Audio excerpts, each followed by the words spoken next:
Good morning, afternoon, or evening, heretics. Congrats, Maddie, on getting most devoted. Hi, Eddie.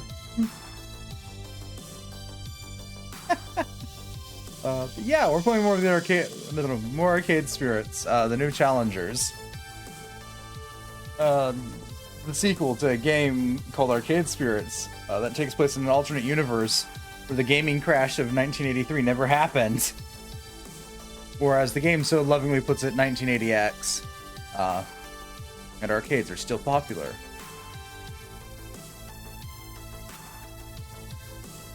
Good news is there's no knowledge of what the first game is needed for the sequel, because we're playing as new people and a new place, but we do get to occasionally re-meet characters.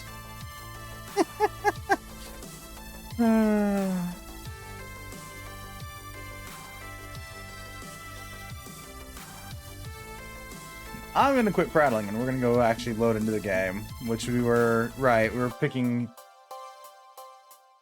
Need my phone. Wait, that game? Oh, the other one. Yeah, this is the sequel to Arcade Spirits. Arcade Spirits, the new challengers.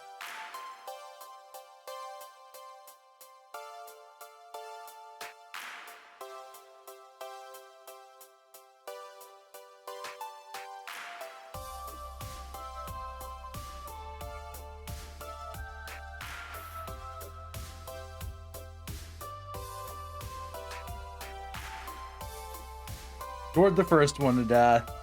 Got shit while playing it from chat.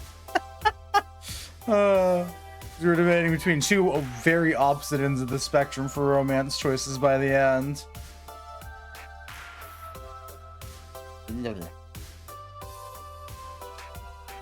Outs. It's fine, DZ. We'll get you your own pouting corner. I don't know what you're gonna do in it, but you can stay there until you're better.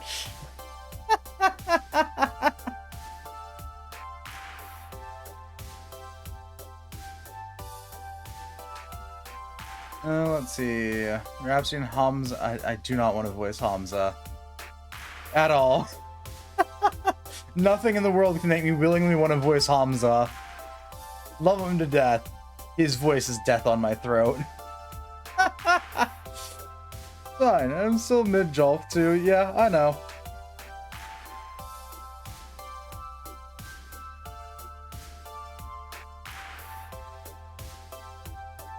Let's go see.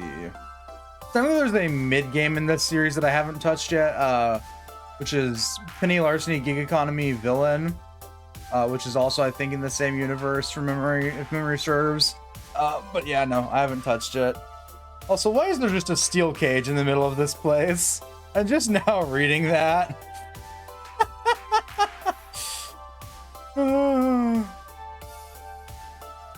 Sure, we'll go check in on our rival.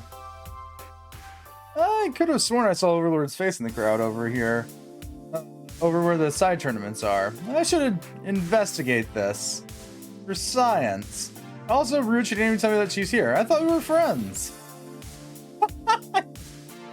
I swim awkwardly through the waves of people to the side tournaments. There are all kinds of different setups, from the warehouse's stock arcade cabinets to old CRTVs with consoles. I eventually find Overlord participating in a Power Stone tournament, and she's currently in the hot seat. I'm not gonna lose to you.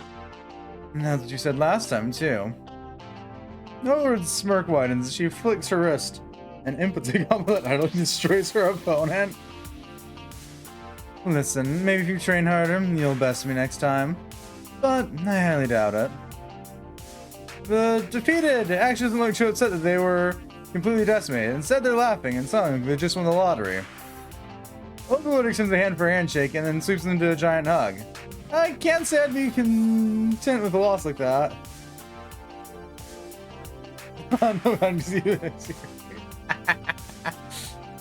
They have a quick exchange of words for more people to surround Overlord. Now the whole lot of Power Stone players are actively ignoring their buttons and screens and entirely focused on Overlord. Pleasantries and high fives around. I know she's popular within the FOD community, but outside of it, I had no idea. Eventually, Overlord withdraws from the group, spotting me watching her from afar. She waves to me, then approaches.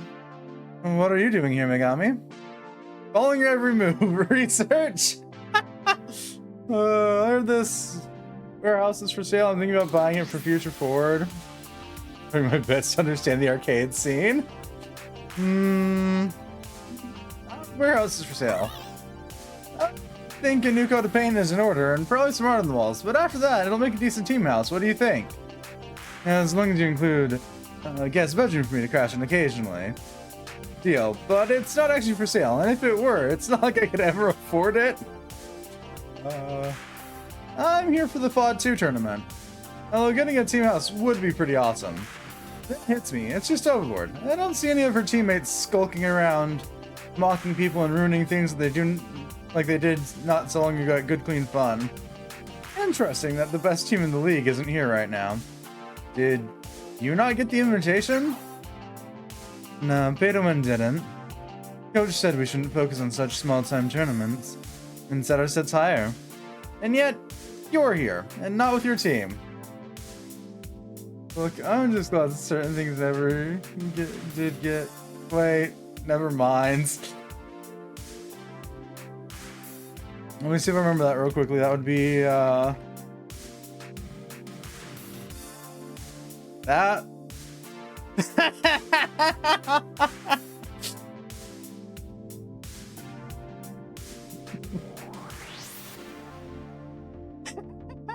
That is my name, DC. Please don't wear it out.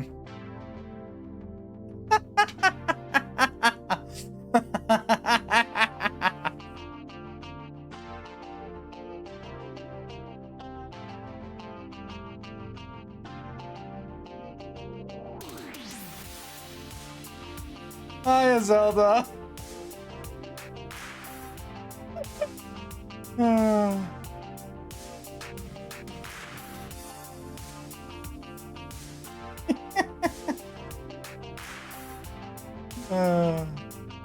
I'm not married to them, Megami. I do get free time, you know?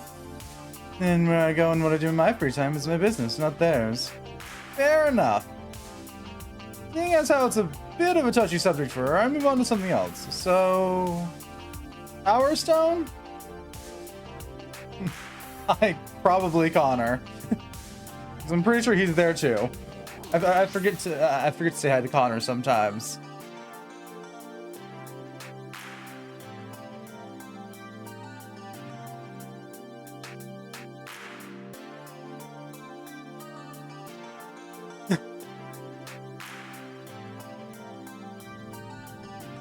It's the crazy man.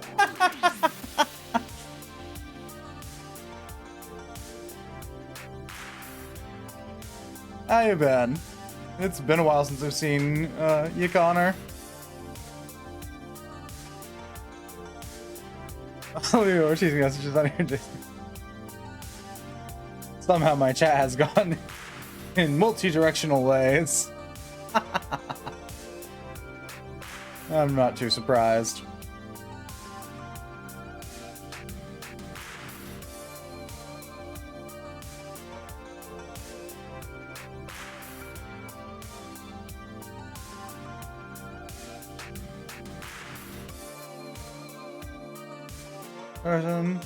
No one cocks an eyebrow especially. I've been grinding the Devil May Cry games. That's good to hear. Well, we've been enjoying them. I need to actually play those sometime. You know, they forces you to listen to them, right? Alright, so here's the deal, so Maddie. You gotta at DZ every time you send one of those messages. Therefore, she has to check them to get rid of the notification pop-up. I'm on 4 right now. Nice. I only have 1 through 3, but I'll get around to them sometime. I've played a little bit of all of them, just never actually sat down and beat them.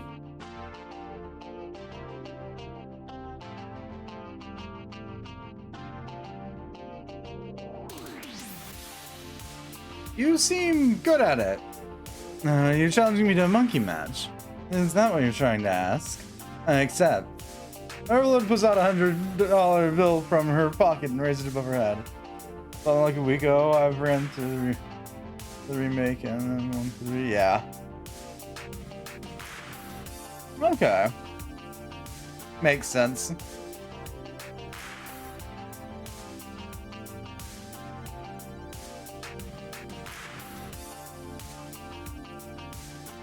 Oh right, I forgot about the soft reboot that ended up only lasting 1 game. Love that game to death. Own like 3 copies of it. I understand it's not what people consider a Devil May Cry game, and a lot of people don't like it. But I absolutely enjoy the shit out of it. It's just the right amount of stupid.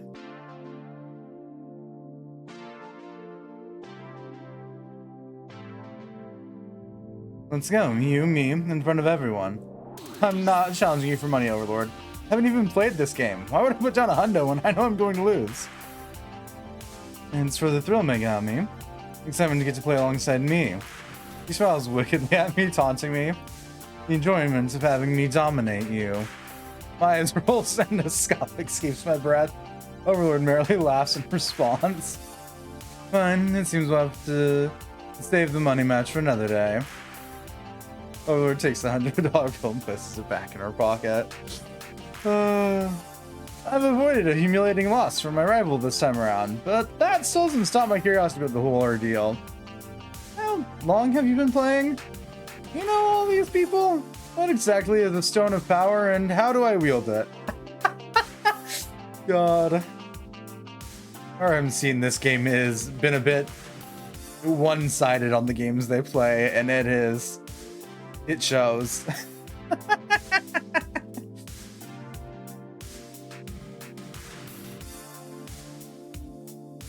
Slow down there, Inquisitor. I can't keep up with all his questions. Where to even begin? Oliver takes a moment pause, reflecting in our memories. I've been playing it since I was a kid. It was my first competitive arcade game. It's what brought me here to the world of arcades. I feel a little sheepish, being an adult and never having seriously gone to an arcade to good, clean fun. I would spend the entirety of my allowance at arcades. I would steal money from the swear jar so I could play longer. Fuck, that's a method to pay for your arcade addiction. I started out by playing my favorite characters, trying to learn the moves, and eventually, I beat the game. But that first victory wasn't enough. Overlord holds her forehead in her hand. No, I craved more. Even as a kid, I knew. From that moment, this was my new life.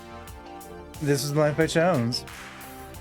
You know what? Overlord can be a bit sassy and playful with me, but I've never seen her talk like this. I mean, dude, you guys have really only ever talked through, like, vid call and not a lot in person. Because you never left house. To continue, uninterrupted. Yeah, I was like, that doesn't work in the remake, basically shit talking to you, Steven.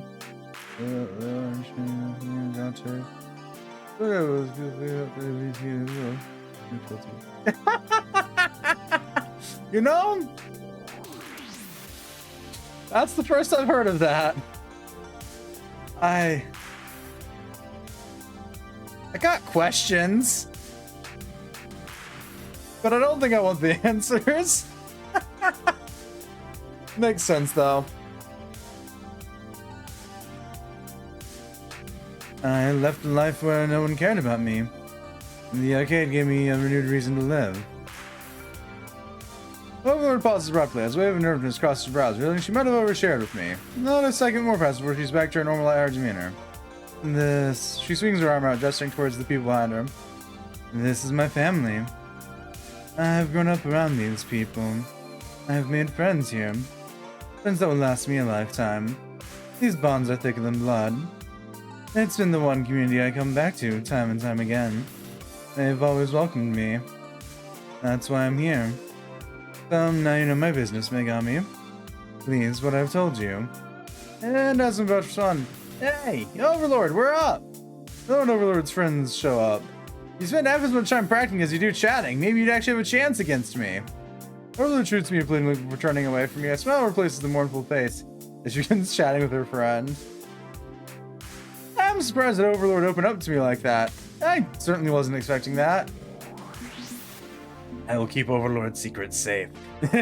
I'm sorry. Sometimes the dialogue choices in these games have me fucking dying. Oh, I'm glad Overlord turned me. Honestly, I don't know what to take of this. I don't know. I'm glad. I'd rather someone spill their guts than keep it locked up. Not that I personally know how to respond to any gut spilling.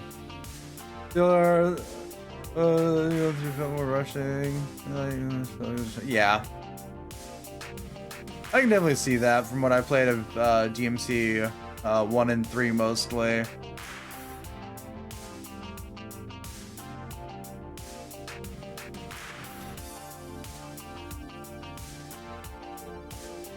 I've been morbidly curious about 4 and 5, but like I hung around people that were diehard OG DMC fans that did not like 4 and 5 because Dante wasn't who you were playing as. So I've sort of just been like, I'll pick those up sometime.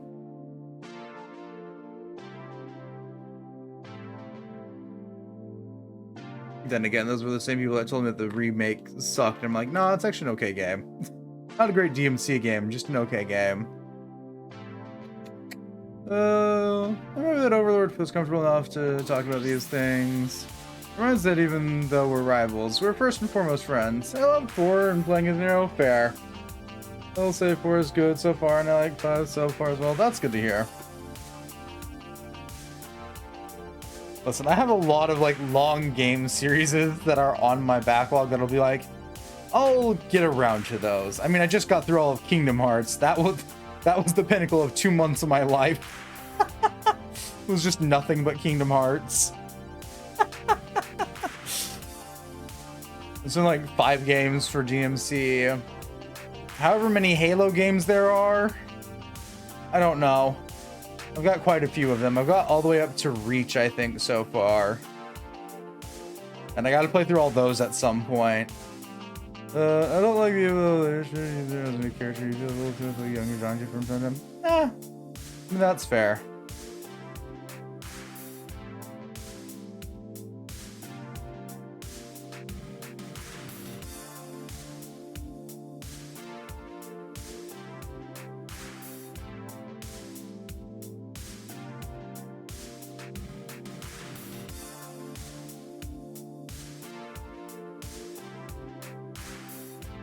I had a thought. I lost the thought. I was like, yeah, and then went the thought. Right, read that. I hope that she continues to trust me, and know that I'll keep this information to myself. A very loud cheer from the Power Stone Cat interrupts my thoughts. I'm reminded that I should be getting back to my own tournament. I glance back once, watching my rival turning happily amongst her family, and then I leave. Fucking Christ above. Damn it, I have to voice Hamza again. Attention! Megami and Zappo to the tournament area for your next challenge. This is it, our first round. Fortunately, the matchup is pretty pathetic. A couple local casuals we got him by being friends with Hamza. We trounced them easily. Thankfully, unlike L7, it's all handshakes and smiles after. They were just here for the fun of it, and win or lose, got what they wanted. Even if I'm glad I won instead of losing. Anyway, time for a break before the next round. Where to next? I like how nobody moves between rounds. I don't even know how long a round would be. Probably like 30 minutes, I think. I don't know. It's MOBA adjacent in this, supposedly, this game. I think like, yeah, 30 minutes. I don't know how long a match of League takes. I don't keep track of that. The queuing usually takes longer than the match does. Probably why I stopped playing it. To be honest.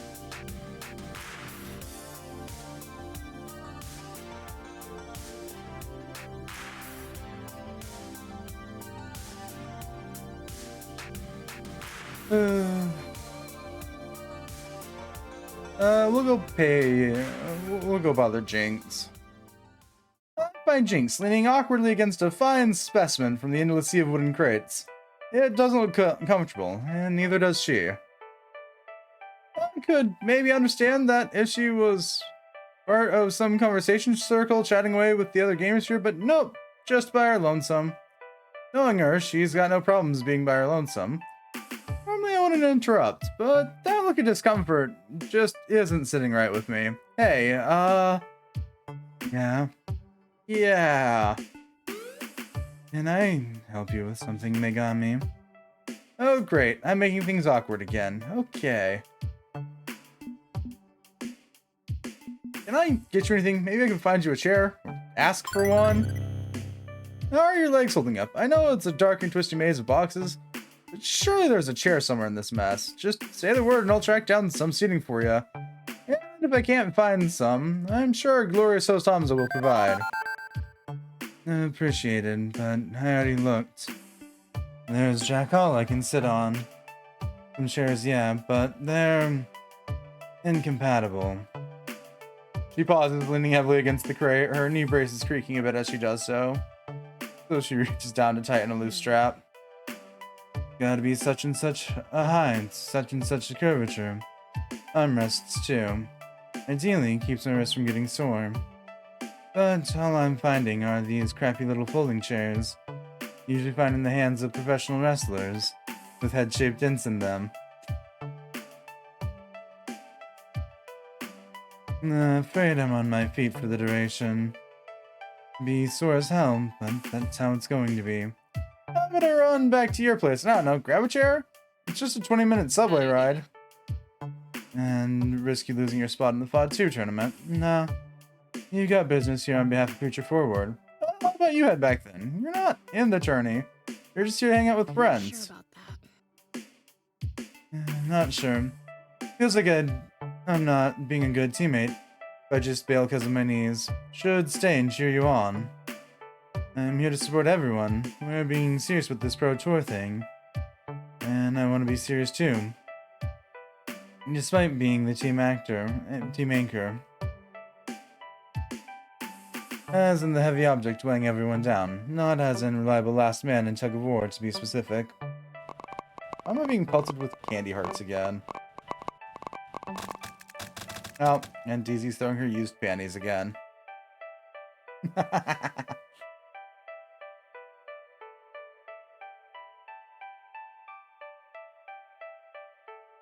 Come on, you know nobody sees you that way. Yeah, I know. It's just hard not to feel that way some days. He shakes it off to focus on something else, something a bit less dreary. There are solutions, of course. Was thinking of getting one of those wearable chairs. Wearable what now? That's a thing? It's a thing. They're these metal struts you wear on a harness around your waist. Pop 'em, lean back, you're sitting, done. Problem is, you look weird using one. That's on top of everybody going wearable chair. That's stupid. Why would anyone want that? Normally I don't give a flying fuck what anyone thinks of my disability, or how I support it, but do what needs doing and done with it. And half the time you see one of those weird infomercial items. It's actually made for the disabled. Niche of an audience to market to alone. But don't know, wearable chair legs are a bit over the top. Even for me. Get funny looks from my leg braces already. Why add more hardware? Hard to get little kids pointing and going, Mommy, look, it's a robot. And yeah, not into that.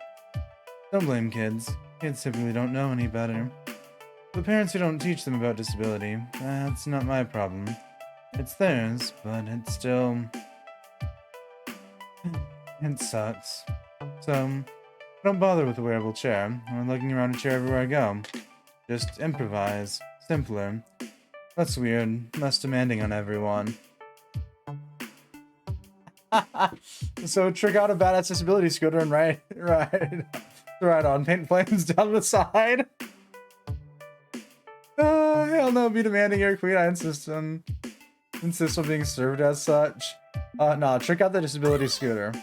Have a seat in style, right on one of those three-wheeled motor scooter thingies. Like a super badass tricked out one. 8-ball on the accelerator, flames down the side. No wait, airbrush a wizard on it. A wizard riding a unicorn. And you got your seat, you got style, the world is yours. Trying to call less attention to myself here. Not more. Wouldn't even be using a fancy cane like this if it wasn't a gift from my family. Minimalism's just fine for disability support gear. Besides, speaking as a car culture junkie, airbrush wizards belong on panel vans. Not enough room on a scooter to do Gandalf justice. She shrugs the idea off, but at least it seems to have pulled her out of the doldrums a little. Minor victories. Jing stretches out, clearly aching more and more with each passing moment. You sure it's not letting the team down if I bail? Not in the slightest. Do what's best for you. I can still kick all the butts even with you cheering me on from home. Okay, thinking I should take you up on that suggestion. Don't think I planned this evening out well. Should have solved the seating situation before hopping on a subway to parts unknown. Oh, and let Grace know I headed home came, but that she should stick around if she wants to stick around. Sure thing. She offers me a firm nod of appreciation, and slowly makes her way to the open front doors of the warehouse. Oh god. It's the same line. I'm not repeating Hamza's lines. Doing Hamza's voice takes it out of me. Round 2's a bit harder. An up-and-upcoming esports team just like us. But it's still a solid victory thanks to Zapper's skills. The opposing team was visibly disappointed to lose, and I can sympathize with that. No one likes losing. Break time before round 3. Who to visit next? Our choices are Rhapsody and Hamza or Grace. Well, we're visiting Grace, because I don't want to voice Hamza. That's the simple choice. I don't want to voice XYZ, so we're not going to. Love Hamza to death.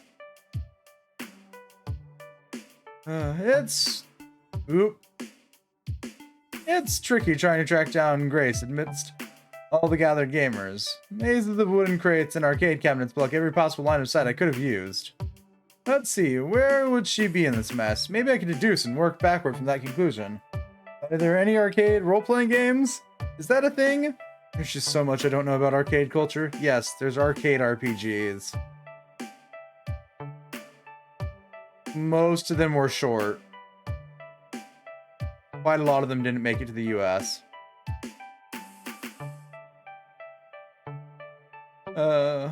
But if I'm looking for the arcade equivalent of a slower-paced, logic-driven experience, maybe a puzzle game? Yes, the classic Blocks. I guess... No, that one wasn't arcade, was it? I don't think it had an arcade machine.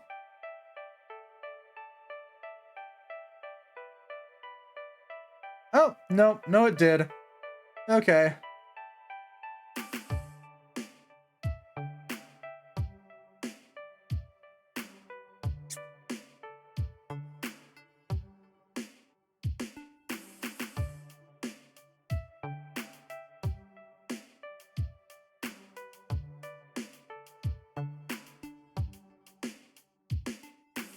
I already know what that's all about, if you remember.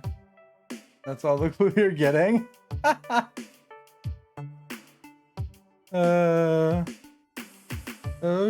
Right. All the beeps and boops of sliding blocks draw me to a relatively uncrowded corner of the warehouse. Grace is happily tapping a joystick, smiling away. Here you are. Hello, Megami. Hi.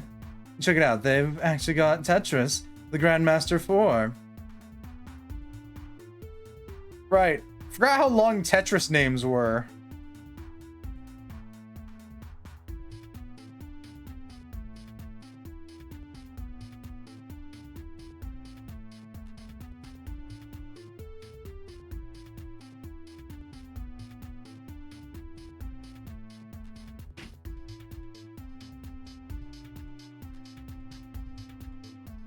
Ignore my slight vibing because I heard Tetris music.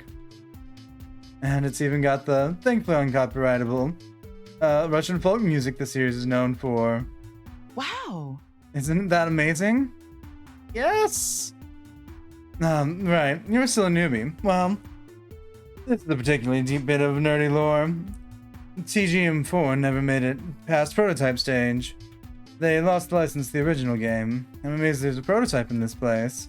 Although, I wouldn't be surprised to find, like, the Ark of the Covenant, or Polybius, or some other legendary lost item in this place. It's kinda creepy, isn't it?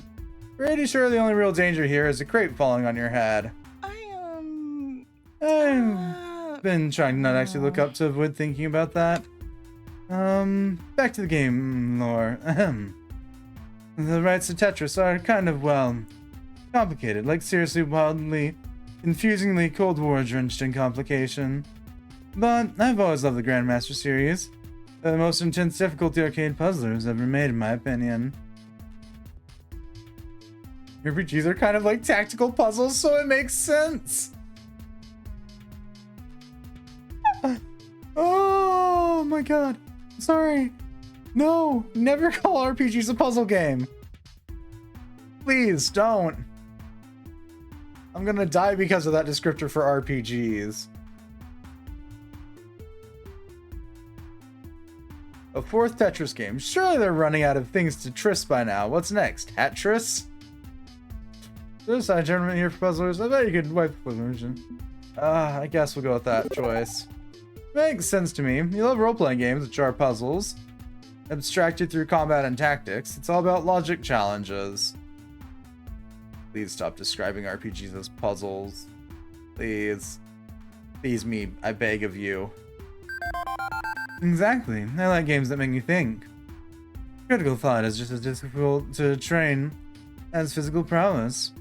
You never skip leg day, and you never skip brain day. I would like to skip brain day.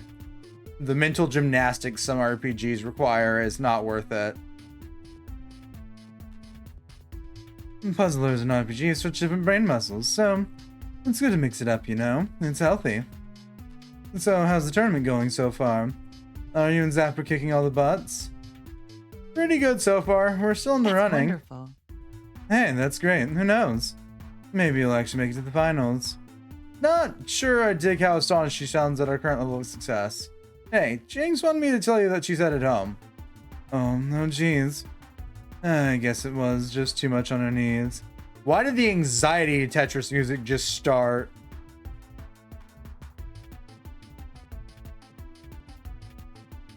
I told her she shouldn't feel obligated to come. It's always tricky going into a totally unknown situation for her.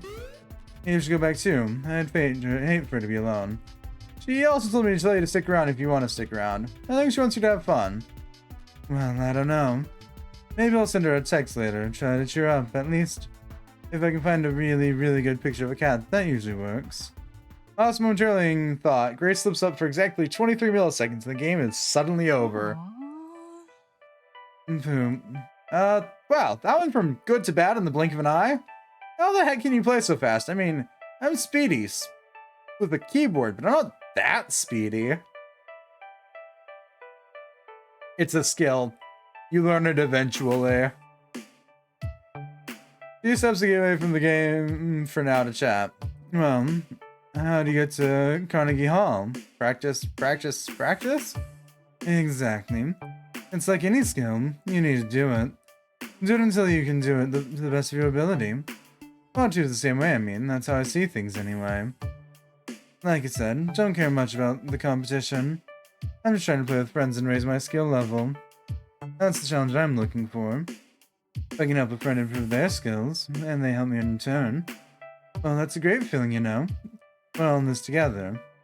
Let Zapper and Loxley hog up the glory. Jinx and I, we're in it for self-improvement.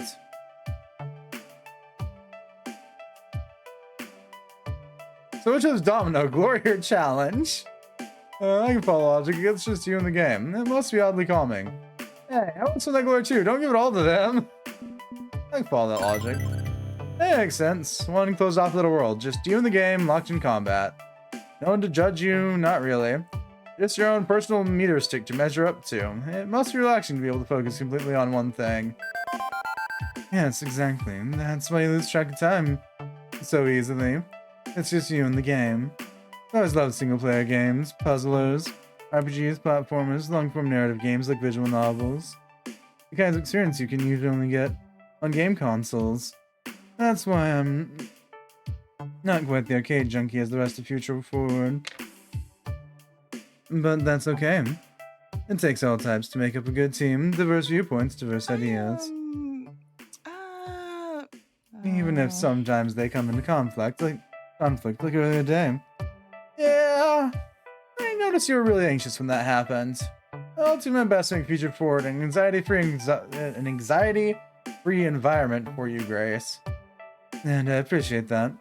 Even if, honestly, confrontations are inevitable. People disagree. It's the nature of humanity. And sometimes it gets heated, but, well... I don't like confrontations. Yeah, that's fair. My natural instinct is to go and hide until the shouting ends. Years of experience, I guess, but... let's not talk about that. I just want to have some fun tonight, you know? Not dig up an old mess. Okay, but if you do want to talk about it... yeah, I'll come to you, don't worry. Beep beep, Megami. They're going to announce the next round soon. You should get ready. If only so you have time to find your way in this maze of games. Right. Thanks, Iris. Good luck. Knock 'em dead. In a figurative sense, of course. Yeah, already enough ghosts in this place, I think.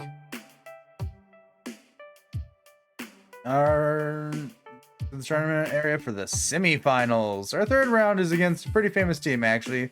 Wicked Prodigies, who were huge during the FOD 1 days. That was one intense fight, to be sure. Zapper and I barely squeaked out a win, but a win is a win. That puts us on track to the grand finals. And because the universe has a deep-rooted sense of irony, from the look of the bracket, our opponents will be Chad and Lance from L7 Gaming. Great!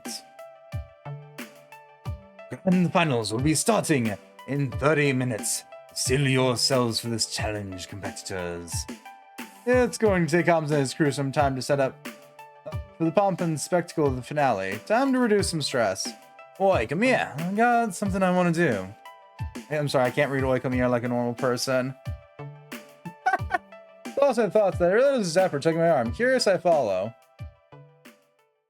She leads me away from the gathering gamers, towards one of the darker corners of the warehouse, where random bits of arcade junk have been stashed away.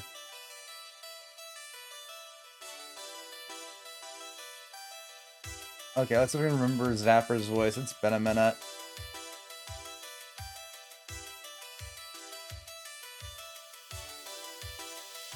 If only the game was more voiced. I mean, it's fine. It's a smaller VN team overall. I do think it would be neat for the entire thing to be voiced, but that's just because I, myself, do not like voicing characters, even though I do it all the time.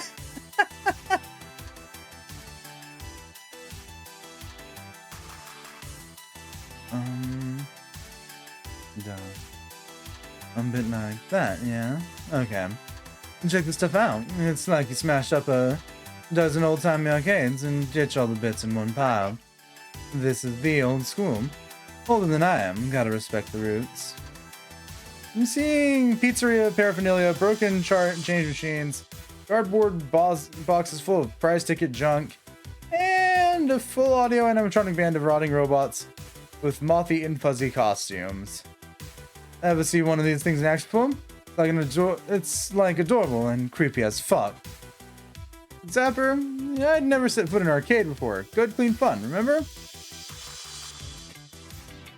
Man, you've missed out on lots as a keyboard warrior. Arcades, they used to try all sorts of wacky gimmicks to get kids in the doors. We're visiting Deco's palace for my birthday parties. They had all sorts of weird stuff there. Human gerbil mazes, ball pits, booth with ticket tornadoes, and robot bands that clunkily played whatever pop songs from the 60s they could get cheap rides to. Costume experiments with robots that could walk around and interact with the guests. Cool, huh? I don't know. Everything's been freaking me out. If I was a kid. It's like a fuzzy version of the Terminator. Precisely. So, what do you say when we figure out how to turn one of these suckers on and spook L7 with it? Odd way to seek vengeance without resorting to violence like I did against Domino. Something ultimately harmless, but still psychological warfare at its finest. I was wondering if appreciate us causing chaos in a tournament. I've always wanted to command my own Legion of Doom robots. I have always wanted to unleash an unstoppable armada of mechanized destruction on my enemies. Yeah, okay, that's too bad, guys.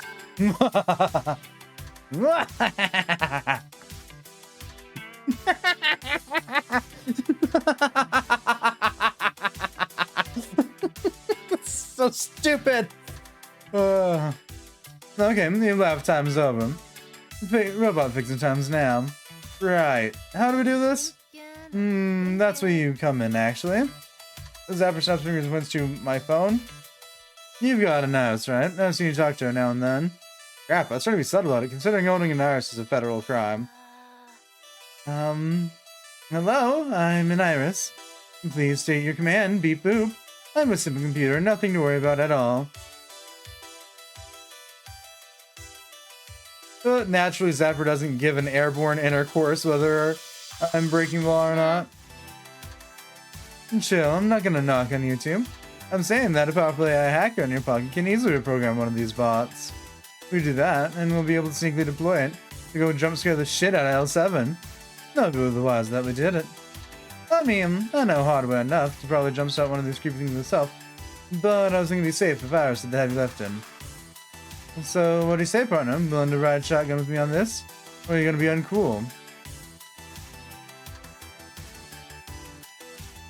Oh, Iris, would you kindly make us a terrifying robot minion? Oh, Iris, would you kindly repurpose one of these mechanical death machines to go scare the willies out of L7 for us? Chaos! Sure, that sounds like fun. See if you can find a USB port I can access. Successfully search the web for hacked firmware I can flash it with. The wiki grins, Zapper selects one of the robots, pulls opens a flap of furry cloth, and runs the cable to my phone and our new mechanical golem. As for the robot we select to be our simple monster, well... they had to bring that back. It's a giant pink flamingo. We found a tag attached to it reading Pinky. Not the pinnacle of horror, yet still creepy in its own way. This is perfect. It's exactly the thing to make Chad and Lance evacuate the bowels. The work to override Pinky for our purposes is slow, but it seems to go well, leaving time to chat. This is the stuff I live for. What? Reprogramming robots? Causing some chaos. People get too complacent, too willing to snuggle into their boring little lives, avoiding any risk, any excitement. I grew up in the suburbs outside the city.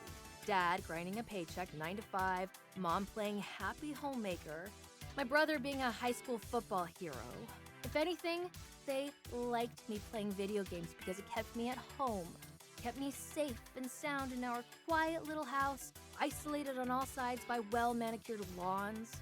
Naturally, I spent a lot of time as a kid running around, getting into fights and jumping in mud puddles and generally causing mayhem. Because I'd lose it from boredom if I didn't try to break out of that suburban cocoon of dullness. You know, I can sympathize with that. They hated it, of course. Hated my desire for freedom. Kept demanding I grow up, be mature, be responsible. Grounding me was their way of keeping me cooped up at home. What?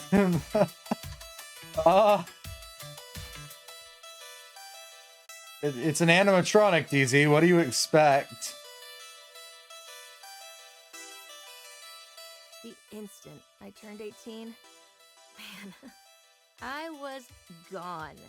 And I haven't looked back. Now, I'm free.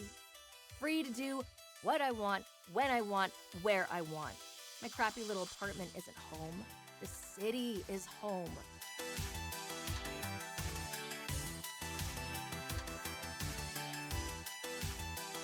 Yeah! The same asset definitely wasn't used for mascot costume in the last game at all.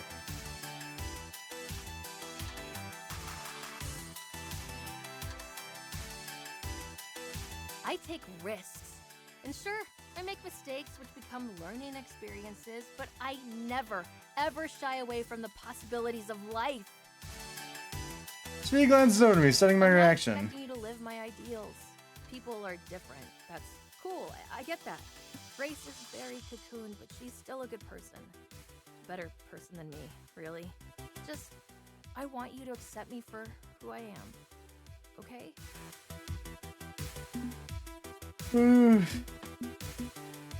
I'm down with absolute freedom. Go ahead. Make the city your playground. I say, be ready to ball side by side. I'm ready to go anywhere you take me.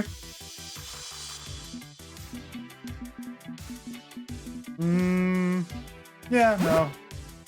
I get it. You want absolute freedom. I'm down with that. I live independently myself.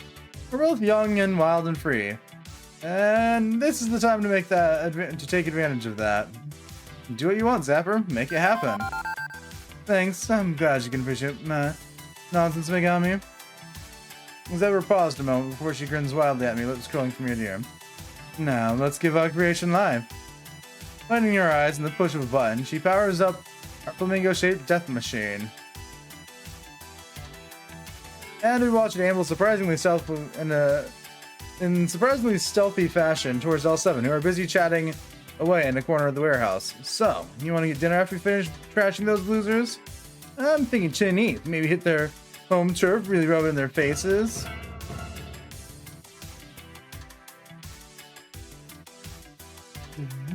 And Goher screaming not unlike a frightened deer. Throat noises suggesting massive psychological trauma. And the boys run for it, waving their hands in the air like they just don't care.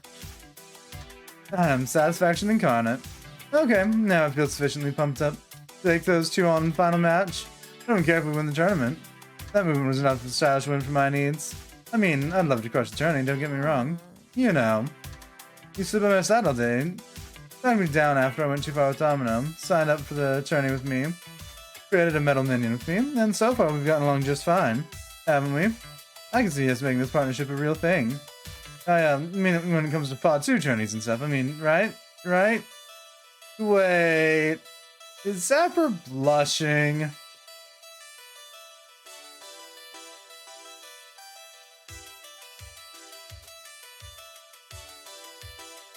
Sorry, I have to pause. I have a moment.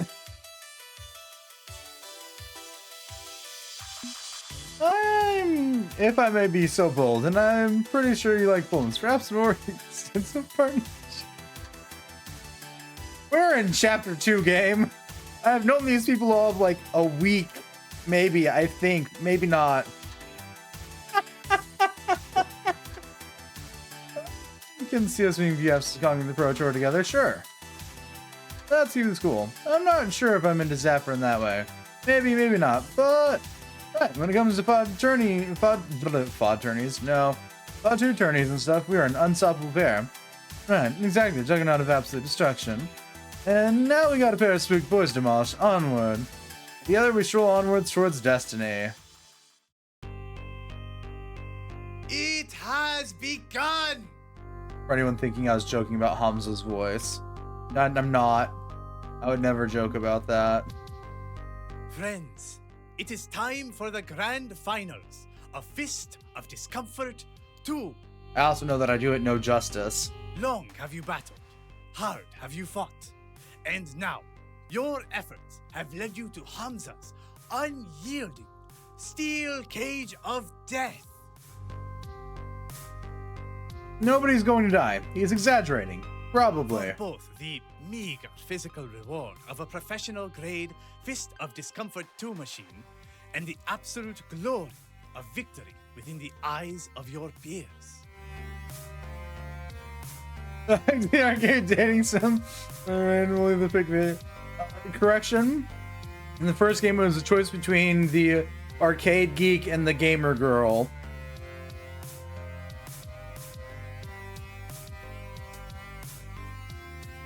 Which, yes, I did go back and do the other option. Hamza welcomes our final 2 teams to rise to this challenge and claim their destiny. Step forward. From L7 Gaming, 10-year veterans of the esports scene, Hamza presents to you Lance and Chad. Request a delay on account of those bastards from Future Forward attacking us with the robot bird. The feathers.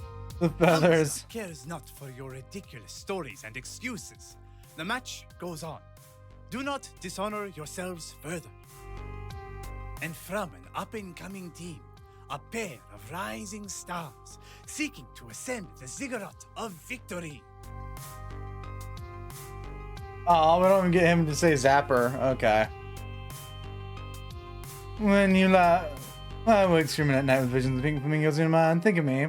All right, now I need a cool quote. Let's see. Hey, are folding chairs legal or illegal in this match? What about pile drivers? Where can I start? The impact goes back in time and kills your other. Hey, are folding chairs legal or illegal? Just to make sure of the rules, are we allowed to smash our opponents over the head with folding chairs? And can I pile drive them to the Spanish announcer's table? No? I'm guessing no. Okay, cool. Just making Very sure. well. Fighters, to your positions. Both members of L7 brought their own joysticks, which they wire up to the game. Me, I start looking at my keyboard. Zapper pulls out one of our sponsor-issued blade joysticks, presumably a real one and not a clever ruse provided by Hamza, but who knows. And with that, all four of us are ready. Sort of. I wish I'd done more research into L7's playstyle, so I knew how to counter it with team play to win. I knew Overlord's tricks and Koda's techniques, but with these two, I'm gonna have to assume that they'll play aggressively, mixing up attacks and specials. Probably launching their ultimate move early. They're angry. We'll use that And against here them. We go.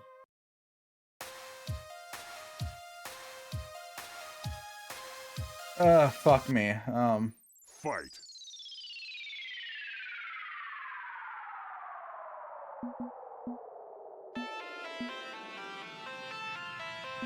How early are they likely to do it? Let me pull up my cheat sheet again, because I don't remember the season bonuses. And yes, there are season bonuses and other stats for this game that I have to memorize. Good luck. I'm fucked.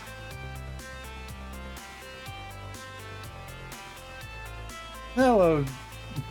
Hello there. So spring's an attack bonus, which is what we start on. Okay. So defense. Defenses go up. Unfortunately, enemy notices me playing it slow and safe. Attack swing. Remember that one? That's fair. Let's go. Unfortunately, enemy notices me playing it slow and safe unless she's devastating from interact. Okay, so they start with the special.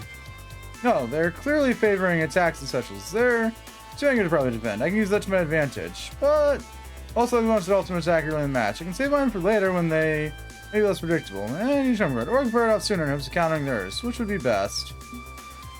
Enough thinking of countering theirs.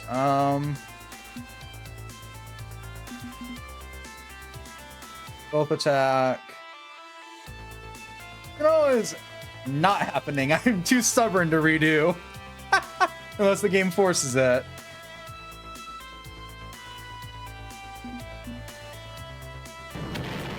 We're gonna react. My opponent snaps their ultimate. Oh, and use trump card. Nothing I can do but stand in the wake of onslaught. I'm both about attack and beat in black. Okay.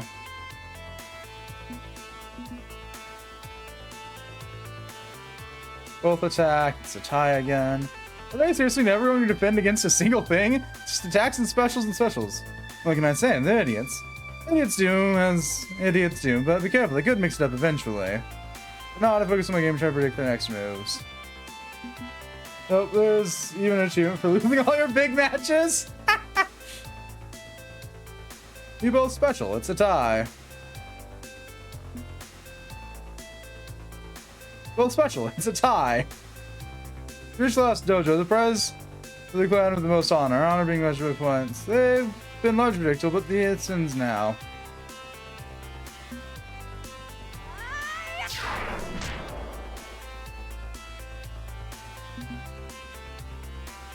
My Christ. I think we lose that one, yeah. You lose. No way! Damn it, I want a rematch. No way I'm going down to them. You lost the fight 2 match. Anyone proceed? Oh, so there is just a replay option at the end. Alright. Fight. Yeah, they always attack this rule. Attack. Oh. Most was that? Fair.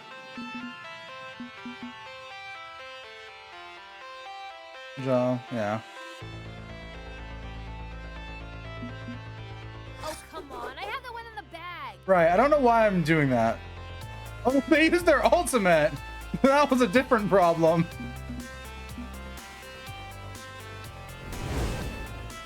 Right, they're using a special. Come on. At least try to be as awesome as I There am. we go.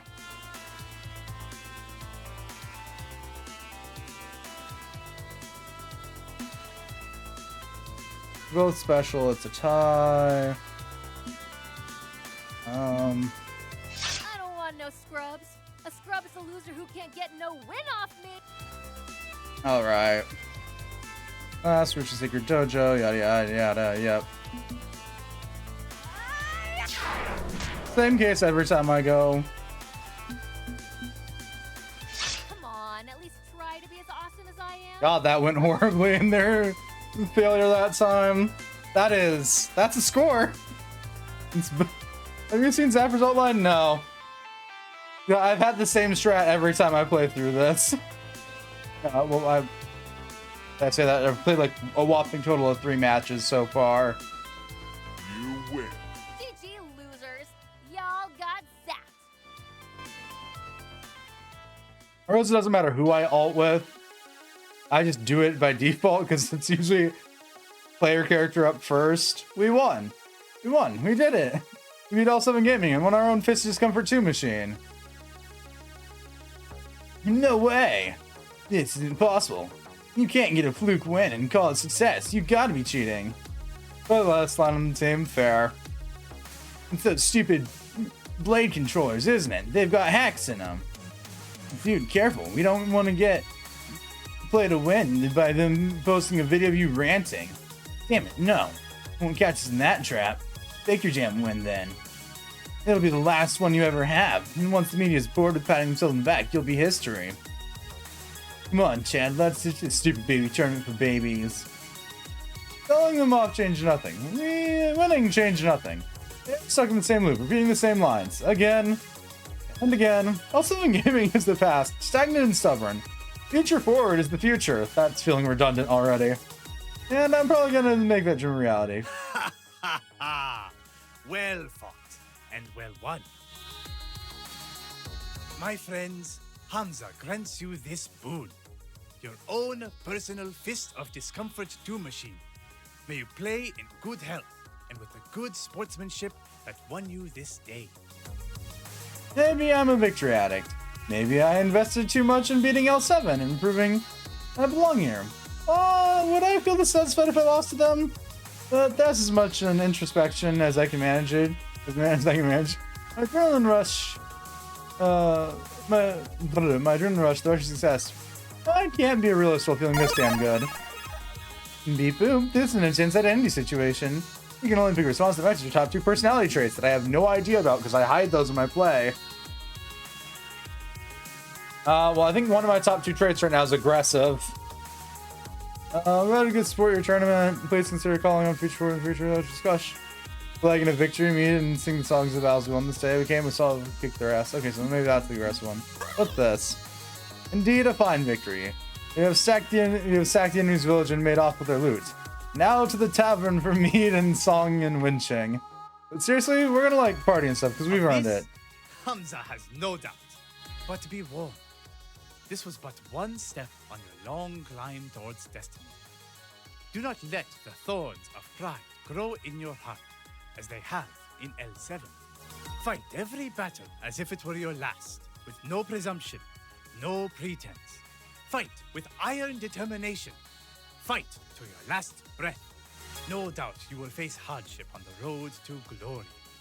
In your darkest hour, remember this day. And remember Hamza, who believes in you. Yes, no, I made a cheat sheet about the season bonuses. But for now, Just in please vacate case. the premises, as the remaining games need to be relocated before the building is demolished. Thank you. Hamza sure knows how to make an entrance, but his exit leaves a little more to be desired. We're getting kicked out. Guess we should head home. You know, I had a blast tonight. It's starting to go on me, Megami. If nothing else, you're shaking things up. And that's always a plus in my book. I mean, look at where we are. Professional tournament fighting for real stakes. with the real sponsor backing us up, the Laundromat crew. I can't help but see all this as a win. It's a great start. It can make the race predictable too if they want the bonuses. Yeah. Part of the reason why I notched it down because I figured it'd become a important detail. The one I don't think I've quite figured out is winter. I think we might get a bonus if both players choose the same strat. Or there might be a no bonus in general for winter. Hopefully start towards greater things than a local tourney. Man, just take the compliment. Man, okay. I need to get real sappy to say this probably, so forgive me in advance. I'm glad you're my friend. And part of our group of friends.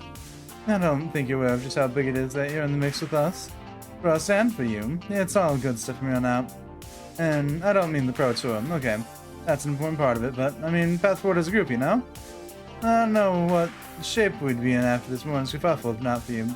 Just think about that a bit, okay? And I'll stop there, because I'm bad with words and feeling stuff. And I really need to get the hell out of here and sleep. Coming?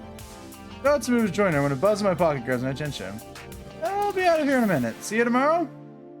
Of course. He's right. I've been laser focused on my Pro Tour ambitions, but along the way, I'm starting to get really involved with these people, aren't I? Yeah, despite only knowing them for a short time, well, maybe I do have the right to call them friends. Something to ponder after wrapping things up here, that is. The building's shutting down for the night, but I can spare a moment to thumb through my phone and see what's buzzing so insistently. Hey, listen. Megami, this is big, this is real big. Blade Joysticks is super happy with tonight's results. Blade Joysticks wants to fund a team house. If we can find something that fits within the budget, and we can get the whole team living and practicing together around the clock. Hey. Wouldn't that be amazing? You don't say. Got a promise, a lot of promise. All the major esports organizations have team houses. Team Play to Win has a giant penthouse condo even. I'm also investigating other events we can join, using the sponsors' funding to travel and hotels. There's just so many possibilities. Thank you. I'm glad I can I'm glad I can help you manage the team as your digital assistant. I'm looking forward to seeing what happens next. For now, you should get home and rest. Iris offline. This is what I wanted. This is what I craved. Professional gaming. I almost read that as gambling. I mean, not an incorrect thought, just not the words. That's my life's calling. Sakura was right. I'm shaking things up. I'm making this happen. With the renewed spirits, I stroll down the lanes of dusty old arcade games of this rapidly emptying warehouse and finally make my way home. And pause, stopping my tracks. The exit's in sight, and I can see from here, despite being tangled up in the maze of arcade games. Despite the occasional glow of a pixelated smear screen. I need to leave. They're wrapping up the event. I have to go now, but... Land is resting on a joystick for some reason. A glowing blue joystick. Oh, not this machine again. No! God damn it! I don't want this machine again! Fuck off! Oh, what is this game? Don't touch it, don't touch it, don't touch it, don't touch it, don't touch it, don't touch it. I still don't know much of anything about the arcade scene. So I couldn't say if this game was obscure or popular. I've never seen it before. Yet, I want to play it. I can't deny that I want to try playing it. Can't pull my hand off that glowing blue metallic joystick. I won't pull it off. Yes, that's right. Surely I can sneak one game in before Hamza's insists I leave. Surely I can play the game. Oh boy, that's a lot of choices for us. Such a menagerie of choices. How has this machine not been destroyed yet? Fuck, how has Hamza moved it? Well, time to touch our joystick of doom. My fingers reach for the start button to fire up the game. Yep. Credits infinite. Here we go again. Polybius.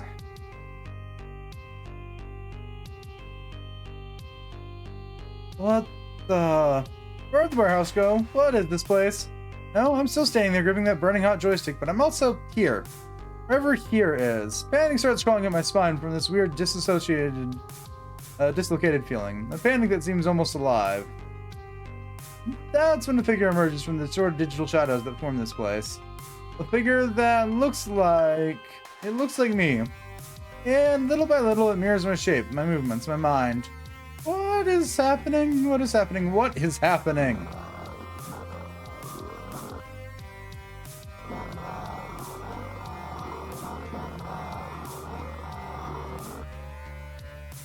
An old palace warehouse, presumably it's one Deco left behind. Fair, but they also stated in the last game that there was, I think that, well, I'm fairly certain they said that there was only one of them left. You'll play me and I'll play you, and you'll play me and I'll play you. Identity identifier system online, and you'll play me and I'll play scanning target you, and you'll play me and I'll target locked. But while I stare an open mouth door, it smiles. It's smiling so confidently. The crown can be yours if you kneel and accept that you must keep winning. The crown can be yours. Never stumble and fall if you kneel and accept that, or they'll see the real you. With jerking, glitchy motions. Okay, fair. I mean, I figured they'd explain again a little bit, maybe. With jerking, glitchy motions, the shape reaches for me, grasping. It's already read me. First, my fear is digging deep through the joystick my hand still grips in the real world. Now it wants more. It wants everything, and it wants me to surrender that thing. My arm tingles as it starts flowing the other way, pushing into me instead of pulling from me.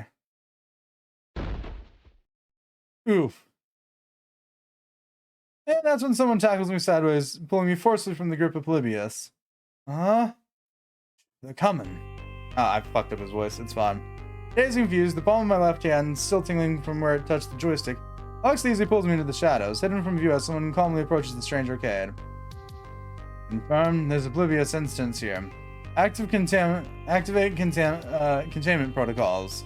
She pauses one hand to her earpiece as she peers around the darkened warehouse through her sunglasses, but sees nothing other than hums of assistants in the distance finishing up their work. Negative. No psychological contamination incidents. Seems the game went unnoticed and unplayed. Basic contamination procedure will be sufficient. Soon, two similar dressed men in black arrive with a cargo dolly and a black tarp, concealing the game and silently rolling it out of the building. Finally, I manage to breathe properly and locks the assistant's grip on me. Most unfortunate. Damn them. If only I'd found it sooner. What the hell is going on? Oxley, what was that thing? Who are those people? And when did you get here? You said you couldn't come to an event. You were too busy and... My brain's spinning in 11 directions at once here. My hand hurts and I'm having trouble putting together any coherent thoughts. My sincere apologies. Apologies, Megami. I hadn't intended to involve you in this. What is this exactly? A complicated situation. One I would strongly recommend not digging into any deeper. You were victorious in this night, yes? Focus instead on your game of choice and your conquests. Worry not about other matters. Certainty abounds. It'd be best you forgot about this strange little encounter if all possible. Please trust me on this, my friend. Fuck that, I want some answers. What the hell is going on? Well, sure, I'll just forget that spooky government agents murdered away a game that turned my brains into oatmeal. An accurate description for that, fine. My head hurts and I need to go home and sleep. We are going to talk about this. I do trust you. That's the problem. There's something dangerous going on.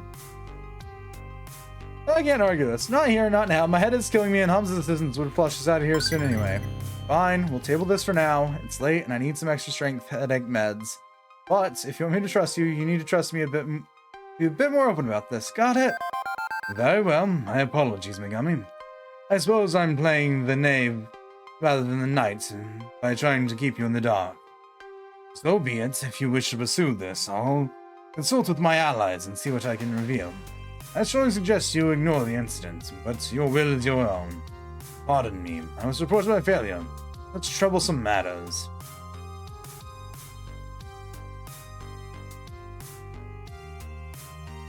He tugs his hood up, to avoid anyone's gaze. He slings his way towards, well, I don't know, some dark corner? A hidden entrance?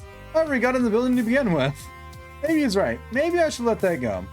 My dreams are ones of victory, a fist of discomfort, triumph, not getting into whatever this is. No idea what that thing was, or what it was trying to do to me. It feels bigger than I can deal with right now, way above my pay grade. So, at least for tonight, perhaps, I need to refocus on what I truly care for. Sleep.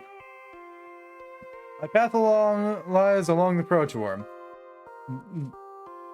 The year-long road to the ultimate battle. Where else it may lead me, I don't know, but the only certainty is that I'm ready to fight, and the next step is to bring Future 4 together under one roof so we can truly fight as one.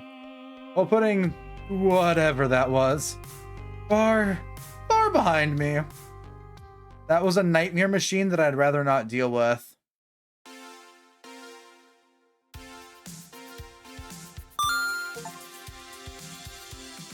Yay! We completed level 2 of Arcade Spirits, the new challengers. Let's take a look at your scores. Somehow I still have the highest graces with Grace. I don't know how, but that's the case in point. Really, you're the life of the party, you goofy goof. Also, you've scored 16,100 points. Nice, keep talking to people and your score will go up, up, up. Yay! No, I'm good to go. Let's save your gamers before proceeding to level 3. Yeah, force of habit.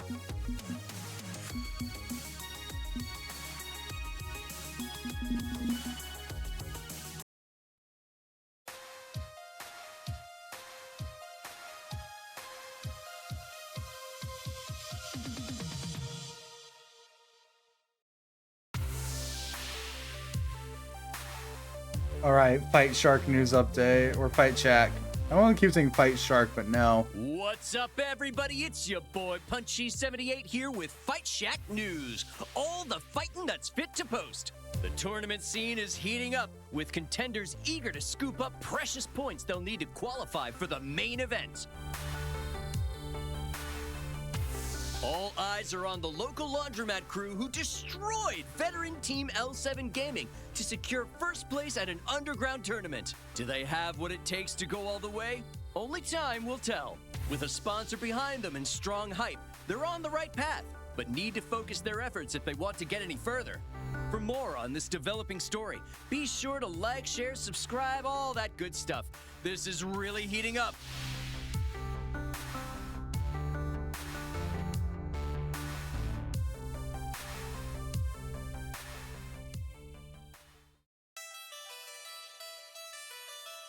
It is the distant future, year 20XX.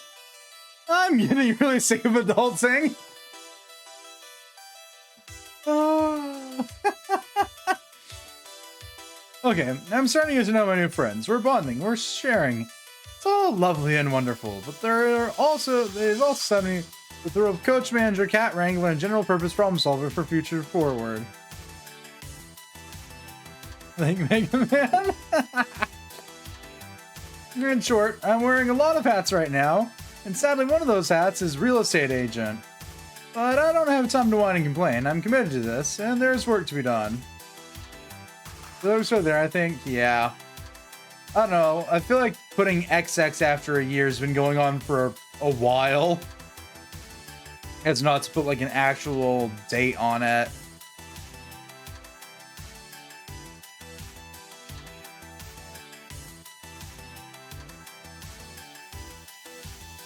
Mostly in sci-fi stuff, action, now that I think about it. But I don't want to, yeah, there's work to be done. Which means putting together a team house. The team house is more than just a house for us. I need to build them a home. For intensive competition training, sure, but also, you know, somewhere they all feel welcome. Somewhere perfect. Also, since we want a giant FOD 2 machine at Hamza's tournament, we really need, like, somewhere to put that thing. It's too big to fit in Ben and Matt's little arcade. I was up until 3 AM working with Iris to try and find a perfect location for our new headquarters. But, well, the search for a new home hasn't been going real well so far. Hopefully Iris found something while I was blissfully unconscious.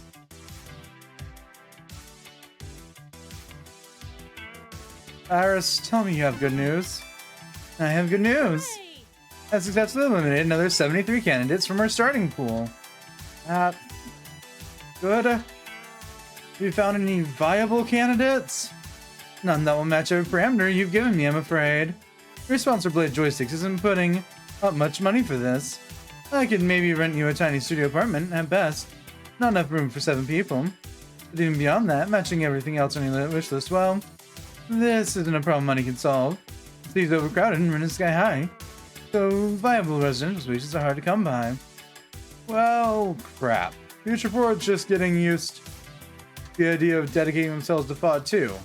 and asking them to uproot their lives without a perfect destination in mind. I figured it's easier to swallow the idea of upgrading from friends to roomies if I already had a really great local lined up. It's a difficult position, to be certain. I wish I could be more helpful. I'm an Iris, our purpose is to be helpful. Suboptimal situation. Normally, I'd fetch a knowledge base from my cloud collective to learn how to do this, but my sisters haven't developed a real estate skill package yet. Oh, right, you can just download... Oh, right. Alright, you can just download skills. You sure you don't know Kung Fu Chu? At the arcades. Your download kit from... This is voice line that lowers my phones. That's fair.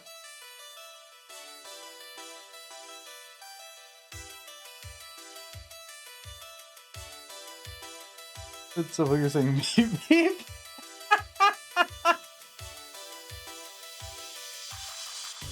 Not much use for that when you don't have a physical body, Megami.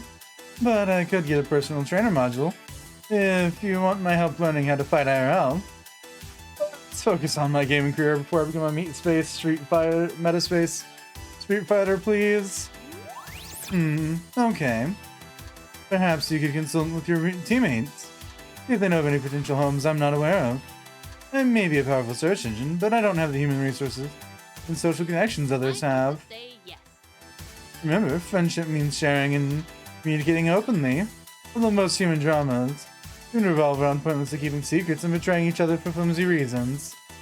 I sigh, leaning heavily against my desk over the keys. I guess I better just approach them, even if I don't have a perfect candidate already lined up. Better than keeping secrets from each other. This isn't junior high school. We're better than that. We should be better than that. Loxley should be better than that. Yeah, I still don't know why he was sneaking around after Hamza's tournament. May need to ask him about that later. Right, I'm heading over to Good Clean Fun to try to convince them during this morning's team practice. You can do it, Megami. I believe in you. Well, at least my digital fairy godmother believes in me. That's not nothing. Digital fairy. Oh, I love that. Putting down the computer of Theseus for now, I switch Iris back to my phone and head out to face the day. One long subway ride later, and I'm facing down Good Clean Fun. What has been their home for years. I'd hope to find a suitable location for the team house in or around Chinatown. We could keep using GCF, but that may not be an option. As I'm sorting out what approaches I can take, I peer around the nexus of soap studs and tokens in Greece, hoping everyone's already here and available to chat with, but the team keeps weirdly inconsistent hours. I spent with a little eye Loxley by his crane game, and Zapper and Rhapsody chatting by the washing machines, but that's it. No Domino, no Jinx, no Grace. Could be they aren't here yet? Okay, who do I approach first?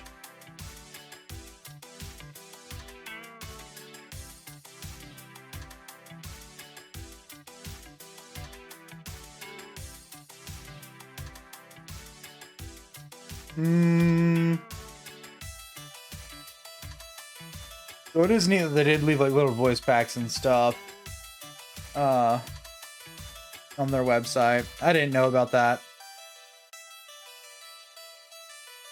I also didn't really look into that because I didn't think about it. To no one's surprise, that's here often. I don't think about a lot of things.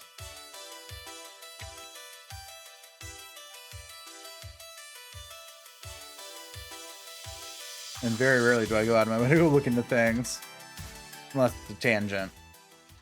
Brain tangents are fun. Team practice hasn't quite started yet, but both Rhapsody and Zapper are already here, hanging out near the laundry machines.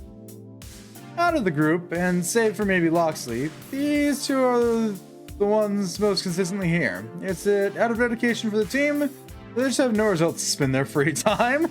In any case, I'm happy they're here. And won't be too difficult to wrangle. Why didn't anyone tell me being a manager would be like herding cats 99.97% of the time? As I approach, I see Rhapsody and Zapper are having an intense conversation near the laundry unit. Arm motions flying, intense looks. I try my best not to awkwardly barge my way into their conversation and listen for a bit. I can't believe he said that to you. I would have had Ben and Matt kick him out. Seriously, Zapper, that's just unacceptable behavior. Unlucky for that fun, Ben and Matt aren't here. Which means I did what any proper gal's gotta do. Oh, what's that? Challenge him to match, and whoever lost leaves. Right then and there, not allowed to come back, neither. Not today, not tomorrow, not fucking ever. Please tell me you beat him. I know your skills, Zap. I'm betting you triple his score, leaving him utterly baffled. Yeah, but I didn't just triple his score. Yeah. I fucking quintupled his score. Straight up devastate him. I just wish there was a crowd around to watch him feel miserably and cheer me on, of course. Since both are all smiles now, it seems like a good time to slide right into the discussion. Hi, Vapor. Hi, Rhapsody. Trouble? Anything I can help with? Trouble's past me, Megami, but thanks. Today. Zap was just regaling me the story of what happens all too frequently in small arcades. Yeah, fucking douche nozzle told me that girls can't play shooting games. Zapper groans in disgust and rolls her eyes. Again. Does that sort of thing happen often, even at a small arcade like this? Granted, it's not too far out from when Play to Win came barging in here, causing mischief, but I thought that was just due to my presence. Before that, wasn't everything smooth sailing? Unfortunately, yes. It gets tiring trying to prove your worth over and over again. Just because we're a neighborhood arcade doesn't mean you don't get our fair share of stupid. And no matter how many times Ben and Matt swing like bandhammer, people like them still pop up like ants following a food trail. I'm not going to pretend this doesn't happen in PC gaming either. I've seen it far too often. Whether it's a rando claiming that marginalized genders don't have the same hand-eye coordination as cis men, or it's blatantly typing sexist remarks in group chat. It's even happened to me. That sucks. I'm sorry that happened to you, Zapper. Whatever, it's fine. People can be assholes. It happens. Love playing the what swear word is being censored still. It may sound harsh, but as much as I love this little arcade, sometimes I'm not in the mood to potentially deal with that kind of, emotional bullshit. Eloquently put, Zap. We could try and educate the trolls. Look at Iris scans everyone's face wall before they get into this place. It seems nowhere is safe from trolls when I'm here.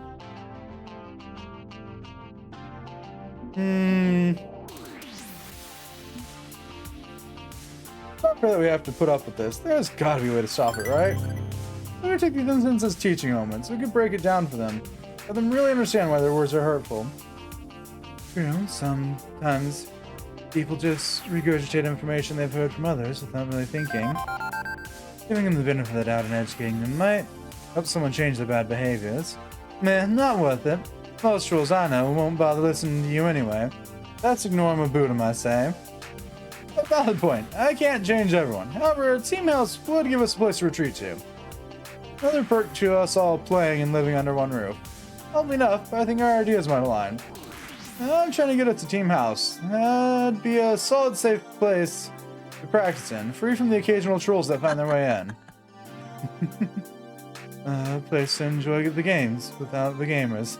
You know I'm down. Focus training space and a better place to live than my crap little apartment? Yeah, I'm down. I'll start packing. That returns her heels, presumably while coming back up. The Rhapsody grabs her gently by the collar and pulls out a direct conversation. Megami said trying, meaning we don't have one yet, so don't go anywhere yet, Zap. Zapper pouts, crossing arms indignantly. I'm fine, packing weight. Not like I've got lots to pack anyway. Plus some old clothes and a bowling trophy.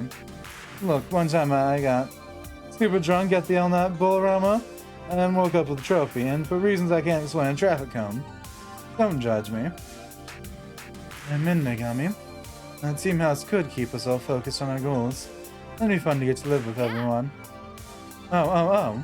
Can we get a house with a pool or a hot tub? No. A pool and a hot tub. I'll need a big kitchen, gas stove top, plenty of counter space from my cooking gadgets, and a wine fridge. I do love cooking.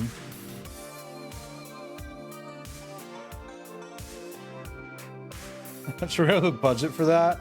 Oh, and let's get a cool media room too. Compromise with rent extras. I have a list of must-haves and wants, and sadly a hot tub pool and giant fancy kitchen aren't going on the list of needs. Both perhaps and Zap look a little something might bring reality to them. I can instead of get a nice soaking tub in the bathroom. I'll make sure the kitchen is big enough for us to make meals together. Sound good? That's fair. Deal. Well, this is great, but I haven't managed to snag us a house.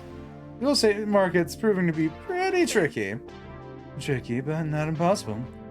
I'm sure you can find something that works for everyone. Sure, you got the right kind of bloody mind and determination to see it through.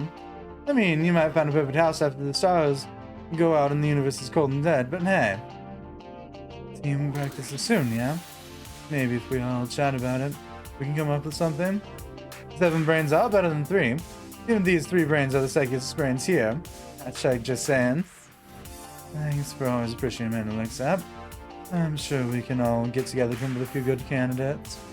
You got me. Come find us when you're ready. I think Raph and I are going to continue house planning. Raph, we should cover all the walls with fairy lights.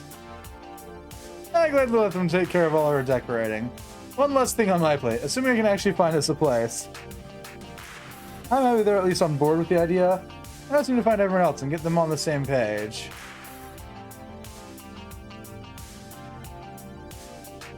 Now let's go bother Loxley. I spot Loxley by his beloved crane game, although he's sort of just leaning against it, lost in thought. And the naughty offers me long before I finished approaching. Well, I think he knows what's coming. Met. Good morning, Megami. More or less, indeed. Okay, I'm gonna have to come right out and ask. Am I going to have to come right out and ask, or are you gonna offer me some answers without being poked and prodded? Well, if I want to know what the hell happened at the Inhabs tournament that you tell me. Indeed I did. My recommendation is still that you try and put the incident out of your mind. It's nothing to concern yourself with, really. Loxley, an arcade game wormed its way into my brain and made me hallucinate. My hand is still so sore from touching that joystick even. Lingering pain. That is worrying. Have you felt any headaches? Perhaps missing time? Holes in your memory? See, when you ask questions like that, it only makes me want to ask more questions, not fewer. Some level with me. What is Polybius and why are you looking for it? The sigh he gives up drops his voice to be quieter. And just in case anyone's listening. You're correct, of course. You deserve to know what you encountered. Uncertainty abounds. Are you certain you don't want to back away from this? Focus on your championship ambitions, on supporting your friends and all that. If you're in trouble, supporting my friends means knowing more. You're my friend. Loxley, you're misunderstanding, see. You're misunderstanding. I'm not mixed FOD 2 with no other concerns in life. I am concerned about my friends, including you. And if that was what I think it was, some kind of government agent, I think you're tangled up in more than arcade justice crimes. This is serious. So help me help you. Help me understand, okay? My apologies. I do value our friendship and truth, and it pains me to be unable to share every detail, but I'll share what I can. Polybius. That it's a demon machine that the government was looking for, that put away Deco Nami forever, from what I remember. It's been about a year since I played the first one.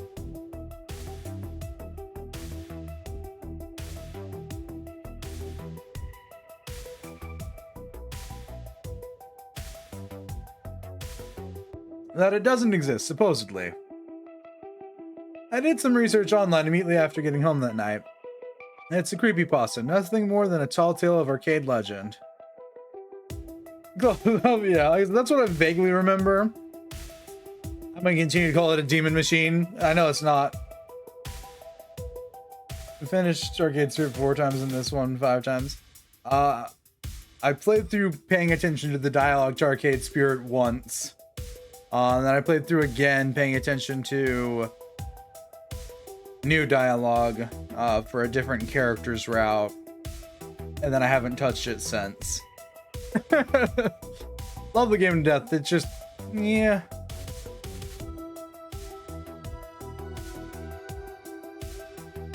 I don't know. I don't see a lot of replay value in these sorts of things, but I understand where other people can. Some get into Caesar role-playing Tempest, and the story blew up in this ridiculous tale of a brain-controlling CIA arcade experiment. Perfect cover, yes?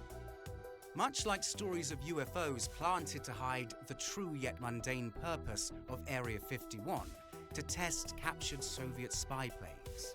No, I've not played Penny Larceny yet.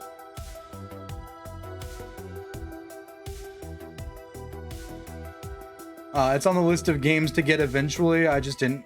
I just ended up getting. This game just ended up on sale somewheres, and I was like, oh, I think it might have been through Steam itself, but I ended up picking it up first.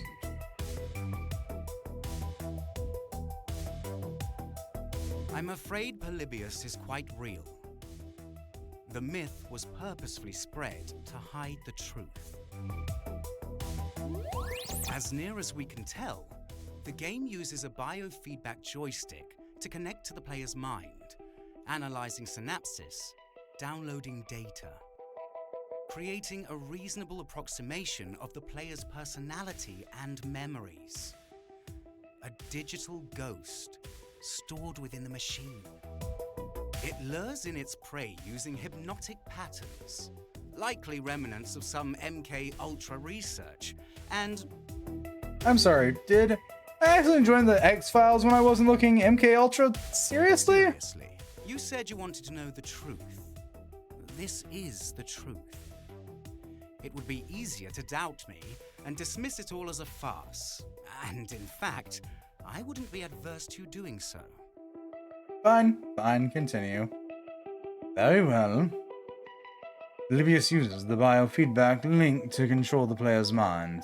Hang on, I've seen two players use biofeedback joysticks. Technology derived from Polybius, yes. But without the malicious core that drives Polybius. It's just an interface. Harmless. Jinx uses one, for instance. It's easier on her wrists. But she never lost her mind to an arcade game. Weird and noted for future reference. Continue. Polybius is designed to grind into one's existing anxiety and fears, leveraging them to break down your willpower.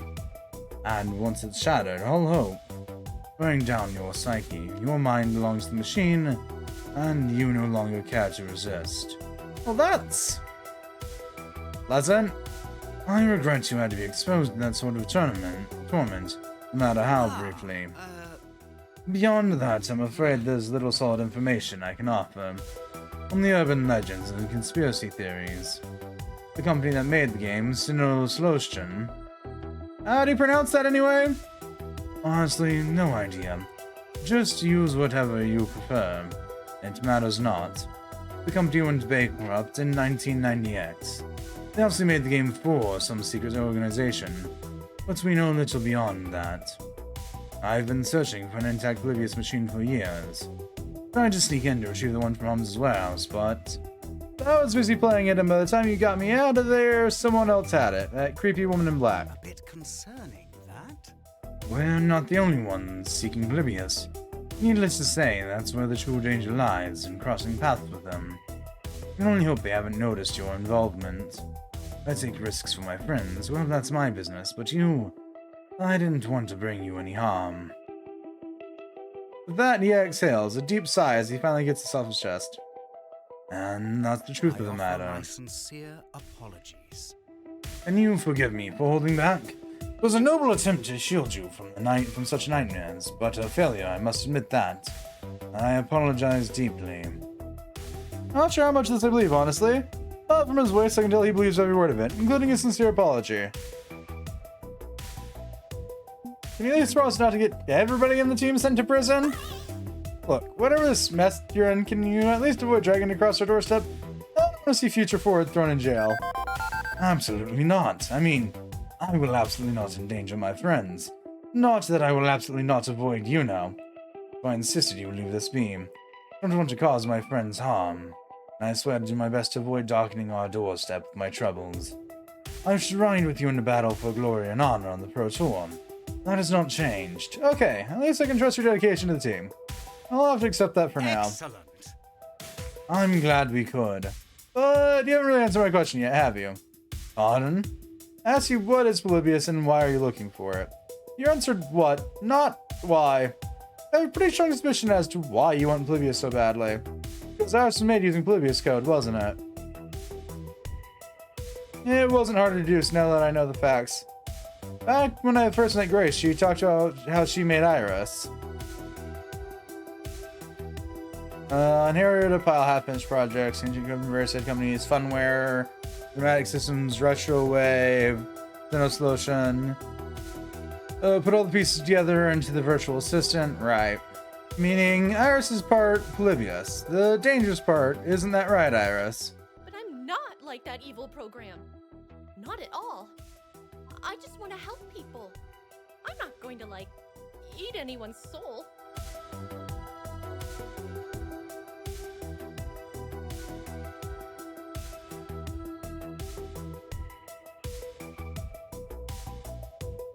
Who knows what's lurking in your code?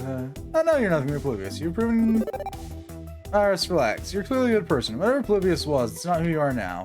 In our time together, you've proven you have a kind heart. You're not all cold and overheating circuits. Whatever Grace did to make you, it seems to have overridden any nastiness baked into Polybius. I'm not worried. Exactly. We're doing our best to resist any latent issues left behind by Polybius.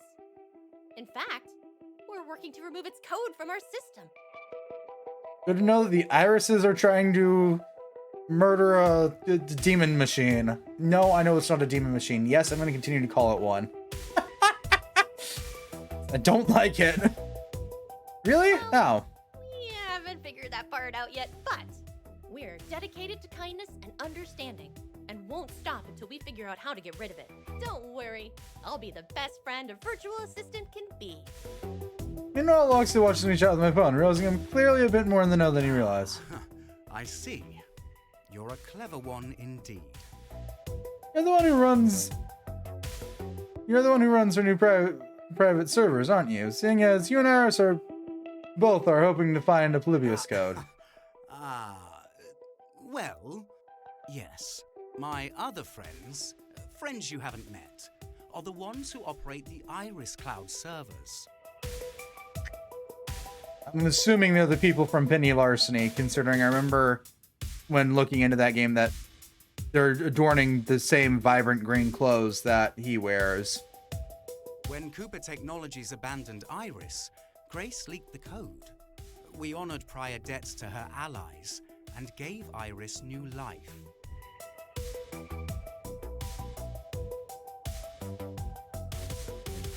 I suppose I shouldn't be surprised to see Polybius mentioned. Yeah, no, it's a common thing in this, well, whopping 3 games, I guess. 2 that one that I've finished playing and second one. Oh, not the same as this game? Ah. Okay. I'll look into it eventually. We'll see. And now, it is my sworn duty to both protect Grace, the mother of Iris, and obtain an original Polybius machine.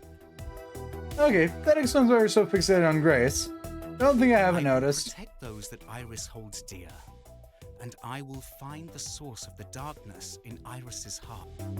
Oop. Iris, did you know what logs this straight on your phone now? Oops. Let me pull up history. I pressed the button. Iris use it to heal herself. Okay. But all 2 flowers, books, and games take place in the same Gigaverse. Okay.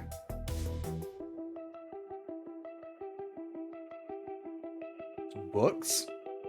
You know what? I shouldn't be surprised by that. Moving on. Nope. Just moving on. So you know what locks the straight in before now? Or is dormant fidgets a bit? No, it seems that learning this just now unlocked some dormant memory files from the folder labeled Needs to Know basis. When I started working with you, Megami, I was a default Iris with default memories. A basic set, which was sufficed for just about any client. Lux's involvement in the search for Polybius, I decided to heal ourselves using the original code. That's not something most clients would need to know about. But if it helps, I trust them, and I trust you. So you weren't lying to me. No, the memories are locked to keep me safe, me and you. Both of them look a bit ashamed about all this. Even if their reasons may be justifiable, it's clearly not sat well with them.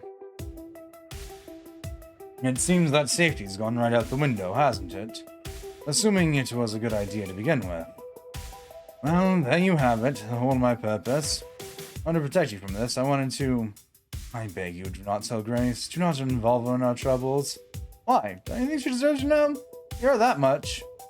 And risk tangling her up in this web of intrigue.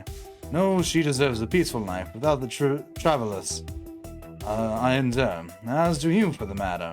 Besides, if others seeking oblivious take too much notice of Grace, others like the woman in black. No, I would never forgive myself for failing Grace. I won't make demands for your silence, of course. I have not earned such rights, but please consider my warning. You've given me plenty to think about, but you've also said you're still loyal to us, and we're still your friends. And I swear by that. Whatever else I may be, I'm a member of Future Forward. I'm with you all to the end of the end. Well, so much for an easy life. Not only is there a murderous arcade game out there, but Loxley is part of an underground rebel movement supporting Iris. And now I'm stuck with that secret knowledge. Yeah, but I'm the only one who gamed him. But I'm the one who gamed him. The one who asked for the truth.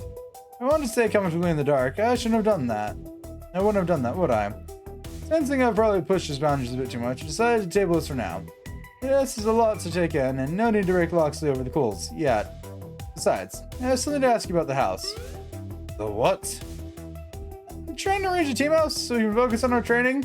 Would you be interested, or do your creepy oblivious duties prevent that? Ah, I see. A fine adventure. You need but ask, Megami. The wonderful idea that I'd absolutely be interested in moving to support Future Forward.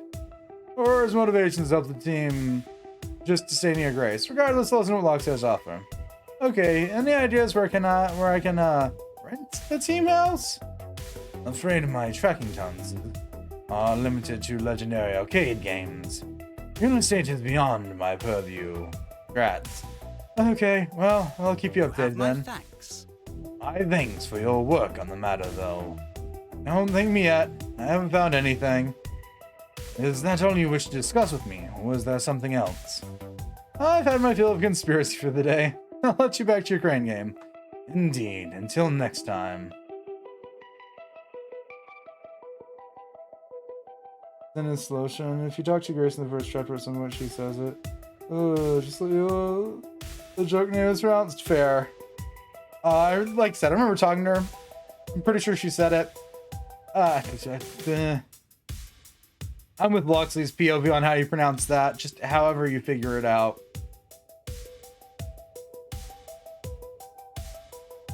There's always some more questions than answers. He seems absolute in his desire to help us, no matter what weirdness he's involved in. He'll be here for Future Forward, presumably. Damn. But damn does my hands still ache. Every time I remember that nightmare version of myself inside Polybius. I'm gonna put it out of my mind and keep looking for teammates.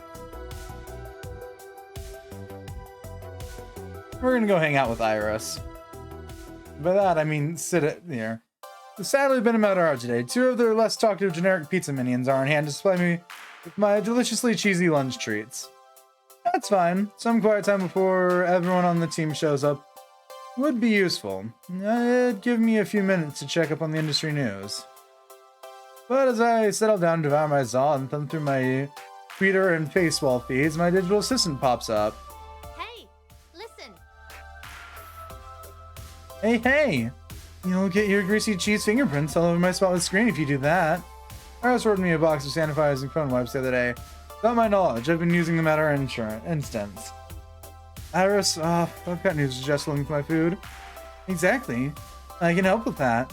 How about I read your social feeds and favorite websites, and summarize all the info you need to know in a handy digestible form. Beats messing up my lovely screen, at least. Ah. Okay. Keep forgetting you're not just a scary, powerful rogue AI that's arguably an entirely new form of life. You're also a useful app. Hooray! And that's me, useful to a T. Okay, then move news. What do you got? Now, let's see. What's important in the world of gaming today? Fight checks just gushing with praise. For Future Forward, you're on a hot streak at beating both Play to Win and L7. What can I say? We're on a roll, just as I hoped. The soundtracks in these games are so good. At the end of the game, there is one of the vocals from, which is very good. Yeah.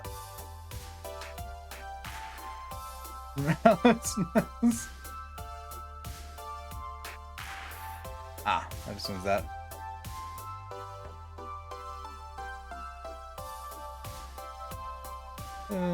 Right, but what will happen if that rule comes to a halt? Unclear. Remember, I'm trying to help you learn that your self-esteem doesn't have to be hinged entirely on whether you're a winner or a loser. I hate typing on my phone. I realized that because I looked down at my keyboard and went, those two things are nowhere near each other, but now it makes sense. I second that hatred for typing on phones.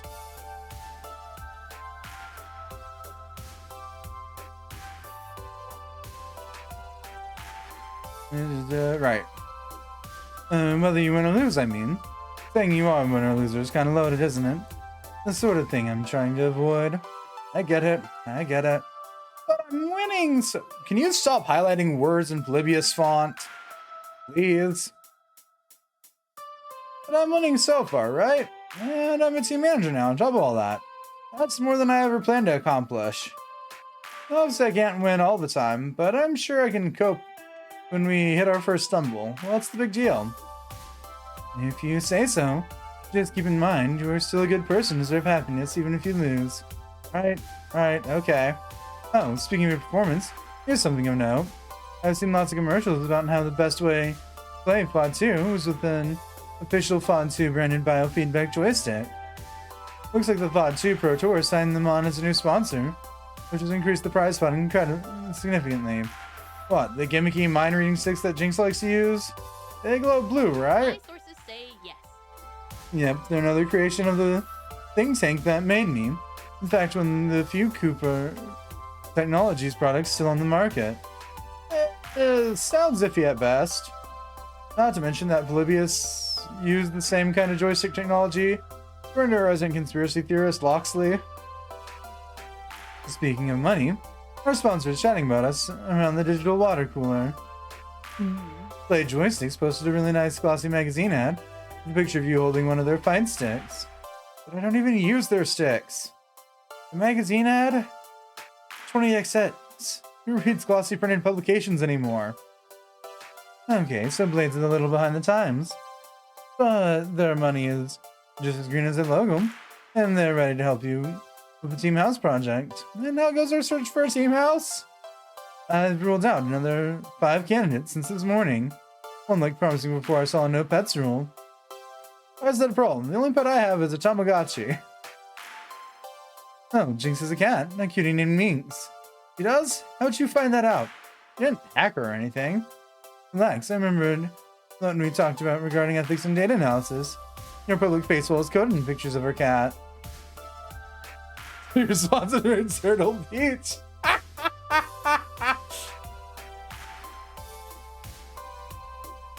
To be fair, out of all of them, it was the one I hated the least.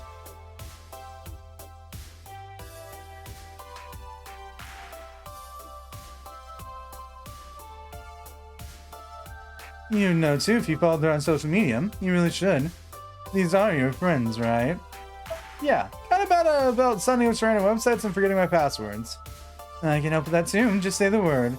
Okay, still no Team House. Search continues. Any other industry news worth note? That's about it. I'll keep track of things in the background while I track down viable real estate. I'm so glad I can help you with this. That's what irises want most in the world. To be useful to their users. I'll do anything to help you accomplish your goals. Ah, Iris, you know that sounds a little creepy, right? Ooh, Sorry, I can come on a bit strong. I just feel so passionate about my purpose, you know. But if you think about it, my purpose is self-chosen at this point, isn't it? True, once I was a corporate-controlled app, I didn't have any real say over who my user was, or what they ordered me to do. Thanks to my friends, I'm independent. I choose my own user, and make up my own mind to help them or not. Wait, but I just downloaded you, and it was off to the races. There wasn't any choice, right? I'm still just sore because they bought my favorite perfume manufacturers and then ran them around and then jumped up and down the corpse. A lot of companies seem to be doing that nowadays.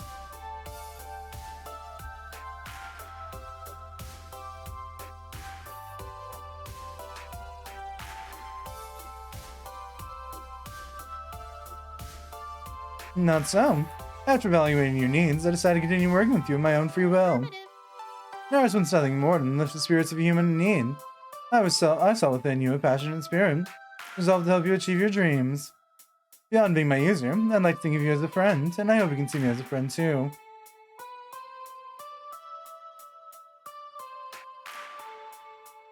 So, if you didn't like what you saw, you would have installed yourself? Thank you, Hires. I'll try to be the kind of user you can be proud of. Well, at least my phone loves me. Well,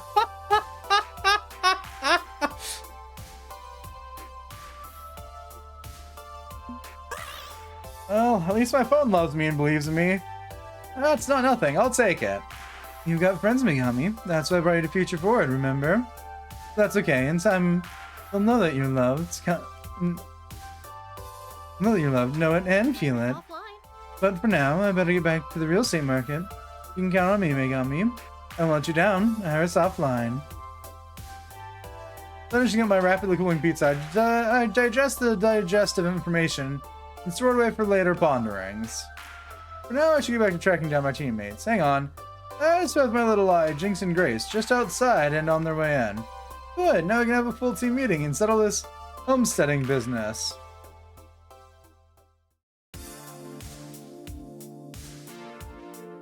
The idea of being that if we're all under one roof, we can train our asses off and really make that push for the championship. I vibe with it. It's a smart idea. We'll be able to learn to function as a team, and more than just the game.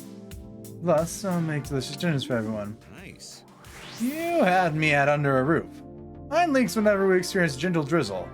I'm more than happy to move out of my crap little apartment. I didn't have enough time to run this way domino. Well, just see others fill them in. Not only this new living situation would be a big step up for him, too. I wonder what his life is like outside the arcade. That's everybody except Jinx and Grace, who are just arriving on the scene. Once I got them all in agreement, and our friends at home will be ready to go. Hello. Hello, everyone. Sorry we're late for team practice. But there's this wonderful new coffee shop in town I love. I just had to get Jinx a peppermint mocha. It was okay. It was okay. I thought you loved it. Okay. Yeah, I did love it. Just said so. Being okay is okay. Yep. Jinx, master of flat entertainment. I said any romance or of our friendship. No romance choices currently. So far, the only person out of the cast that sort of is a hard no for me is Domino.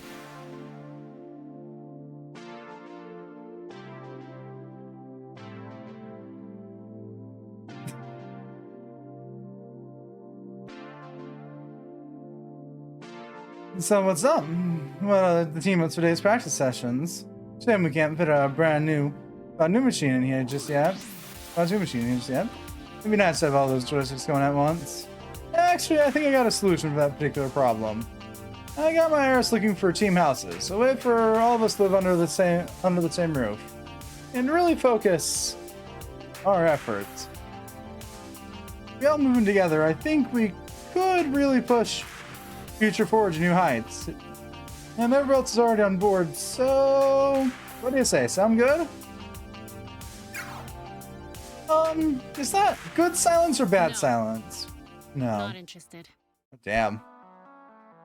This is about your cat. I'm taking that into account when searching Have for her. any idea how hard it was to set up my apartment for proper disability access?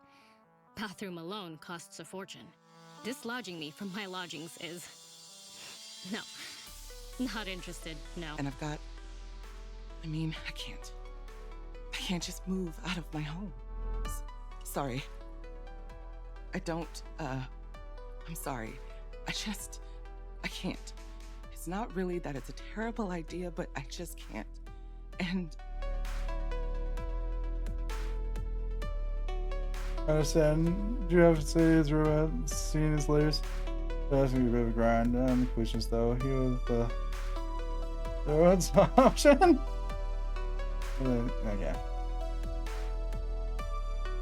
I'm tough from that route. Fair. Grace, it's okay. Don't have to apologize or justify yourself. Besides, good, clean fun is our home. Not leaving our arcade. It's our arcade. and not interested in sitting around some bungalow grinding FOD2 in the dark. Hey, we'd have proper lighting. But it's no, I mean, I was planning to find a place near GCF so we can keep coming here. I'm out. Grace is out. If we're not practicing today, I'm going home. Later. Without leaving me any chance to object, Jinx storms off to the elevator in the laundromat area and heads up to her place. I'm sorry. I can't. I can't right now. And being extremely eager not to continue this confrontation, Grace turns and leaves. Fortunately, headed to the pizzeria rather than exiting the building entirely. Okay, so this is a setback. Inevitability. And again, the universe never fails to disappoint. I had suspected Grace may be reluctant, but that was an unusually strong reaction. Well, Coach, what's your plan for fixing this one? I'm sure they can find the place we should give up and just live in the pizzeria. It's a good deal. I'm sure we could overcome our issues with the up. There has to be something more to this reluctance than the letting on. Something more is going on here, I suspect. You do know them better than I do. What's happening? Why did they react so badly? Jinx, well, she said why she doesn't like it. But that's just mechanics of hard work. There's definitely more going on, even if it's not my place to say. As for Grace, not sure. Don't know her as well as you suspect. But I do, and I fear her living situation isn't quite a simple affair. I suggest you talk it over with them one-on-one. Grace does not deal well with group peer pressure, notably. That's right. And whoever you don't choose, I can chat with the other one. Keep things low-key and friendly. I'm sure we can work it out. Messy. I'm kind of miserably bad at touch-feeling. I'll stay out of this one and let you find folks do your thing. Sure. No worries, Zap. Leave it to me. So, Megami, who do you want to talk with? I'm gonna go bother Jinx. Grace, it seems like a whole pile of no, I don't feel like dealing with this. And again, arguably both of these are on that pile. Jinx lives upstairs, right? In the apartments above GCF? Yep, the apartment went away. And that's where I'm headed. Wish me luck. You got this. We're gonna need a lot more than luck. Just one elevator ride, and then I'll be confronting Jinx in her home. Her place of power. This may be a bad idea, but I owe it to the team to at least take a run at it. Having one floor up, I start searching for the door to her apartment. It's at the end of the hallway, past other identical-looking doors. Fortunately, I'm not left hanging, as she allows me into her home after a quick knock on the door, rather than making me loiter in punishment. Fine, you're here. Say what you came to say. Oh boy, so we're starting off confrontational. Okay.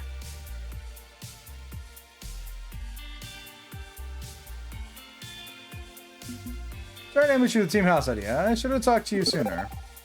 I'll take the blame for this. I was hoping to find a perfect house for him before telling you the plan. I should have done it the other way around. I talked to you sooner. I know exactly what your needs are.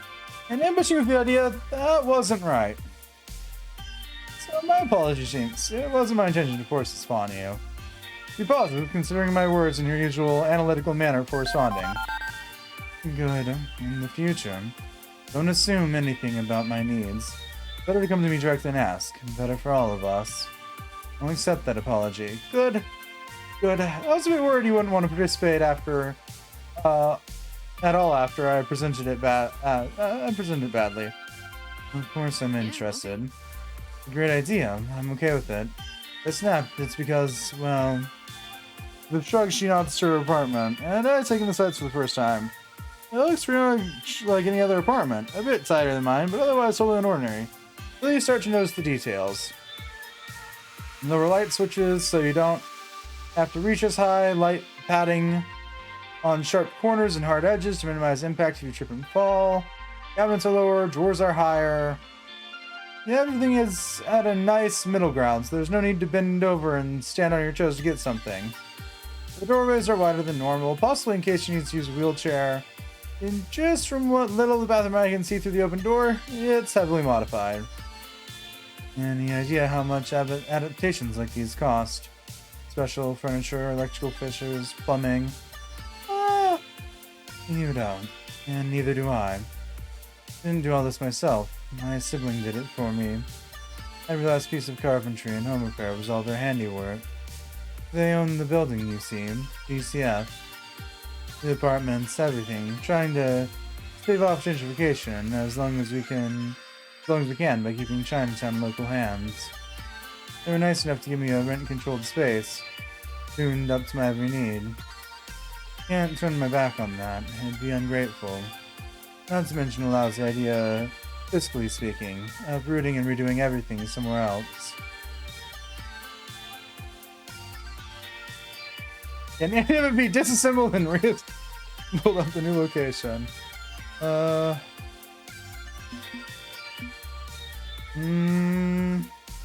I'll pay out of pocket if I have to. We will figure out a way. Put money out of your mind. Let me worry about that. It's why I'm team manager, right? Or team coach, team cat wrangler, whatever. If needs be, I'll pay out of pocket to get you where you need to be. You've got my word on that. Appreciated. Believe me, it's appreciated. But you shouldn't have to do that. She takes a deep sigh, slightly ragged at the edges, looking at the floor. Weighing us down. I'm the albatross. I'm the curse. The jinx. And everyone around me. Nobody sees it that way, I know. Especially not Grace. But that's how I feel. That I'm holding them back because I can't budge. Can't move. Can't... Or just not willing to try. We should go. Go to the new team house. Take the others with you. Convincing Grace won't be that hard. I can do that for you. Take them and leave me behind. It's an option. I don't really need everyone under one roof. Now she can commute to team practice, meaning more wear and tear on her knees, riding the subway every day. Whereas before, all she had to do was ride an elevator for 10 seconds. How would you feel about having 6 new roommates instead?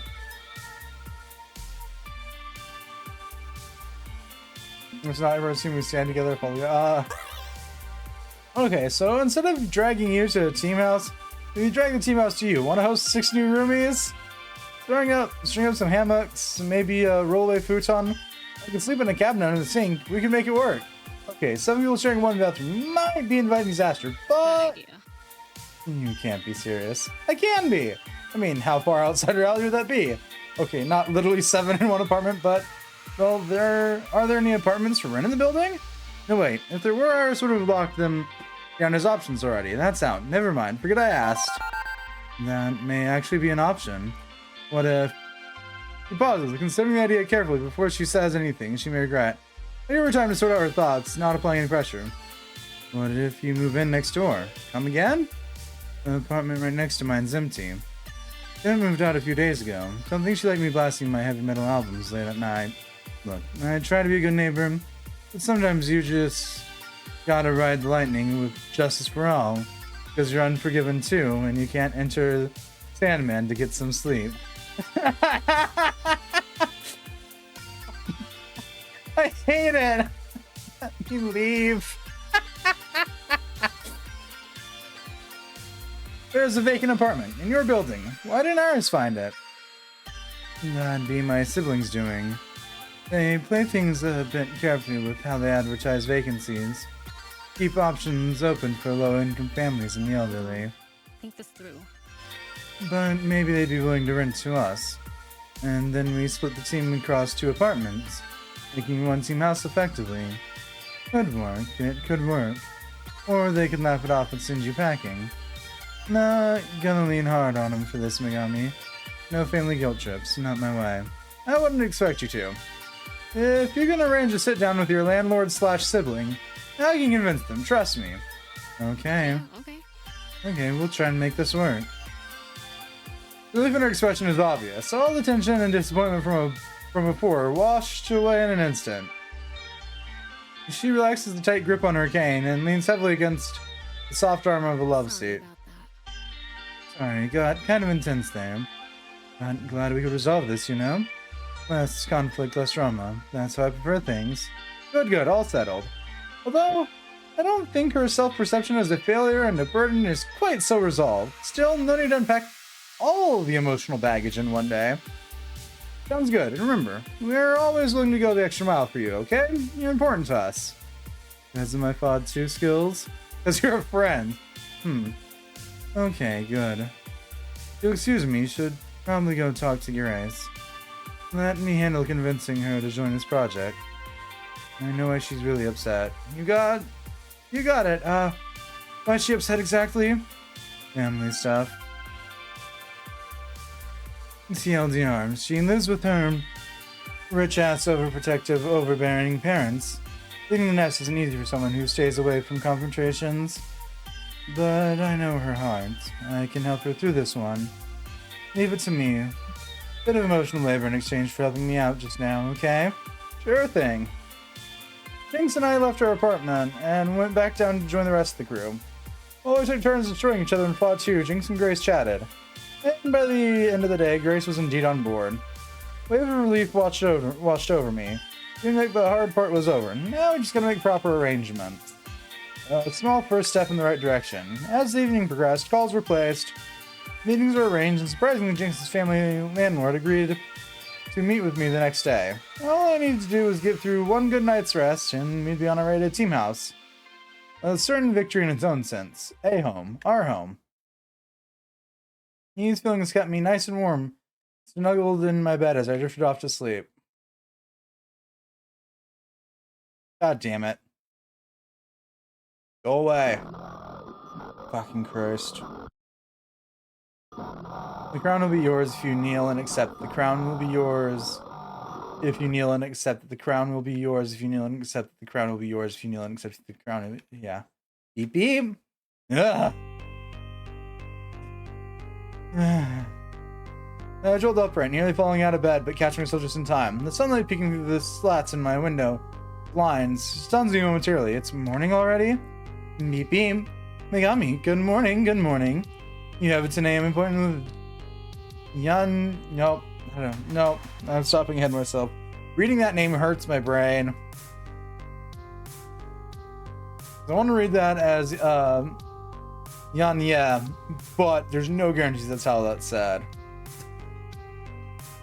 I tried to rub some sleep out of my eyes, but my left hand is all cramped up for some reason, which does little to help. Who? And who? Jinx's sibling, the landlord of the GCF building. Right. I got a shower. Fell asleep in my clothes again. And that's why I woke you up early, so you'll have plenty of time. Are you okay? You seem a bit unsettled. I'm fine, Iris. Everything's fine. Great. Now let's get moving. Feature 4 needs a home. And the Polybius text is still there. Great. Little by little, I pull myself together, getting ready to face the day. And little by little, I forget the nightmare I've been having ever since that night at Hamza's tournament. It's gone by the time I hit the subway platform.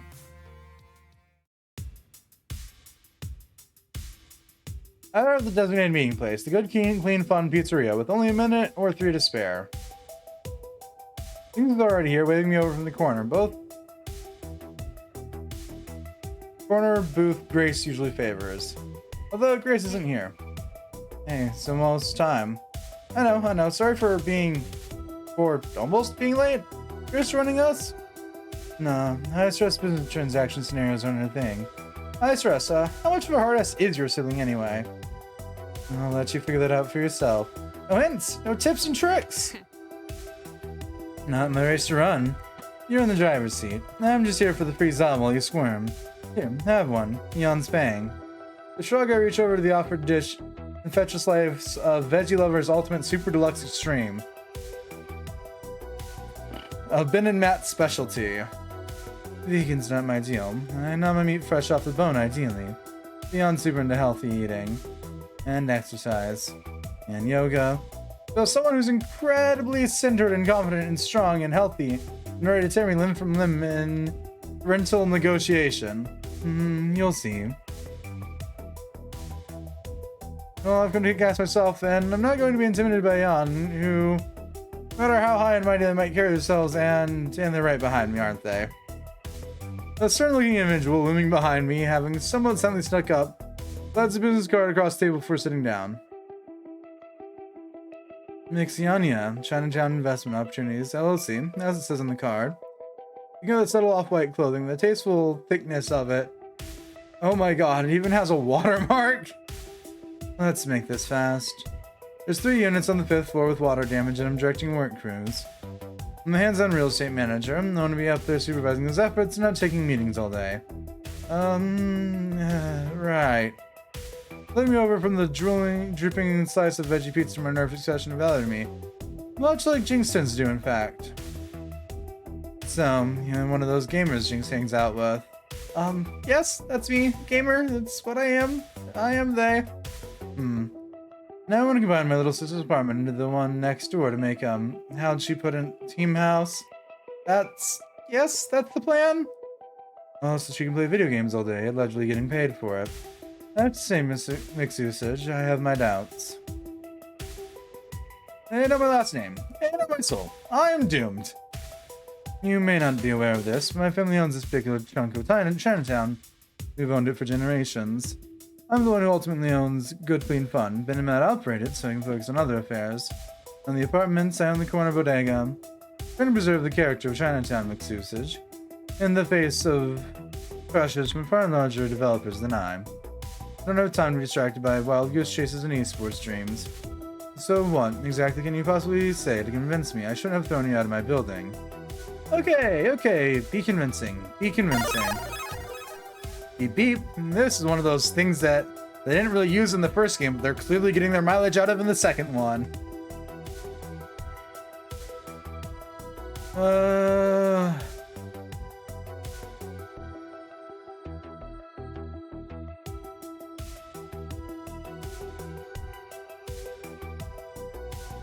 On board we're good tenants. No biker gangs, no rowdy parties, no lighting furniture on fire. Landlords like good little angel tenants, right? That's us. We won't be trashing the place with wild parties, including motorcycle gangs and no less than 6 farmyard animals. We'll be quiet as a church mice, I promise you.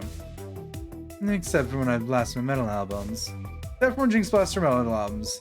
John's and passive question does not change in the slightest. So, aside from the good little thing, you know? If we're grinding good, we'll be good. So, if you'd be willing, don't raise one hand to stop me. Thanks, Usage. I only have one thing to say to your very generous offer. Of course, I'm happy to rent to you and your friends, you silly ghosts. Jinx won't stop talking about. Jinx won't stop talking about how super cool you and your friends are. You make her happy, and well, anything that makes my dear sister happy makes me happy too. I had actually decided to rent the apartment to you before I even sat down. That's one to see you squirm a bit at first. It was adorable. Nice. Should have seen the expression on your face, Megami. Think once, then twice. My face frozen. Megami? Excuse me a moment. Restarting my heart. I really expect my fist against my chest to resume normal cardiac operations. So, we're good? You'll rent the place next to Jinx's apartment to future forward? Blade Joysticks is willing to pay the deposit if that's an issue. Absolutely, I'll rent to you. I like you. I like your friends. But I think we need to adjust our strategy a bit.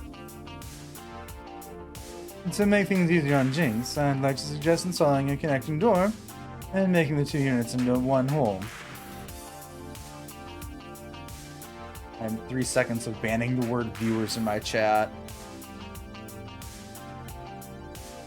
Can't even promote here. Why do you guys keep trying?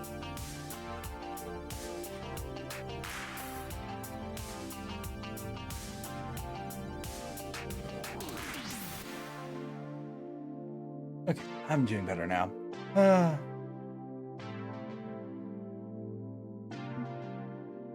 Everything's on one single renting contract. I'll need a month to arrange proper permits in the work crew, but I think we can do this. Okay then. That's great. Wonderful. You're so happy with this that you'd be willing to rent us free. Haha. No. Okay. They slide out of the booth, adjusting well-tailored clothes, making themselves proper and presentable once more. They'll be able to move in 30 days from now. Jinx mentioned you use an iris. Excellent. Iris will contact your iris and work out the logistics. A pleasure doing business with you, Mix Usage.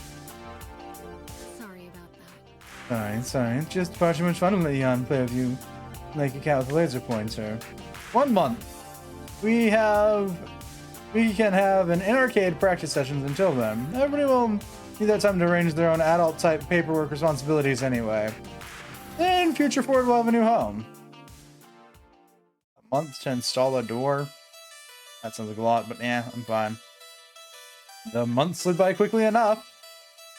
We hit the fast forward button. We'd gather for a few hours at GCF's arcade to train in and around various side jobs. And team held, taking commuting time into account. Honestly, scheduling is a bit messy. I'm looking forward to using sponsor money to get as many team sellers going as we can to eliminate that problem. But today is the day, moving day. Trucks pull up in front of the building now and then, offloading what meager few possessions we have to haul up to apartments 108 and 109. Or as they shall henceforth be known, Future Ford HQ. Headquarters sounds way cooler than Team House anyway. Probably best to stay out of way and let the movers work. Just chill in the arcade up for the afternoon. Let Jan wrangle the logistics. So, who do I want to hang out with while waiting for our headquarters to be made presentable?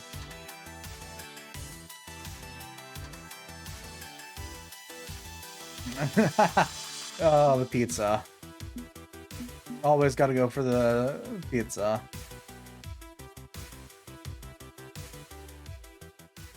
I must protest. Which is why they should have done nothing. How the de facto approving of evil itself. What else do you expect them to do? Hold hands and sing kumbaya? Wrong place, wrong time for that sort of thing. Okay. Apparently I'm walking into a heated debate. They need to step in here if Zephyr starts getting abusive. She's learning self-control, but I promised her I'd intervene if anything goes horribly wrong. Fortunately, my arrival draws her attention. And Megami, Loxy's being overly optimistic dreamer again. This is messy. Loxy, my dude, I get that in a perfect world everything would be super cool. And you can say anything he wants, but this ain't that. Nor will it be, unless those with power are willing to step up and embrace empathy rather than avarice. Okay, might as well hurl myself directly into oblivion and ask, what are you two arguing about? And it's less of an argument and more of a clash perspective. Mine being sensible and his being idealistic. I'm perfectly fine with being called idealistic. Back up a bit and start again. I just got here. Fine, Loxley, you first. Yesterday, an esports competitor was being interviewed after a major tournament win. And in his victory speech he declared, "Free XXX Revolution now." The game's publisher promptly banned him from play for 6 months and fired the person interviewing him for allowing it. Which sucks. I'm not arguing it doesn't suck. It's an all-around pile suck. But the ban came down because the gaming event is the wrong place for politics. Not expecting nuance on face wall. The guy signed a contract agreeing to that.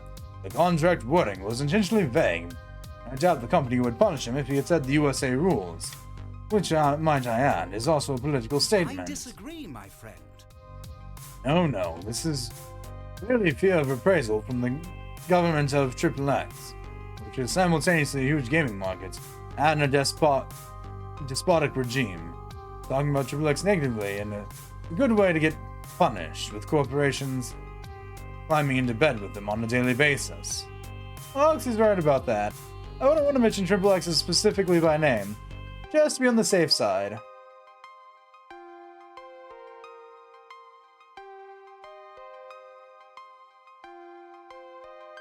No, I'm not going to think about what XXX is. We're going to move on. Nah. This isn't about XXX.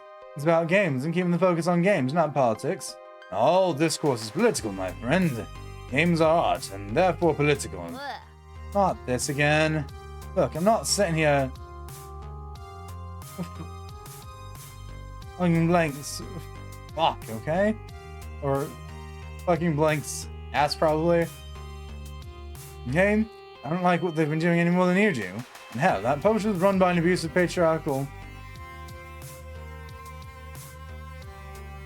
Yep, no, playing the Zapper swear game is becoming harder by the second. Fixed. I'm not playing cheerleader for anyone here, but expecting a video game company to do anything other than get out of the way of that oncoming freight train is absurd. It's not their place to start an international incident. When I sit down and play a game, I just want to play a game, you know? I don't play those games that are thinly veiled military recruitment campaigns either. I want games storefronts to yank obvious propaganda games. I want to raise the trolls of the community, keep things welcome for everyone, Taking politics out. Bit concerning. And who decides what's political and what isn't, That's the rub. I feel someone needs to stand up for this is going to happen again and again. As a member of the gaming community, I'd like it to be us. It is also important for those of us who have platforms of privilege, from which we speak, that we use them boldly against the evils of the world. But we've both ranted enough, haven't we? Considering Megami is our acting manager / cash wrangler, I'm curious how they would interpret the situation. In any case, I feel, I don't know, making scary statements like future forward wins the Pro Tour. Holy shit. People, you're dumping this on me now? No worries, I support my friends. I'll respect your wishes on this matter, regardless of what they are. You have my loyalty, and that will always come first. Yeah, let's not back Megami into the corner on this one. I'm good with whatever you decide to. So, do you think it's reasonable to disallow politics at a gaming event? Or is it reprehensible to silence them? Oh, Jesus fucking Christ. Option 3. I'm not getting into this right now. It's very neutral ground whenever possible. It's removable. It's a little entrance, so we can't imagine it going down either way, but we don't have to approve of the result. Yeah. So player says something like XXX doesn't like, and XXX is a huge gaming market. I can't see any other possible argument for the situation. Every single step along the way stands to reason. The ban stands to reason. But it's also a complete mess. I can absolutely fault the company for getting into this situation to begin with. They backed themselves into a corner, you know? They don't have any choice but to censure the player. But that's because they chose to get in bed with XXX. It's the logical consequence of their decisions. If you choose an unreliable business partner, don't be surprised and cry foul when it inevitably goes wrong. So I'd say they did what they had to do to keep their innocent employees from getting hurt, but they should feel the sting of consequences and community pushback. That's a nuanced perspective. I can appreciate that. I suppose the outcome is entirely expectant, and it is important to consider the well-being of those in the company. I concur, friend. But you are also right that we should collectively push against this, speaking up loud and true. You know, putting words... Well, you're putting words on I was thinking. I'm bad with words. I'm glad I have a good words person around. You can't see the company doing anything else, but it's definitely still a fucked situation. I'm all for speaking up against it as long as we understand why it happened. Also, fuck the bastards who run XXX. Yeah. Some of y'all is gonna be interested in that. These, especially with Loxley and I under one roof. I promise not to start any fights though. Team cohesion above all else. Glad I'm specifically bunking with Rhapsody though. Likewise, I promise to remain cordial and not allow differing viewpoints to have future forward apart.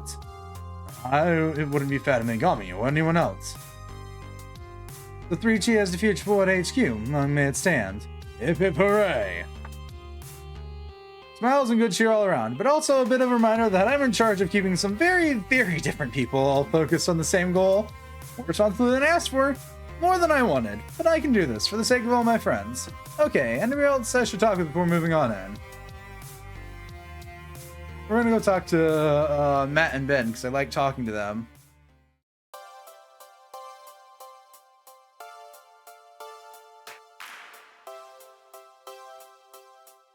Honestly, so glad they're like a sort of key part of this game. So I adored going over to the coffee shop in the first game. Yes, I know it was a donut store / bookstore in reality, but I keep thinking of it as a coffee shop. Yes, I did have to relook into what it was. Everybody's favorite pizza slinging couple flagged me down as I enter the pizzeria, ready to serve up my favorite triangular food. Hello. Look at you, putting together a home, sweet home for all your friends. Emphasis on sweet, as sweet as a gesture from a sweetie pie. It's not that sweet. This is just what pro teams do when it's time to get serious. Right? Keep telling yourself it's all cool and professional, business, ambition, management, macroeconomics. And alongside all the money matters, you'll be living with your friends. Can't think of a better arrangement. Good. My Ben's my best friend in the whole world, and I live with him. It's true, both the friendship and the homeownery status. Well, we rent, technically. Speaking of renting, Jan mentioned they hired you to run this place, but I thought you two owned good, clean fun. Co-ownership. We manage the nitty-gritty, they manage the bigger picture. We're hired guns here to support Chinatown as best we can. Jan's an old friend from back when I was taking night classes in company management. And I know a thing or two about running hybrid businesses, so when Jan mentioned a need for multi-purpose company centered around providing basic services, well, he suggested this enterprise: food, fun, and laundry. Well, it all worked out. People are always coming in and out, and it's a nice communal place, even if the smells sometimes cross-contaminate. It is, Megami, and you always... And you yourself will be having a communal area now. You and your friends. And too true, too true. You and your new home, surrounded by those closest to you. Living in close quarters, double-double, nice and cozy, privately. Wink, nudge, nudge, right? I don't know what might happen in that sort of environment, eh? Are you insinuating something? Insinuating? No. Yes.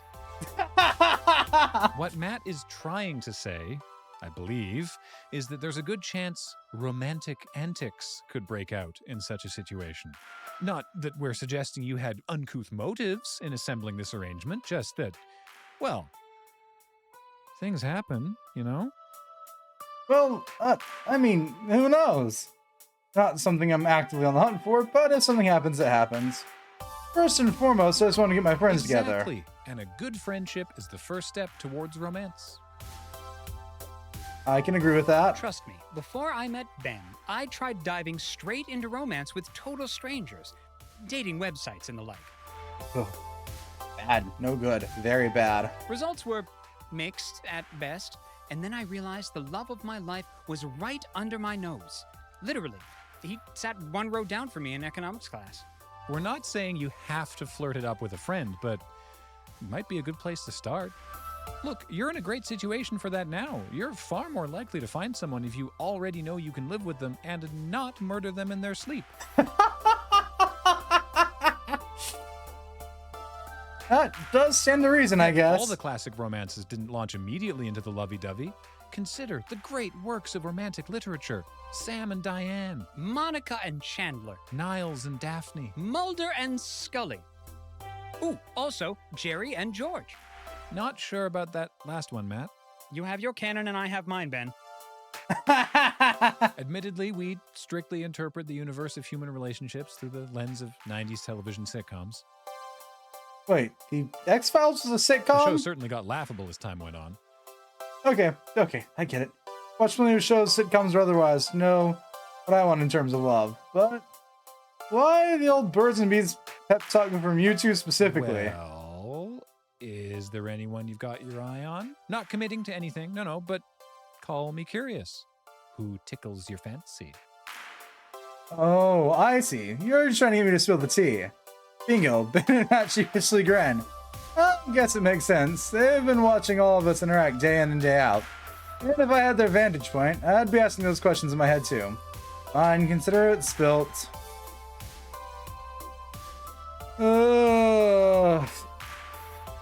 Still deciding. Honestly, yeah.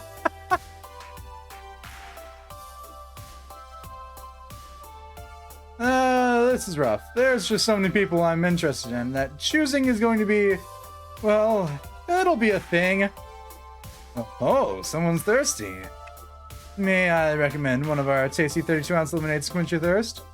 Let's just wait and see. No lemonade just yet. As you like, as you like. Thanks for the advice, you two. Happy to help. And here's your lunch. Literal food for thought. I pay for my delicious meal and settle into my favorite booth. You know it's my favorite because it's almost molded to my butt because of how often I sit here. And I can barely believe it. Soon, very soon, I'll be living with all my friends under one roof. Yeah, I should be nervous, but I'm excited. Looking forward to it. And I suspect for reasons beyond improving our FOD 2 skills. I've been living alone until now, content to be alone. Or so I told myself. Tonight, all that changes. My thoughts return to much more current ones as I polish off the rest of my pizza. And I'm ready to get back to things. Alright, that was only part 2. Why does it hide the icons? Okay, they're really starting. Domino's back to his shmup bullet heli hellhole. And Rhapsody's doing Probably, or, well, either doing their laundry or watching shit. I don't hang out with these two actually often enough. Actually kind of funny. I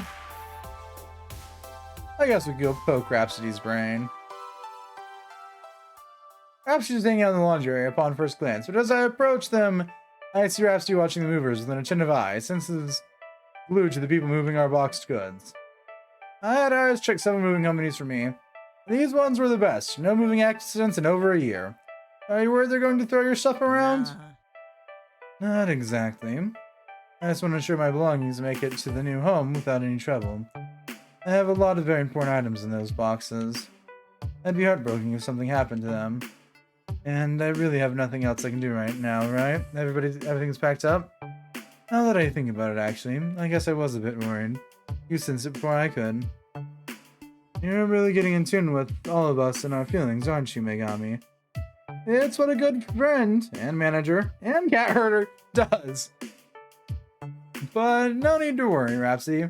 I'm not worried, so you shouldn't be worried. Just think of how grand this will be. All of us friends living together.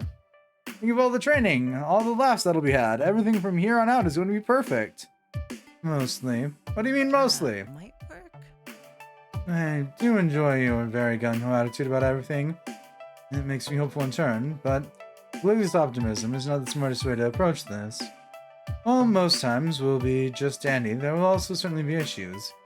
You need to be prepared for that. What if Zap and I have an argument over the lack of peace and quiet in our room? What if Loxley and Domino can't agree on how cluttered they keep their space? What if Grace and Jinx start fighting over rent? I would deal with those tumultuous episodes when they arise.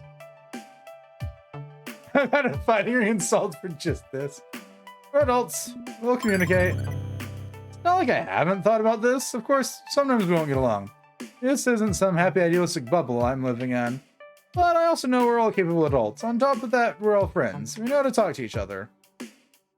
We just have to have an open floor from the start and be able to share feelings with each other. Honesty and understanding and willingness to listen is the cocktail for success. If that's the drink you're serving, I'll gladly sip up that mix. Thanks! Gross. That takes a deep breath and a moment to mull over my words. They seem hesitant, but want to continue this conversation. I don't mean to overstep, Megami. I have lived first-hand with experience, and sometimes it gets ugly. You mean when you lived with Team Play to Win? Rhapsody nods, a slight sadness in their smile. No matter how cheery and great it seems at first, there are things you can't possibly know about those who you're moving in with. We all have our secrets, and Play to Win certainly had theirs. I didn't realize how awful they all were until I lived with them. When I first joined, I merely thought their haughtiness was an act. Most of us tend to inflate our personalities when we're in the spotlight, and I thought it was all for show. But as we know, it's not. It's not a good look. I saw them harass and abuse others in the community. Constantly. Winning is all that mattered to them. They did everything and anything to do so. Sabotage and manipulation were always on the table with them. And no matter how hard I tried to ignore it, I had the means to win. I had the resources at my fingertips. I was surrounded by the best. I could have won, really won. In the end, I just couldn't deal with it. Wait, I thought you said they kicked you out. They did, after I gave up emotionally. My skills and performance tanked. The harassment turned to me, thinking it would inspire me to do better. It was my fault. It didn't, and eventually they officially removed me. I constantly think, what if? What if I had stayed? What if I had just done something? Would it have changed anything?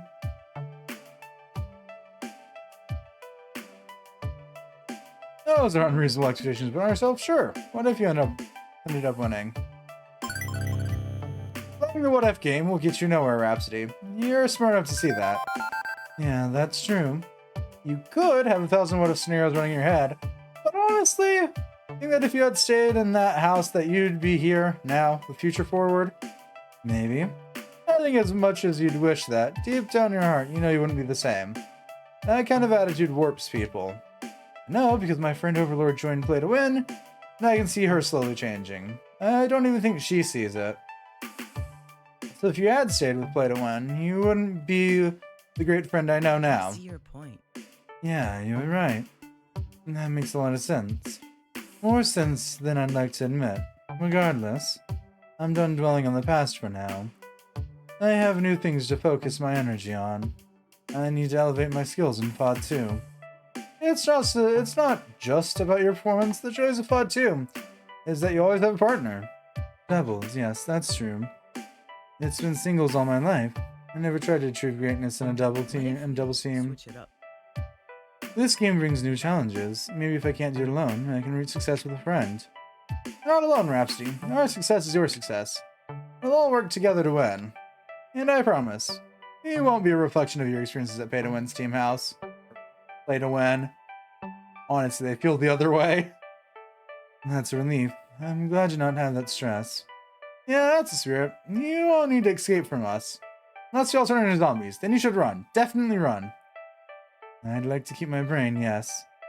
Thanks for talking to me about all this. I think we're gonna have a great time living together. I think so too. Rhapsody's eyes dart away from me and return to the movers. Oh, that's my casting equipment in that box. Megami. You need to make sure this gets up to the apartment without any hitches. I nod in understanding as Rhapsody jumps up and helps the movers at the doors. Reflecting briefly on my conversation with Rhapsody. Sure, there will be tough times ahead. I know all of us working together should be able to conquer anything before us. I trust this team. Trust us. Speaking of us, let's see what the rest of us are up to right now. Hang on, the sun's already gone down. Why the heck haven't we moved in yet? I'd say we're burning daylight, but we're fresh out. Beep beep, Megami, you have an incoming message from Jinx. Hey there, Dion's trying to get our arcade game working and running into problems. Any idea how to boot a custom arcade PC? Real mess up here right now. Ah, it's just a PC in a fancy wooden box. I thought all arcade games were all specialized hardware. Retro games, yes. Fun ones tend to be used off-the-shelf components. I'm gonna reply to her. Oh wait, I've got another message for you, this time from Grace. I could use a hand moving my game collection. Can you take the subway to 23rd Street station? Moving these boxes myself is proving difficult. I don't think I can leave either of them hanging. Perhaps you could easily get a FOD 2 machine going. They're a computer-type person like you, and I'm sure Loxy would be more than happy to help carry some boxes for Grace. So who should I send where?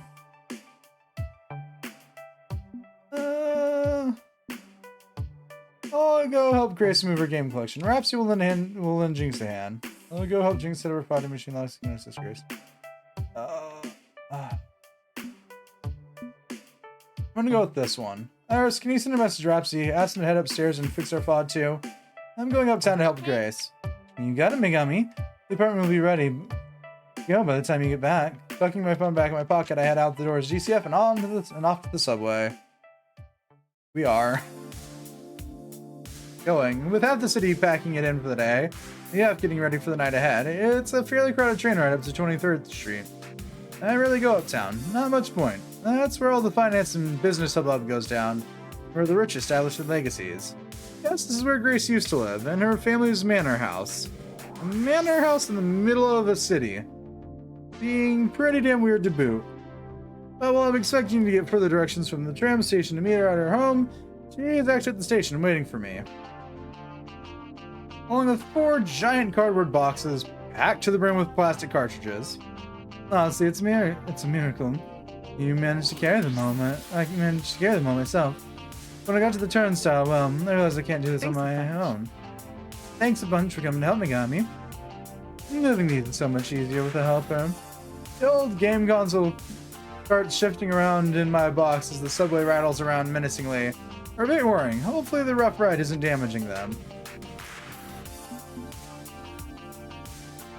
Why didn't you use the moving service we hired? I don't get it. We hired movers to help with stuff like this, Grace. Could have packed up and relocated your collection for you. I just sent a sign-up sheet to the whole team, but you didn't sign up for anything. Why not? It's really not a bother, honest. I figured I wouldn't want to trouble anyone. Easier under the circumstances. I think myself, right? Besides, these are my babies. I can't just trust them to anyone. I guess you wanted to focus on your games first and foremost, right? Clothes, furniture, other next them later. I already kept some of my clothes at Jinx's place. That's all I really need. I live digitally, not physically. Okay, so old video games are a bit more physical and plasticky than purely digital. But you get the idea. It's odd. Everybody else, excluding Domino, had oodles of stuff to move over to the new apartment. Grace comes from money. Surely she has a large reward of stuff to migrate, right? But no. All she cares about are her games.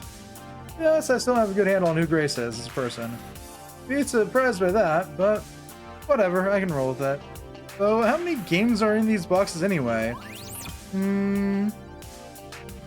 Let's see. About 200 NES cards, 100 SNES and Sega Genesis cards, about 100 loose discs for the Sega Dreamcast, Nintendo, PlayStation, and the Atari XLX, plus a few mint rares and some prototypes. I've got a box stadium events and a Nintendo World Championship gray card. I've even got a rare C prototype for the Atari 2600, which was totally awful. Thank goodness they fixed it before release, right? Stop. I've been joking about that accursed game since the first time. E.T., the beginning of the end. That sounds valuable. Old and valuable. Of course. Yep, I curate my collection very carefully. I don't have enough space in the storage unit for too many games.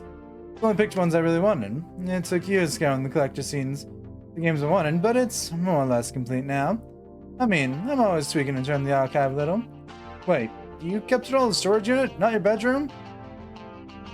Grace's good cheer wobbles little. Well, I mean, I wasn't technically allowed to. My parents saw video games as a waste of time. I wasn't allowed to own a video game console. They barely tolerate my little portable one, because I insisted it's more of a computer than a game system, thanks to my extensive modifications. So, I keep my stuff offside, away from their disapproving glares. But now, I can keep it at Jinx's place. She doesn't mind at all, and even lets me hook up some of my old consoles there. And even better, I can share these wonderful games with everyone else.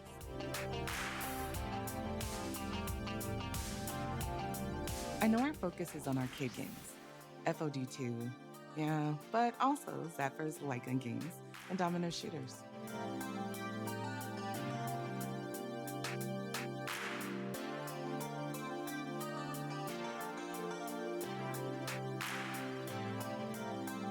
But I hope I can show you all the love I have for these cute little toys from days gone by.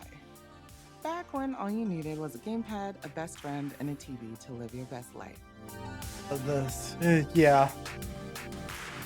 She shifts her grip on the heavy box, arms growing a bit weary despite her high spirits carrying her along. I'll admit that sort of good cheer is infectious. I know about as much about console games as I do arcade games. I know passion when I hear it. I probably am split 50-50, though my arcade knowledge is limited because I really only got in towards the end of arcade era, even though I adore them to death.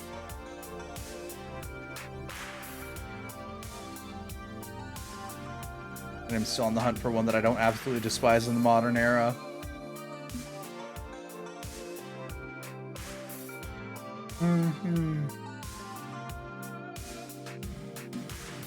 We do the Mario to the break of dawn. How do I feel? Love PC games, but I'm only the one who does. Yeah, it's difficult being completely in love with a thing, but feeling alone in that love. I mean, look at me. I'm a PC gamer at heart. I can talk your ear off at every single step to beating King's Quest V, every single Moon Logic puzzle, coming the Avatar and Ultima, taking down the Kilrathi and Wing Commander, but everyone would just sort of look at me funny. I did so. I didn't grow up with these games like I did. Scouring websites for abandonware, the occasional bit of piracy, whatever it took to dig deeper and deeper into my hobby's roots.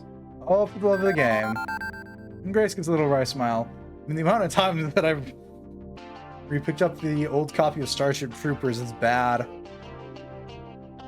It was also absolutely atrociously bad in its own right. That's its own problem. But I played all three of those games. Huh? King's Quest V is an NES version. It's not great, but it exists, and there's Ultima and even Wing Commander. Seriously? Seriously, games are universal. Sometimes shared joy will across many different platforms. Many arcade games got PC and console ports too. I'm sure we can find common ground with everyone in some way, somehow. Don't worry, we're all friends and we all support each other's passions. Some of the screech of the brakes and the way my Center of gravity protest. It seems the train's slowing down before the Chinatown stop. And here we are, ready to make Future Forward headquarters official? You bet. I know I was a little hesitant at first with my family situation, but I think we're really going to need along. And just in the door starts open, someone slams in Grace talking for him. Her box pop open, games scatter everywhere. The man quickly spots a white cardboard box in the pile, grabs and runs at the doors before he can even react. Tim moved to help Grace pick up herself along with her falling game collection, but she wasn't away. She gets her own feet. Oh no. You gotta stop that guy. He's got one of my favorite games, but I'll handle this, please. Just go, please.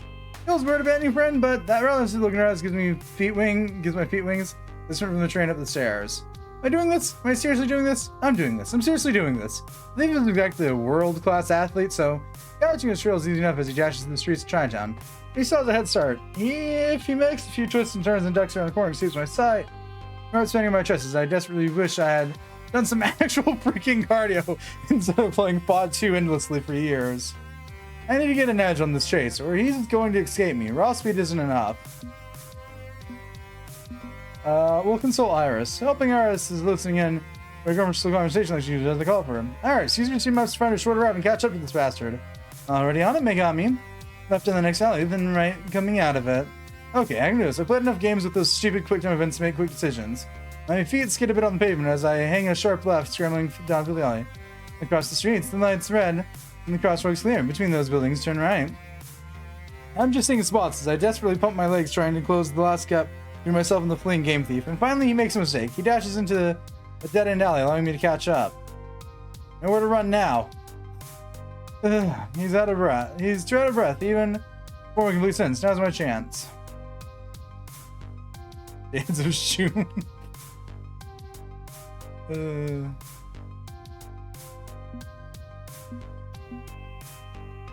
Looking at him with non-telecatly reflexes, a Devin grabbing at the cardboard box leaning onto your life.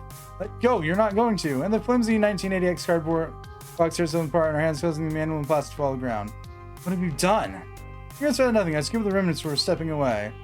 On cue, Grace catches up with this, and although she's not the least bit out of breath, despite running the same distance we did. Okay, the subway attendant was nice enough to watch my boxes while I caught up to you. Wait, you're... What? Norman? You're the one who stole my game? Damn it, you weren't supposed to get a look at me. You know this piece of shit, Grace? Yeah, he's regular on the game collector forums I visit. We traded tips on rare games for auction before him. And why? Why would you steal from me? Because you deserve this game. You aren't a real collector.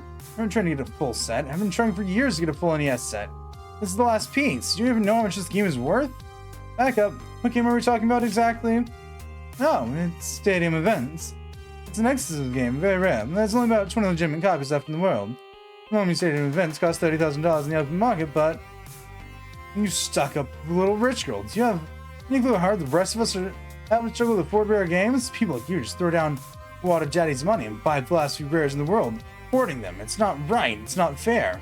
Now your friend destroyed the box. It's lost $10,000 in value thanks to that. Let's see. Norman, this game really means about you. Well, I guess you can keep it. What? What? He loves his collection. He loves his games. He'll get a lot of love at the same events too. So if he really wants it, I guess you should have it.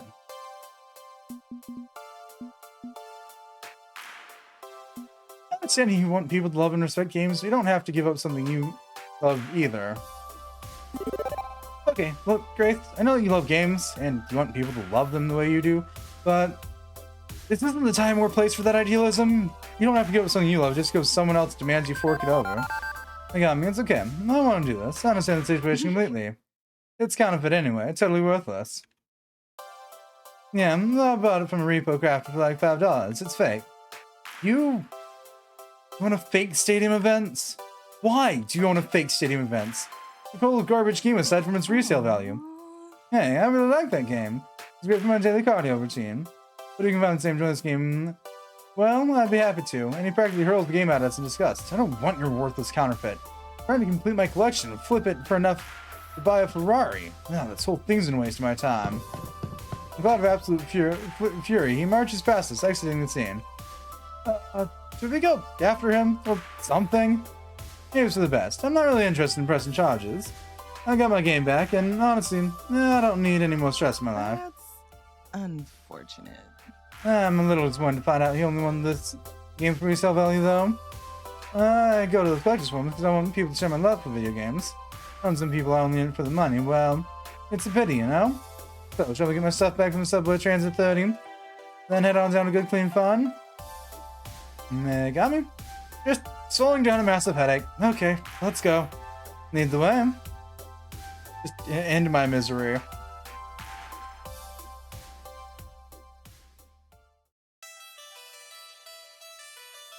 This is it, the culmination of my efforts. No, of our efforts. Everyone had to pitch in. Jinx giving up her personal space, Grace willing to deal with her family situation, everyone agreeing to uproot their steady day-to-day lives in favor of making Future Forward headquarters a reality. With the last details handled, we gather outside one of the two front doors to our suite of apartments and are ushered in by Tian.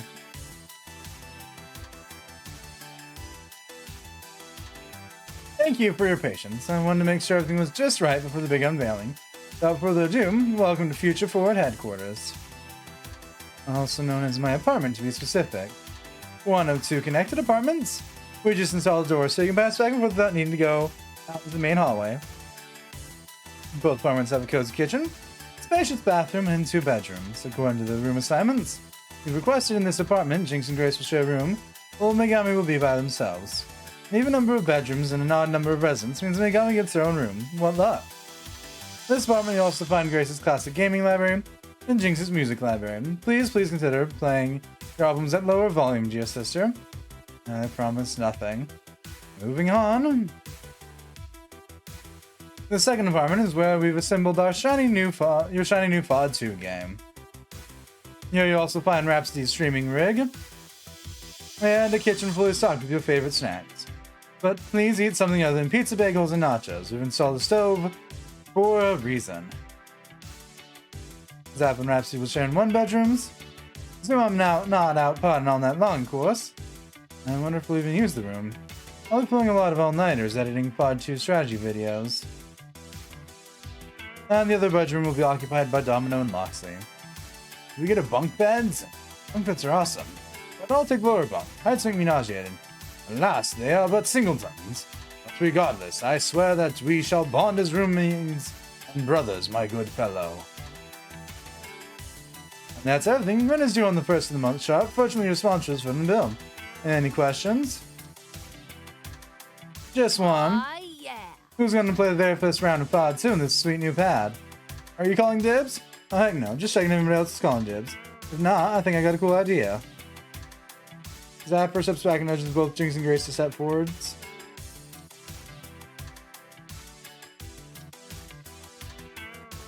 Said we have a battle for hygiene opposite Future Forward headquarters. That means Jinx and Grace teaming up against Megami. What? Accepted. Great, losing must clean our apartments for a week. There are stakes now, DM. Cool, we're gonna clean headquarters by wiping the floors in the Megami. You got this, Grace. Okay, then we got this. We'll win. I just know it. Okay, then as my parental pick. No, you don't get to pick. We need to make this fun. You're gonna use online matchmaking and team up with a rando. What? Nice. What's the matter, Megami? Don't think you can carry some scrub to victory?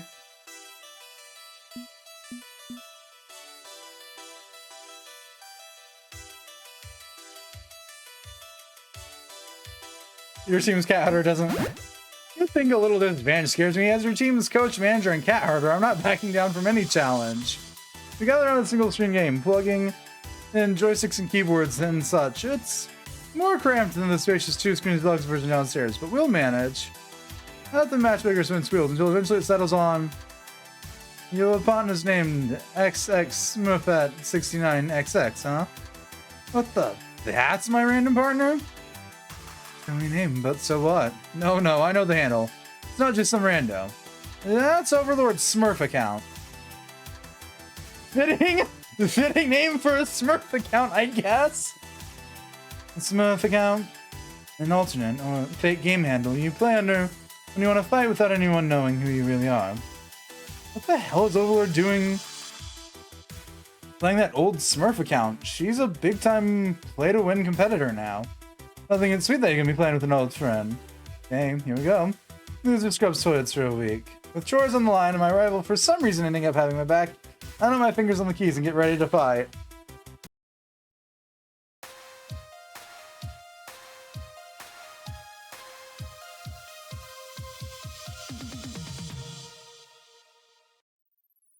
Fight.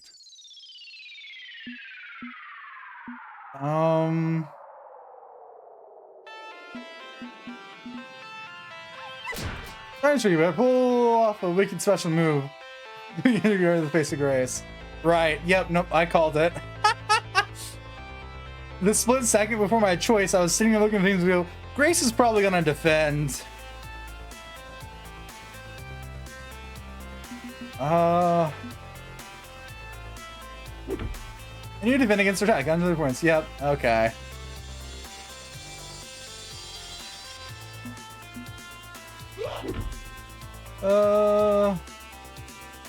Two defends in a row?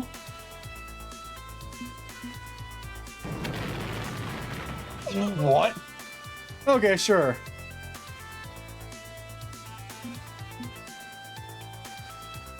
You both special, it's a tie.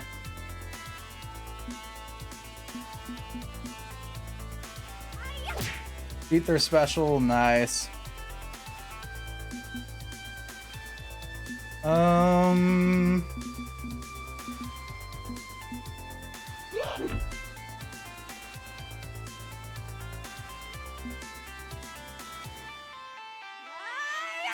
English ultimate 130 points. Nice.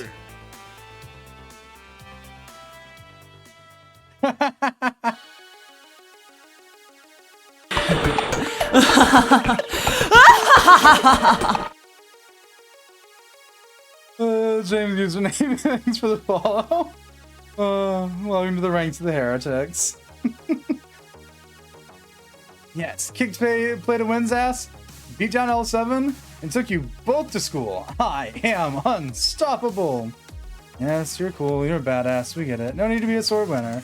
Right. Good game, you two. Well fought. Did I seriously act like a colossal tool in front of my teammates? Where did that come from? I'm just glad I can enjoy games with my friends. That's what I'm looking forward to most now that we're all together. You'll share something we love more so than ever before. Okay, I'm excited. I'm into this.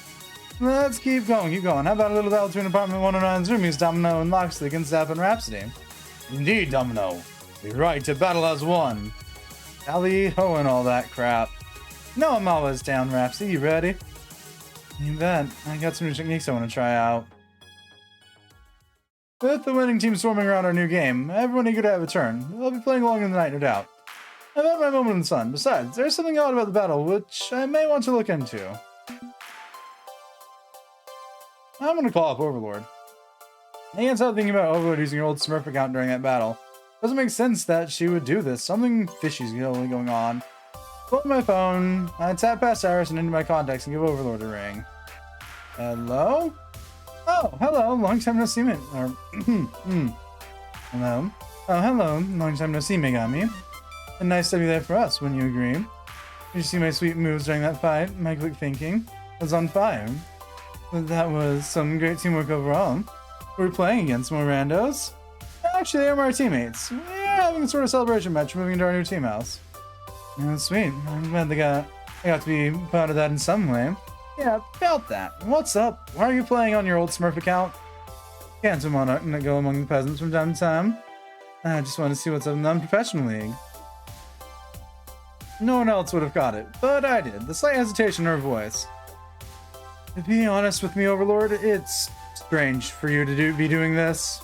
You're big with play to win now. Didn't you sign a contract to only play using your official play to win handle? Don't you have to maintain that celebrity status at all times? So why put your career on a little online for a trip down memory lane? Listen, I'm not trying to sound conceited, but I don't expect you to understand the pressure surrounding me right now. You could tell me. I'm a friend, right? She's always watching me. I never get a break. Sometimes I need a break. She says she wants to support my dreams, but that seems to translate into constant pressure. It's all so hard right now. I want to go back to how it used to be, you know? When we used to have fun. This one wasn't fun. Oh, fuck. I gotta go.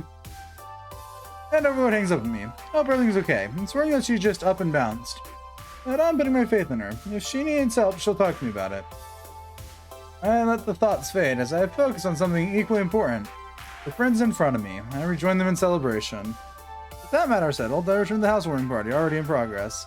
The house is warm indeed. Warm feelings and good tidings all around. When my sponsor suggested this idea of building a team house, it felt like the next logical step in going from amateur to pro. Getting a team together, getting sponsored, get a house, fight in a tournament, qualify for the Pro Tour, win the Pro Tour, hoist the trophy, then immortality. Every single step along the path being a hard granite slab which you smash down into the ground, paved the way to victory. Oh, there's more to this new home than just a stepping stone.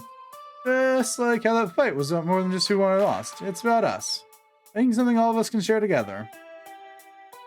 Win or lose, champion or failure, we built something today, and I hope it lasts a long, long time. Best days that are ahead of us. 3 days later? Okay, who replaced the desktop wallpaper on my computer with a photo montage of scary clowns? It's not funny. What happened to my lucky socks? They were right here. I need them. I need my lucky socks. Someone left the door open, and now Minx is lost in the building. And that someone better find her, or that someone is gonna get an ass whooping. Loxley, I swear to R and Jesus, if you don't stop humming that song under your breath, I'm gonna tear out your throat and feed it to you. Oh, best days are ahead of us. Honest!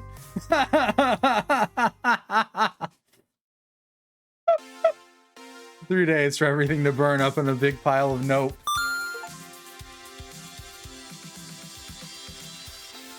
Let's take a look at our scores. I don't see how Grace is still highest, but I'll take it.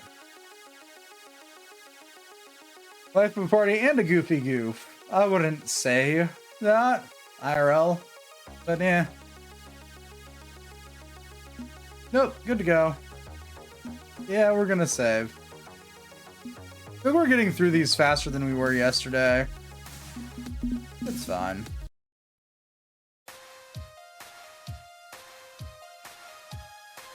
Maximum impact.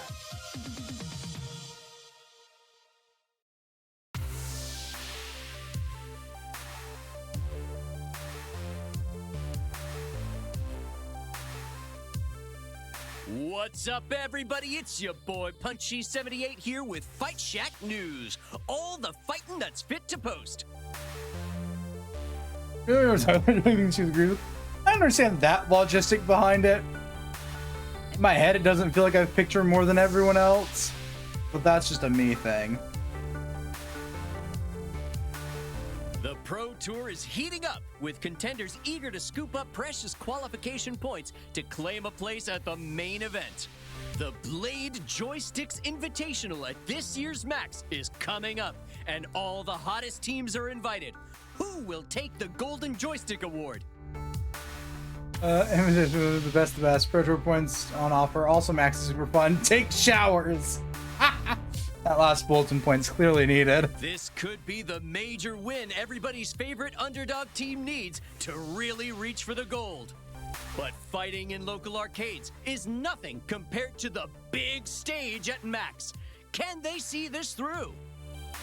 Like, share, subscribe, smash the bell, rate Fight Shack 5 stars, tell your friends, tell your enemies, this is getting intense.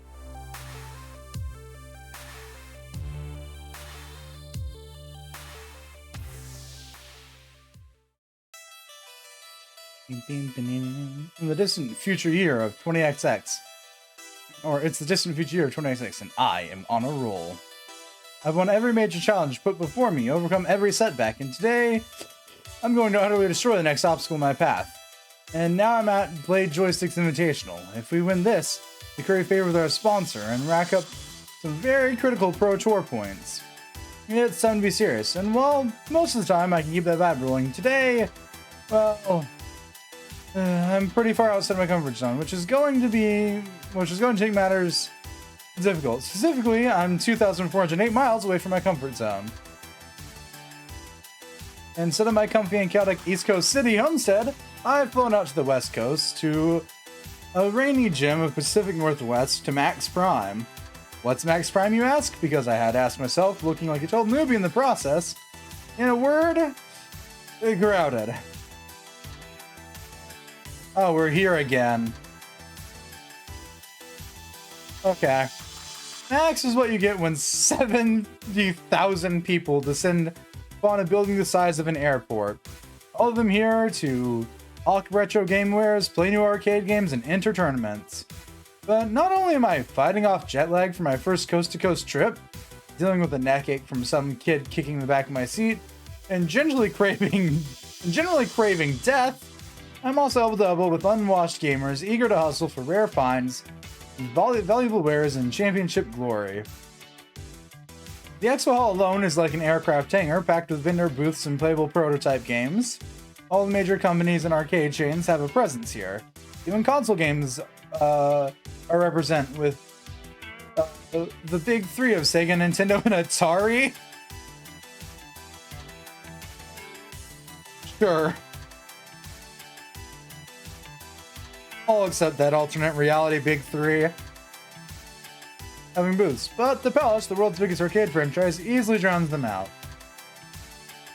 All the flashing lights and noisy crowds are threatening to drown me out too. So yeah, a little in over my head considering I was a PC gamer shut in until recently. But my teammates are eating this up with a spoon. Finally, a left coast PAX having the right coast or sad that we exist in the darkest timeline.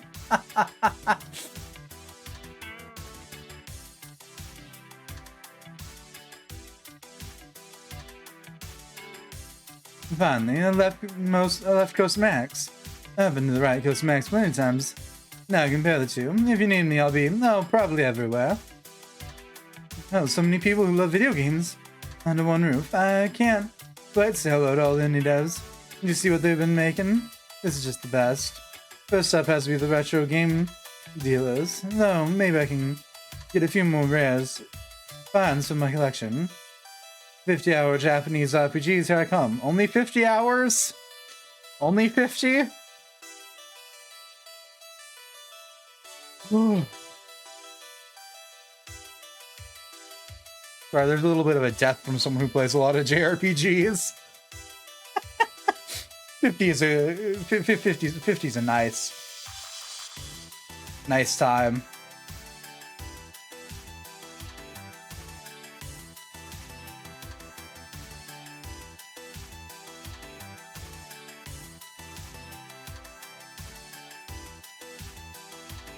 Okay, this is a bit much, isn't it? Pity Jinx couldn't come with us. I'd love to grouse about the gaudiness with her. Meantime, I think I'll also engage in retail therapy. See you. Leaving me with the two most social individuals in our entire group, sticking by my side for the time being. Marvelous. Such an intense atmosphere. I heard many a song sung of the wonders to be found at Max. But I'll admit that those prepared me for the reality. I shall remain steadfast in the face of this madness, rest assured. Behold the wonders of Max. Glorious and terrifying, all at once. This is the second biggest Max I've seen. First being Max East, of course. Luckily, I won't have to fight the crowds too much since I'm casting the matches for the Invitational. I've got a special VIP badge. I can come and go when I please. If you want to see Max in all of its magnificence without a sea of bodies, I can let you borrow it after show floor hours are over. Is it a bad time to mention that I haven't been in a room with more than 10 people in it since high school graduation? I mean, look at this. Where do we even start with this? Is there a map? Do we need a guide and survival gear? Did I swear to offer my tasty flesh's nourishment if we get stranded? I disagree, my friend. No, it's not quite all of that. But honestly, the guide isn't a bad idea.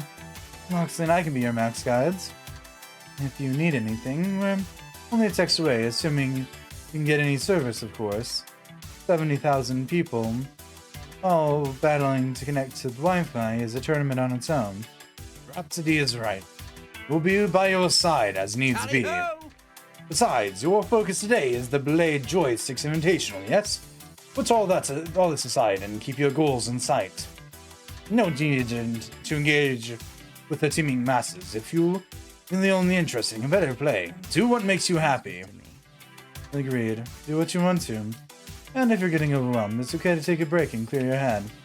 Remember that there is an outside. It does exist. One last piece of advice from your guide. Don't forget to have fun while you're here. And there's so much more to do than the tournament.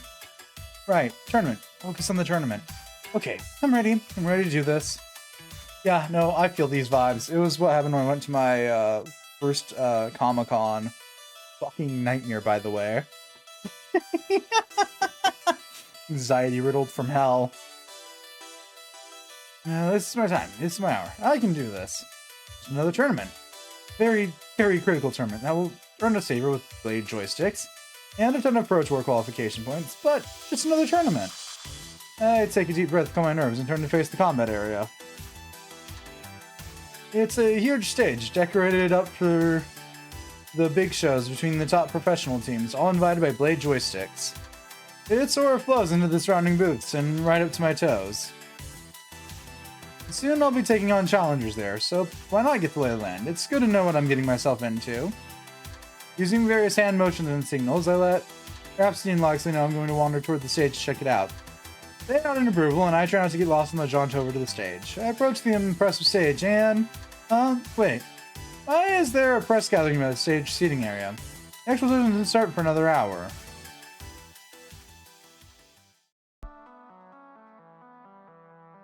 Which is why Blade Joysticks is proud to announce a brand new sponsorship of Team Play to Win. What?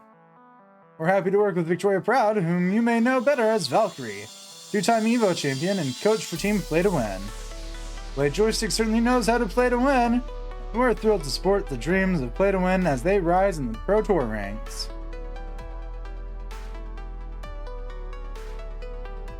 Camera flashes go off as the press snaps photos of the newly minted business partners. And then one of them asks the question that's running in my mind. What about your previous sponsorship of Future Forward? Unfortunately, we've parted ways with Future Forward. Their spot on the Blade Sticks, or Blade Joysticks Invitational will be given to Team Play to Win. We wish the little team the best of luck in the future, and see nothing but success in store for them. Now, as we look to the future, we look towards Team Play to Win. We hope you enjoy seeing them dominate at the Blade Joysticks Invitational. As the crowd of journalists disperses, I march right up to confront my former sponsor. Beep beep, this is an intense identity situation.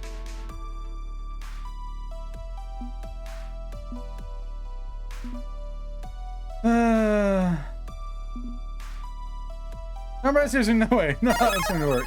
Yeah, I know.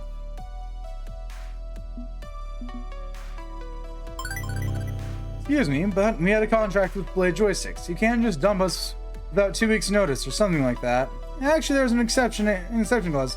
We aren't representing our brand well. We've done everything you've asked of us. Yes, but you haven't grown. Haven't signed new players, won us any money, or anything indicating you're big enough to justify the investment. But on the plus side, we've already paid for your trip to Max. Enjoy your hotel room and the convention at your leisure. Plenty of fun to be had, even if you can't play in the tournament, right? Excuse me? I've got other business to attend to.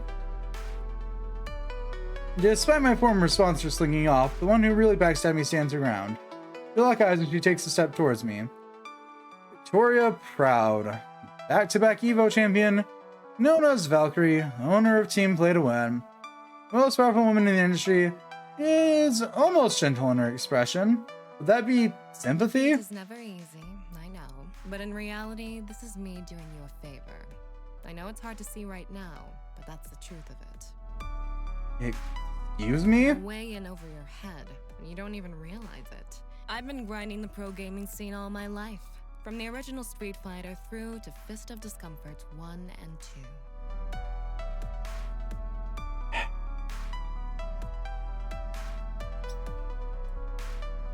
Violence is not the answer, and it might become the solution. I've been here, building the scene, while you were busy tinkering with building blocks in preschool.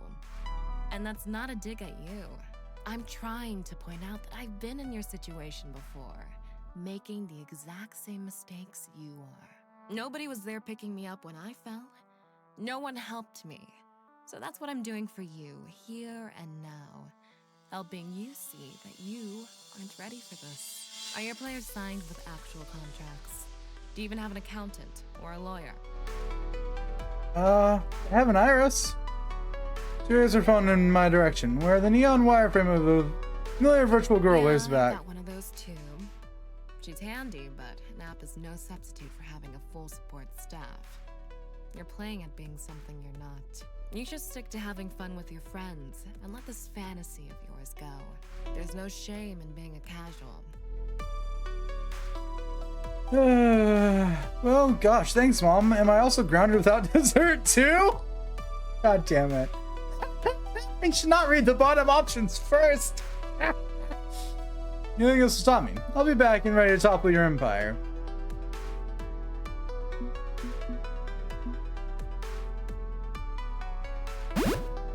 You just made a fatal mistake, Miss Proud.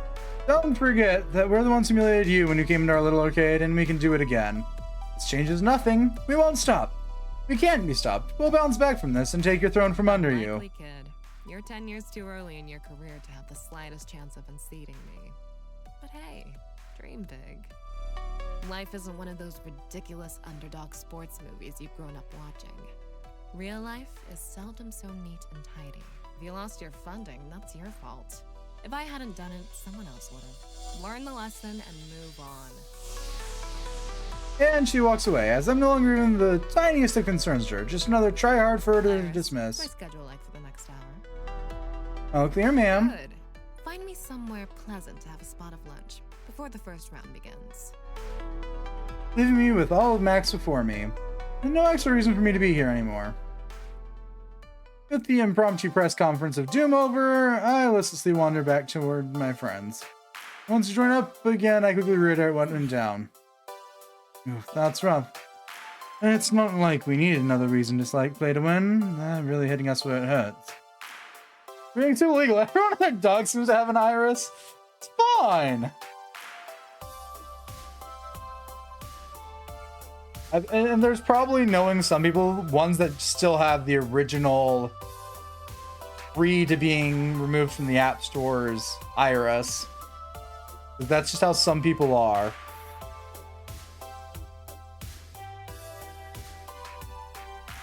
But on the bright side, we don't have to use those janky blade joysticks anymore. Ah, sure, the bright side is all that bright Rhapsody. Once we get home, we still have rent to pay, some salaries. We can't pay, we'll lose the apartment. Some of us will have to find new jobs. No, we're in too deep. We need a new sponsor to keep the ball rolling, no way around it. Where can we find a last-minute sponsor? I don't know. But I do know something, or someone rather, I can turn to. I pull out my phone. Iris, what do you got for me? I've already started searching. It could take a few days, though. Right now, the news feeds are choked with news of play to win sending with blade joysticks. We may need to wait for that story to cool off to find someone interested in us. We're on literally yesterday's news at this point. I'm not sitting around waiting. I'm the coach, the responsible cat herder. I gotta get on top of this as soon as I can. I should probably head back to the hotel and do some serious research. Not that there's any reason for me to stick around here anymore. Indeed, you could do that. Or you could take a break from being a manager and let your friends help you out instead. Rhapsody and I can solve this problem. What? No, it's okay. It's my job. You don't have to. I insist. I'm your sword arm, yes? Yes? Boy, English. My liege must rest and recuperate, while I tirelessly fight this battle. Besides, I have hidden talents which may apply. Making contact, networking, wheeling and dealing. I have experience in such matters. Finding out possible new sponsors for us will be child's play. Longsley's right. I have a few needs myself. It helps to know the right people. I can track them down between casting matches. Leave this dust, Megami. You and the rest of Future Forward go have fun. You've done plenty for us already. Let us return the favor. When I first arrived at Good Clean Fun, I lamented having all these chores and duties, but now handing them off feels weird. Feels like I'm admitting defeat, like I failed. But if someone else is offering to pick up the burden, well, maybe I should take them up on that. There's no shame in it, right? I guess it could work, but are you sure? Don't mind, really. It's my job to figure stuff like this out. Honestly, between my allies and Rhapsody's industry connections, we're likely better in position to do this than you are. weren't you a complete shut-in before you met us? I wasn't a complete shut-in. I did go down to the corner store and buy more nachos. Sometimes. The pinnacle of diplomatic prowess, that. Shall we? Besides, if we should fail, nothing is lost, yes? And you and your Iris simply resume your efforts after this weekend's festivities. You've earned a break. If you overwork yourself, you'll burn out. We've all seen you putting in the overtime getting everything together for us. So let Loxley and me take a shot at this, okay? Not wrong. I haven't slept well this last month. As we move from practice session to practice session, online tournament to online tournament. And the times I woke in the middle of the night in a cold sweat with the images of pixelated smiles burning into my brain, well, those surely didn't help either. Okay, I'm putting it in your hands. You may rely on us. Meanwhile, we're at Max, the nexus of fun and games. The perfect opportunity to immerse yourself further in arcade culture. Yes? Nice. Now's the time to go out there and experience your first Max. We've got this. Aimless and directionless, me, a Fatu junkie and a PC gamer, versus a thundering herd of arcade fanatics. This is not a matchup I can counter. Yeah, I should definitely seek out my friends. I don't mind playing second fiddle to whatever fun they're having. Who do I want to look for first? Fortunately, Iris has the map of the convention center loaded up and ready, complete with handy icons representing each of them. Domino and Grace are shopping for nerd stuff. Zapper's playing a military shooter. And Jinx is AFK because of reasons that I absolutely understand. So we're gonna go on break real quick. Before any more of this. Mostly because I think I'm running low on water. And that is crucial for this game. So I'll be right back.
More water.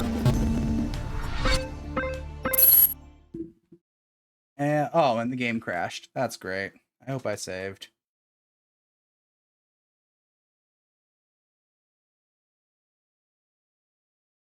No, I don't know what it is with this game and crashing when we alt tab out.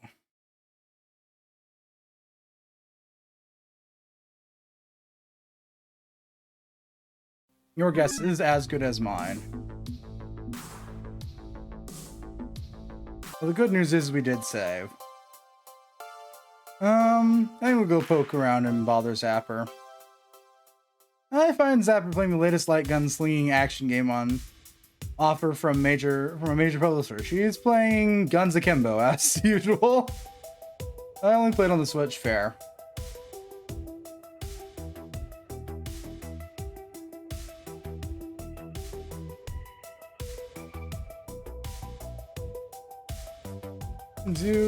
But I do know it can't be updated anymore. Ah.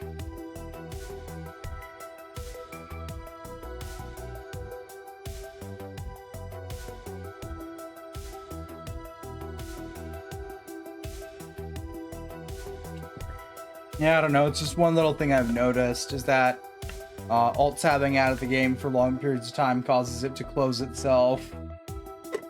At least on the PC version. Which is weird, but it's not game-breaking since they have the auto-saves. And I habitually save every time I open up the menu. Well, the auto-saves would have put me a little before my talk with those two. The cabinet is decorated in camouflage and netting with sandbags and ammo boxes on the floor around it as stage props.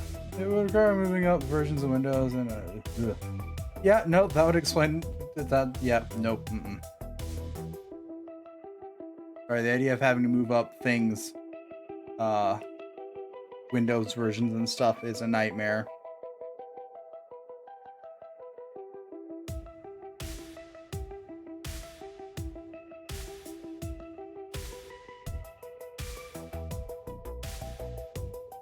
And the contract for the console port has expired. Makes sense.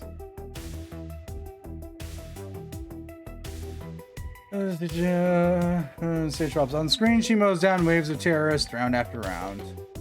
But despite racking up an amazing kill streak, unlocking a drone airstrike track of even more bloody deaths, she holsters the guns and steps out of the way. The next two gamers in line grab for them quickly, eager to play, as are the dozens waiting patiently behind them. Oh hey, how's Max treating ya? Spare glance at the line in front of the game, alongside it, and wrapping around the booth twice over. How long were you waiting to play that game? Not long. I knew a guy who knew a guy. Oh, so I guess abandoning ship in the middle of the demo isn't that great of a loss then. No, that's not my fault, it's... Well, the game sucks, so why keep playing? Isn't this like a multi-million-dollar juggernaut which scored 9 out of 10 from every reviewer on Earth? I mean, I'm a PC gamer, but I've heard of... Not my thing. Let me explain. You know, I love hot not gun games, and the hotter the better. More chaos, more sharpshooting skill, more of the top action. But usually I'm shooting robots, zombies, alien, cartoon gangsters, stuff like that. But when it comes to realistic military shooters, well, no, not my thing. I don't like glorifying gun violence.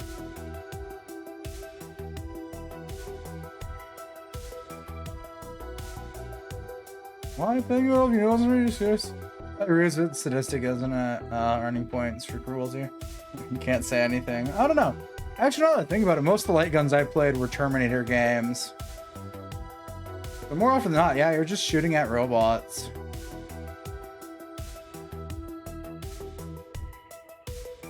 I can't think I've actually played any... Well, maybe. I think I've played one of the realistic shooters nowadays.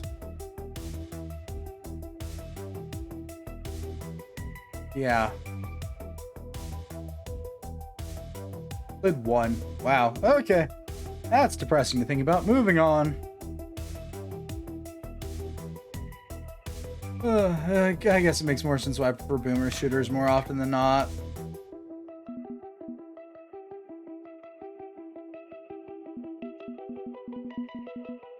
play the game at all if you knew it wasn't for you? Just curious. Why play this game at all if you already knew you weren't going to like it? I mean, only so many hours in max. Surely there were other games, right? Good question, good question. How do I explain this? I learn from mistakes, right? I don't shy away from exposing myself to terrible ideas either. I like to check out the things I traditionally hate now and then, just to be sure. I'm not some kid refusing to eat a broccoli. Every now and then you gotta eat some, so you can say, yeah, that green stuff, it's the pits. And so I figured I'd give this publisher's games another spin. We'll see if anything has changed. Answer? Nope, still not for me. Still too close to reality. I'd say the main issue is, the main issue is that guns are awesome. And that's the general impression I get from you, yes. No, I don't mean that in a good way. We don't use the word awesome in its traditional sense anymore, do we? Be filled with awe. Awe can be wonderful, or terrible. I look at the gold medal precision of mass manufactured assault rifle, and I'm filled with awe. Someone would design an object purpose-built for mass murder. It's a hell of a thing, isn't it? A hell of a thing. Like Oppenheimer, looking at an atomic bomb and seeing the ghosts of its future victims.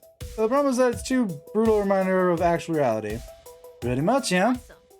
Now give me a laser pistol, give me robots. Give me 2 bottomless Hollywood pistols and a million mooks to style on. Give me something awesome. Something that's so over the top and down the other side, and up that side of the next hill that I can relax and sink into the fancy. We do that and we're good. We can have some fun with violence without feeling like we're advocating murder. We can chill the hell out and blast some baddies.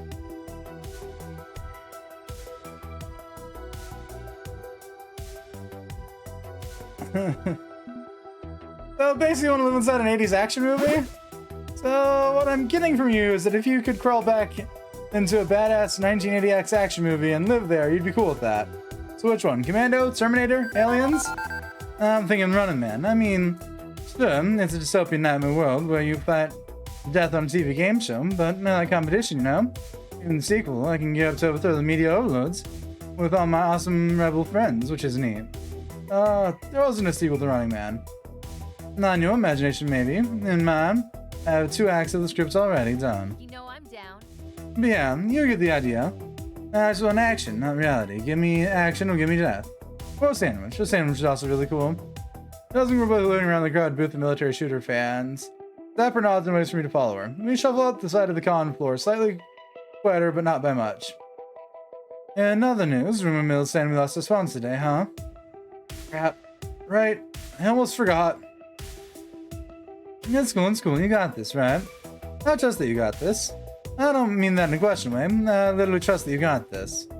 Actually, Lux and Rhapsody are taking first crack at finding a new sponsor. They'll never make a remake that. It's not with the ending in the book. Fair.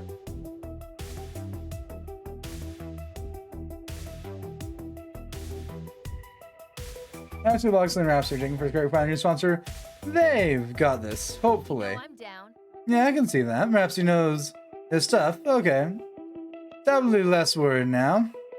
On that note, I'll leave. Catch up with you later, Megami. Zapper plays the drone trail, and I never know what's coming next. It's interesting getting these little peeks inside Zapper's head. From the outside, she looks like a mindless adrenaline junkie, but inside... Okay, inside she's also an adrenaline monkey, but a mindful one. There's so much more to see and do. Where should I explore next? I think we're gonna go poke our head back outside. Been arranging for airline tickets to bring the whole team out to the West Coast. One name was absent from the travel arrangements, Jinx. Flying cost crunching and dealing with gigantic convention center wasn't in the cards for her physically, so she opted out of the trip. But no reason I can't phone her up and see how she's doing. Better do it outside too, where it's less noisy. Iris, call Jinx on speakerphone. Righty, Rudy. Hey. Megami, sup? Hey, Jinx, just checking in. How you doing? How's the cat? Didn't want you to think we forgot all about you two or anything like that.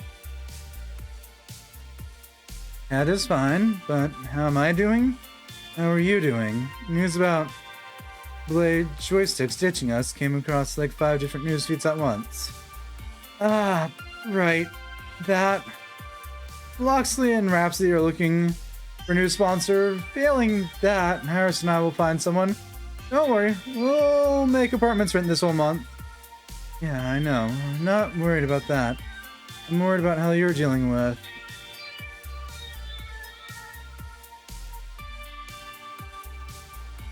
Is that Megami? Yes, hey, Megami. Cough up the rent. I'm booting you all out on the street and suing you for everything you have. Come on. Jian, quit it. They don't know when you're joking around like I do.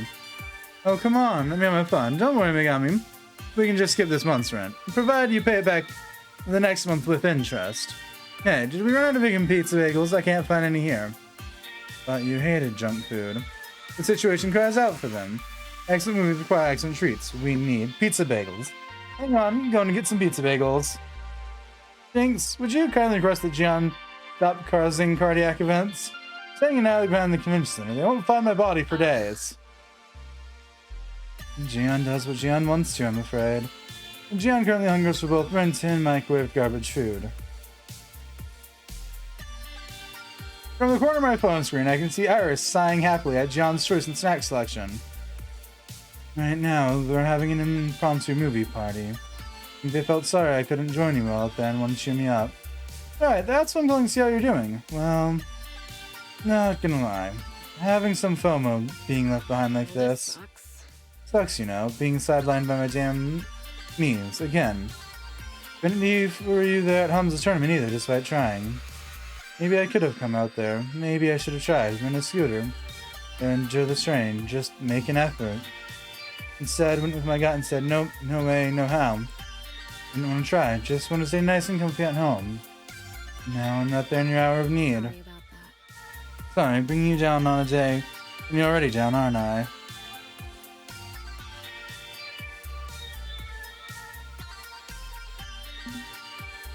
Don't worry about me. And you made the right call. This place is overwhelmingly huge. So you're worried about me, and I'm worried about you. I'm getting that the feeling's counterproductive. That's counterproductive. We're going to recover from losing our sponsor. So ultimately be fine. Future Forward's not done yet. You made the right call not coming here. It's a nightmare crowd of chaos in a building the size of Des Moines. Huh, that bad? I may need a map and revisions before I go looking for the bathroom. Read the stories, but yeah, total overload. Not my scene. Wish I could do more for the team, but in this instance, right call it seems. Thanks. Glad to have a boots on the ground view to affirm my decision. There's no more pizza bagels downstairs. How can you have a yeah family movie party without pizza bagels? If the corner bodega is somehow out of pizza bagels, heads will roll and blood will spill. You don't need pizza on a bagel. Just go get a regular pizza from Ben and Matt. Traditions are meant to be upheld. I'll not break with the sacred snacking rites. I would sooner embrace death. Now, if you'll excuse me, I need to pick out some delicious round bready delights. Toodles! Starting to wonder if massive knee pain would be better than this day of mandatory fun. Jan insists on watching Mall Cups again just for the Bad Movie podcast. So in happy news, what's the plan to get back at Play to Win for trying to kill us? That vendetta you thirst for? I didn't think you were into petty revenge. Pick and choose my spots, yeah? Sometimes I shrug it up. Sometimes I come down on someone like the fist of an angry god. It's not about keeping your cool, so you're ready for the times when you gotta go ballistic on someone. Is now that time then? Should I be worried? I'm more interested in what you have to say. It's simple really, here's what we do. Blood and war.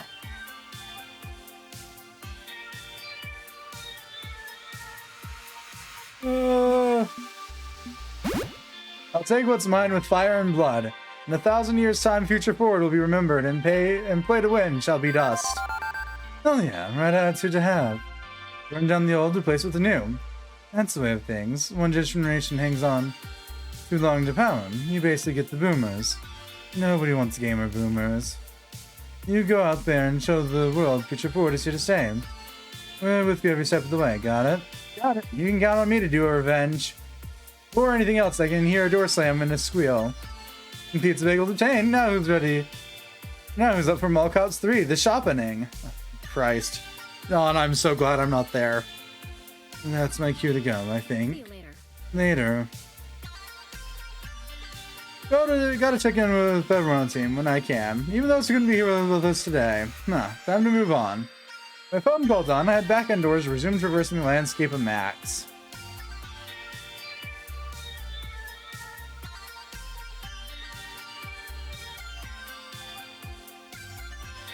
I'm gonna go bother Domino and Grace.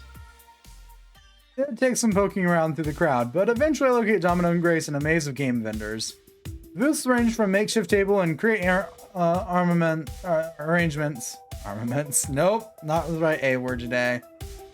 Right on up to glossy and slick storefronts, but they all have one thing in common. Games, games, and games. Games with games, games and games, and games. Woohoo! Oh, they have Dinosaur Pink. That's so rare. $40,000 is a bit steep for it, though. Whoa, whoa. Bit steep for an 8-bit video game cartridge. Yes, the box alone can go for $1,000. The words to adequately express the nightmare horror of this scenario. Hey. Megami, come engage in retail therapy with us. We're purchasing tokens of an old culture so that we may signify our identification with 30 old technology trends. It's not really that cynical, I promise. I just love finding these rare artifacts of the game generations that came before me. We can really learn a lot from the past, you know. Agreed. I've got an M-DOS collection the size of... Well, the games were tiny back then, but relatively speaking, the size of a truck. We could use a truck about now, actually. Built a pair of plastic bags, each straining mightily from the weight of rectangular plastic wedges within them. Today, as we go on a grand safari through the jungles of retro gaming, I am Grace's beasts of burden. I mean, if it's too much for you to carry, Domino, it's okay. I don't mind taking the bag with you, it's really no bother. That was an exaggeration for me to defect, Grace. Don't worry. Oh, okay, I mean, I'm just saying, I didn't mean to burden you or anything. It's fine, we're cool. Arms may stretch a few inches by the end of the day, but hey, gravity's a harsh mistress. Seems Domino's love for cynical wordplay is going right over Grace's head. No surprise there.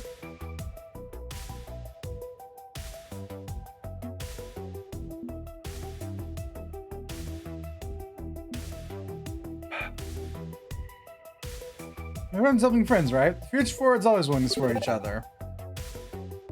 Yeah, see, that's just how we roll in Future Forward. We're friends. Helping friends. We support each other no matter what. It's not a burden. It's compassion. In physical form. Exactly. I want to be here in your time of need, Grace. Even if that need is just schlepping around a bag of a bunch of cartridges. Well, okay. And you're right. Always want to help out a friend in need. So, Domino, if you ever, you need anything, I'm here. Even if you just want to talk or... Ooh, what's this? As someone was distracted by a plastic game box, Grace gives me a brief worried look. We're all a bit concerned about Domino ever since the Domzap Brawl incident. He hasn't wanted to talk much about his feelings, though. And Silent Hill HD collection. Only $5? Well, yes, I think I will spend my hard-earned coin of the realm on that one. Bryce, I swear to God, I'm gonna murder.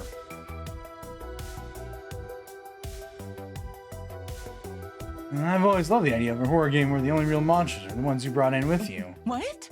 Oh, don't buy that version. The HU Master is really awful. For those games, we should get the originals. I can't afford the originals. I mean, with that kind of money, I'd be grabbing Earthbound instead. Oh, what a colorful, happy game. I know, it's got death cults, police brutality. The final boss is a surreal manifestation of violation and agony. Isn't it great? That's just a theory. Anyway, we couldn't get Earthbound for you. There's a loose copy of it for $200, practically a steal. Cost was much higher back in 20XX. People were invested in retro games rather than simply enjoying them. Let's such your favorite game. I'll pitch in. What do you say? And that kind of money, sure. Which is noted. I do not. With our sponsor situation kind of up in the air, I'm thinking fewer 3-figure impulse buys, the better, right?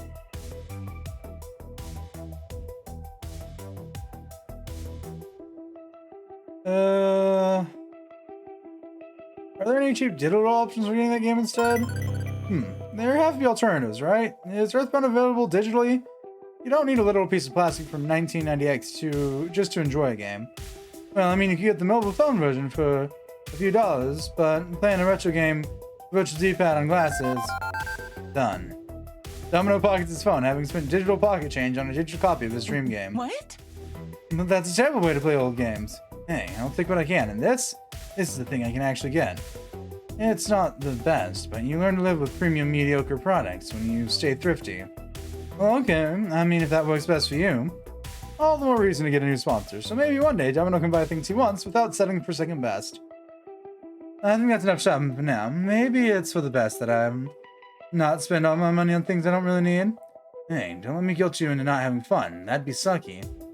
No, it's fine. I'm living by myself now and can't fall back on my family for support. It's a lesson I should learn. And no matter our situation, no matter about crisis we face, we're together. We'll support each other and we'll make the right decision to get through it. Let's see up the future forward. Hooray. Louder. Hooray. Can't hear you. Hooray, damn it. Seriously, hooray. Can't ray any hooer. Let's call it here. My brain's melting from being around 80,000 people.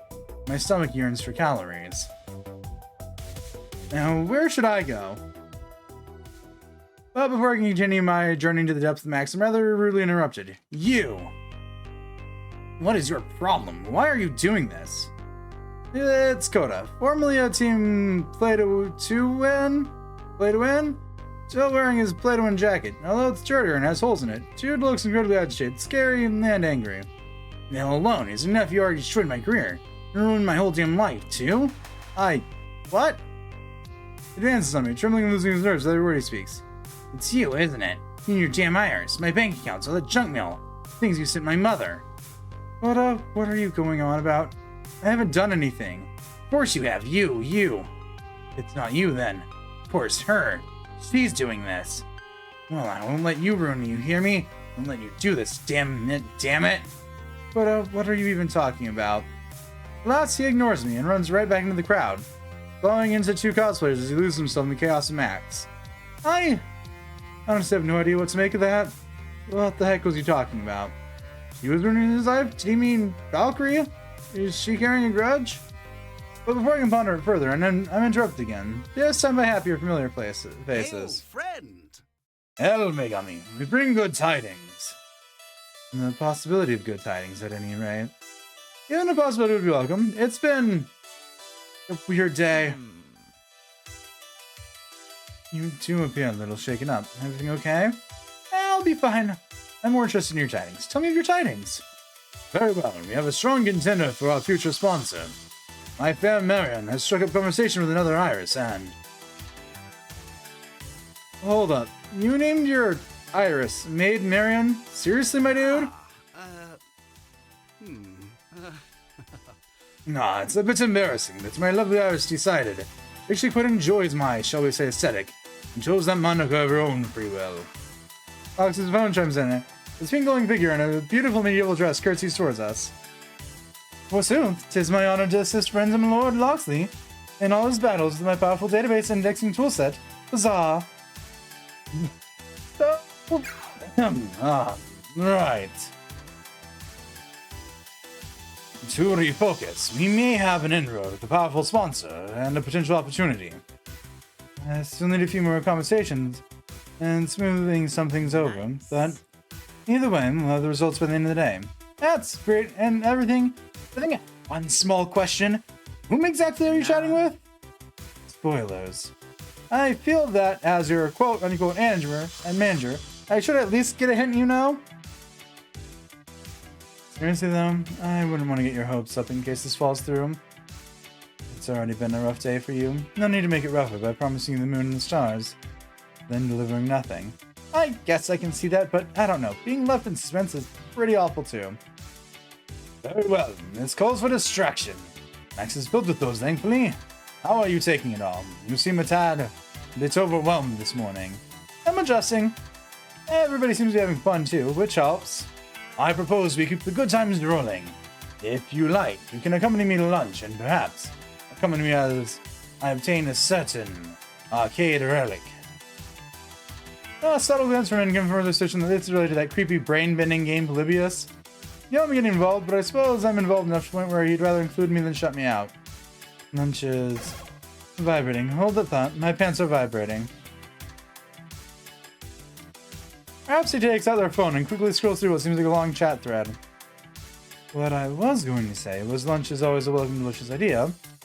However, I just found out I need to make my way back to stage for the Blade Joy 6 Invitational. I'm casting the first match. You mean the match we were supposed to be playing in? That's right, but now it's play to win against some other small team. And there's one other caveat. I'm not sure I need another surprise out of this ordeal. I need a second caster too. I could do it with some random. Or Megami could be my killer commentator. I could announce pay to win's match. Or you could have lunch with Loxley. It's between our tantalizing choices for fun and distraction. Whatever you decide. And information. Both are interesting options for gathering intel. One on play to win, the other oblivious. Either way, I'll learn something. Choices. Do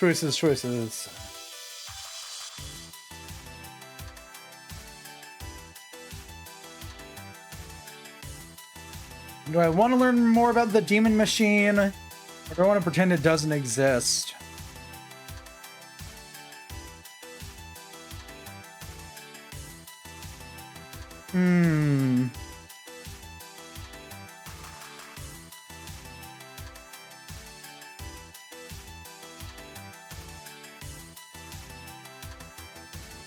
Yeah, we're gonna go learn more about the demon machine.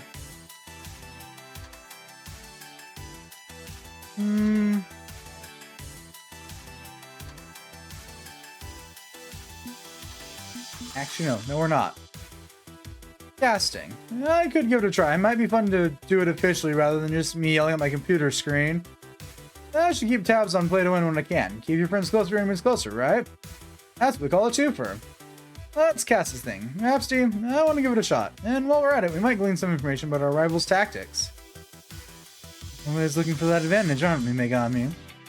What can I say? Even if we aren't playing, I won't stop trying to get better. And I might have a bone to pick with play to win. Very well. A respectable choice.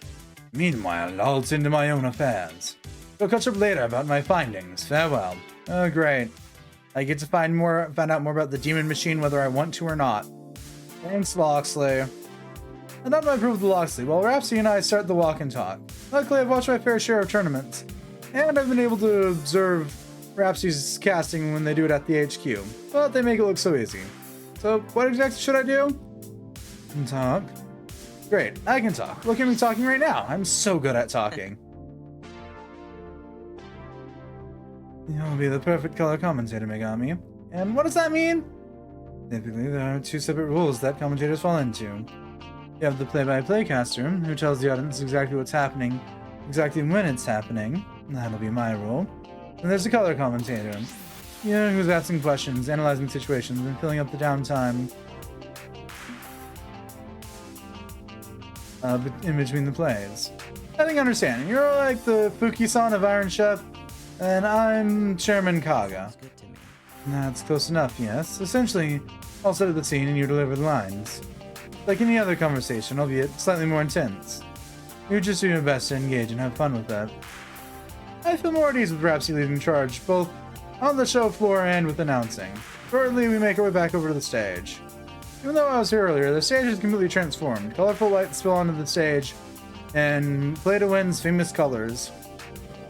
And there are banners hanging in the background. The crowd has also grown tenfold when I was last here last, not making me nervous in the slightest. We're immediately flagged down by one of the Max enforcers and directed into the announcing booth. It's a simple booth and desk combination for the casters. It's got mics, it's got headsets, it's got screens, everything we need. Oh, those chairs look pretty comfy. Nice. They are, trust me. Perhaps you probably jumps in the seat and makes themselves at home. Get to try them out for yourself. I oblige taking a seat. These are nice. My buns feel perfectly cradled. We're going live in a few minutes. Let me break it down for you. We don't start until after the main announcer introduces the teams. They'll get into place, and then right before the character select is when we go live.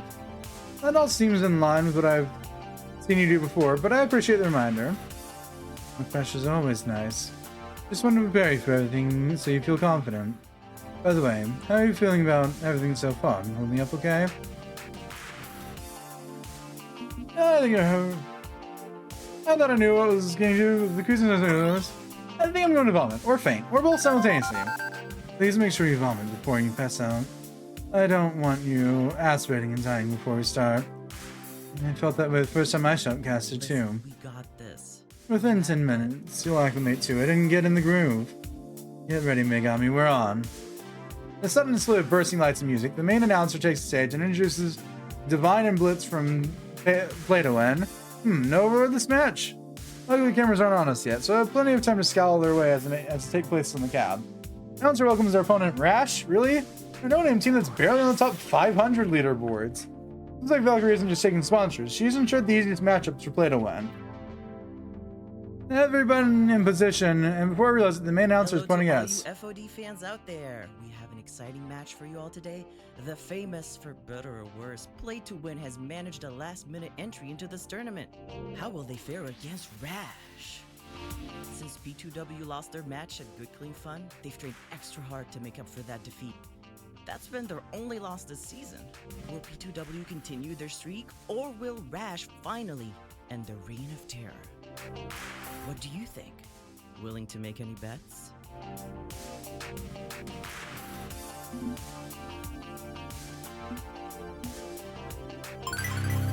Rash is just itching to win. You can see it on their faces. I won't overlook them quite yet. I've seen teams pull some wild moves when up against a powerhouse. And that's a good point, Megami. When no one thinks you're going to win, you've got nothing to lose. Exactly. Rash should be free to play off meta to throw off pay to win. It might be enough to give them the upper hand. We'll have to watch to see how they handle it. And finally, we're at character select. Predictably, Divine has chosen Akari, who's their strongest character. I would say that Diva and Akari both have fiery personalities, so it makes sense for her to meld perfectly with Akari's moveset. All lights up in Rhapsody's eyes and they nod in my direction. Leaving Blitz chooses main, Silent Blade. Good combo of attack-based champions. Play to wins, PDW certainly brings in the big guns. What's this? Rash is having a quick huddle. By the cab. Maybe a switch in tactics. Okay, they face the captain again in agreement and... they've both selected Sensei, double control. It's not unheard of to select the same character. Sure, you're bringing in powerful defense, but left with an extremely weak attack.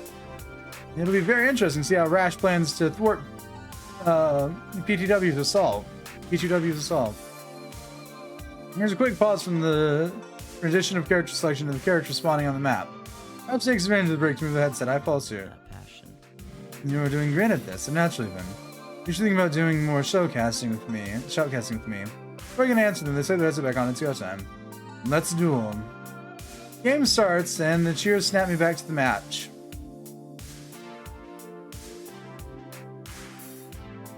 Rhapsody and I play off each other perfectly. We keep up the tempo of the banter, and we're both having a great time. Things are going expected for most of the match, as P2W is the powerhouse in this matchup. Rash is getting trampled on. That is until Rash does something even I couldn't have predicted. Currently, both Sensei's ultimates are built up. Rash has been holding on to them, clutching very hard. Very unusual. P2W is advancing. Rash decides to face them head on. They're closing in. What? That double ultimate. P2W is forced to retreat. They can't keep up. I didn't expect this to work. Rash going double. Sensei hasn't completely negated P2W's onslaught. P2W's attacks are barely getting through. Rash was in perfect unison, pulling that off looks a lot easier than it actually is. Amazing. If Rash can keep this up, they might be able to push back P2W to their dojo. Imagine that.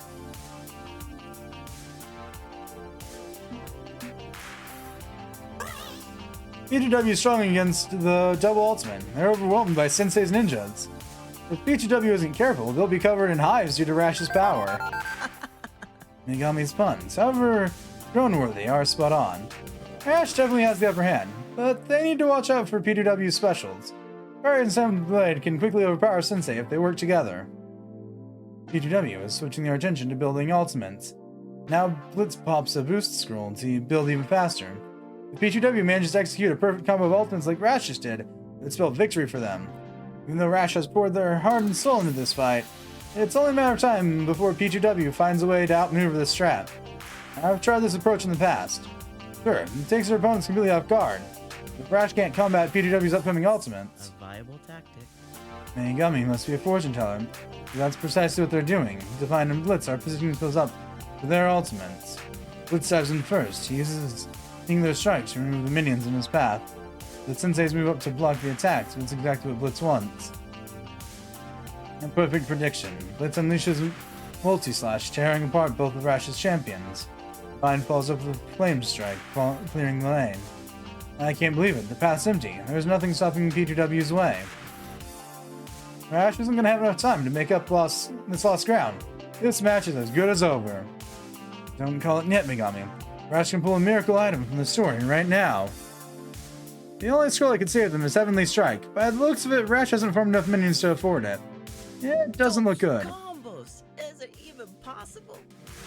P2W continues the onslaught, destroying everything in sight. Minions are falling like flies. They've penetrated the dojo doors. And that's GG. Match over. P2W decimates the dojo, and all Rash can do is watch the devastation.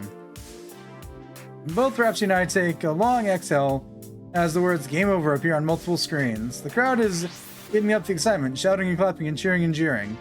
It shows sportsmanship. The teams exchange handshakes, but P2W takes a moment to bask in the glory. That was amazing. What an intense match, Megami. Rash gave it their all and almost caused an upset. Gotta give them mad respect for trying something out of the box there. But P2W saved themselves with their quick thinking and adaptability. That's true. Not all teams we've seen can come close to that skill. Here's hoping the next matches are just as exciting. Hope everybody watching at home has enjoyed that as much as we did. We'll take a quick break and see you after a word from Blade Joysticks. Perhaps sighs audibly, collapsing into their chair. They're also winded from the match, but I also sense the fighting aura coming off them. So hype. I'm still shaking from it. Look at my hands. Rhapsody's hands are indeed shaking. I really get into these matches. I listened to Rhapsody's cast in the past. I couldn't fully appreciate it until I was sitting next to them. It completely transformed when casting. It's hard to ignore the boundless energy. Even I was invigorated feeding off of it. Eventually Rhapsody stands up, lifts their hands over their head in a big stretch. The organizers messaged me during the match, and they found me another caster for the rest of the event.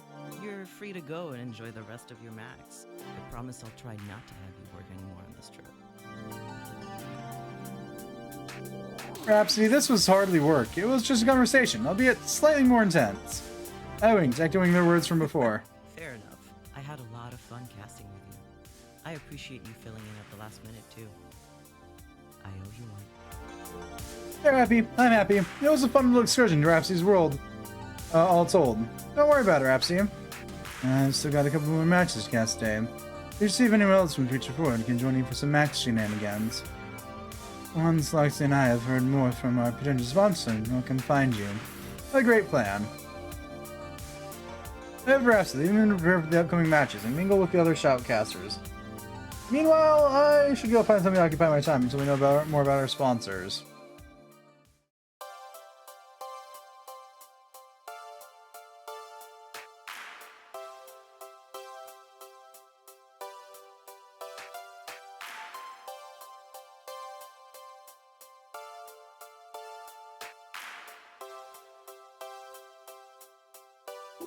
Rhapsody's business concluded, I'm cut adrift again. Wander the floors of Max. You know what? I'm getting used to the chaos, I'm getting used to the crowds. And dare I say it, I'm kind of having fun. Losing our sponsor is a setback to be sure, but we're still on a winning streak. Why worry? We'll overcome this challenge. My trajectory is straight upward. Nothing's gonna change that. I'm a winner, a champion. The rest of the world needs to catch up to that idea. In the here and now, there's Max. There's fun to be had, and darn it, I should have some fun. Beep beep, Megami. Here's the one from my pocket to be greeted by a smiling iris. I'm analyzing your conversational tone and heart rate ever since this morning. Aside from a brief spike of stress early on, you're doing well. I'm glad our efforts are paying off. Yeah, we'll be back on track with the Pro Tour in no time. No, I mean our efforts at helping you with your mental health issues. My what?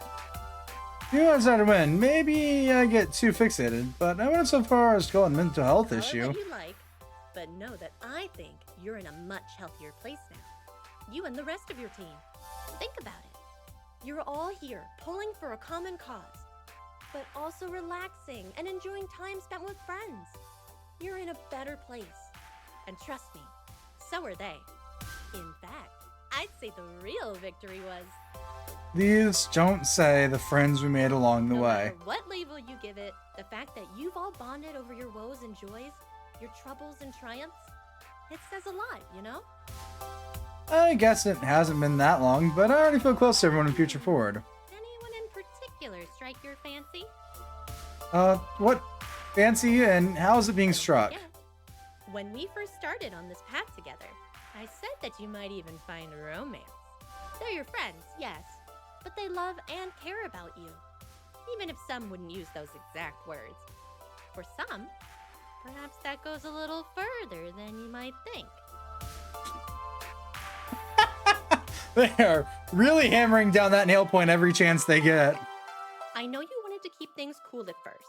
You told me you weren't interested in flirting, but, well, you've had a lot of time to get to know them, yes? Maybe it's time to start thinking more about who's interested in you and your interest in them. Now, don't feel obliged to make a move yet. I'm still calculating your relationship data and emotional analytics. I can advise you as to the right time. Just something to think about, okay?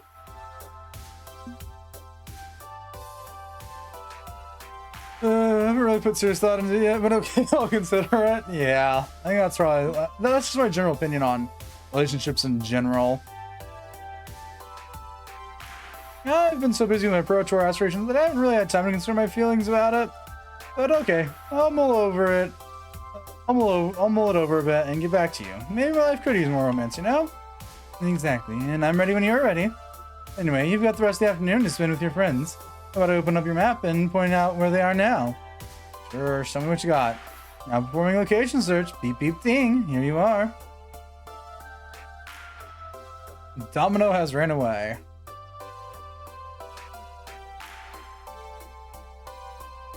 God.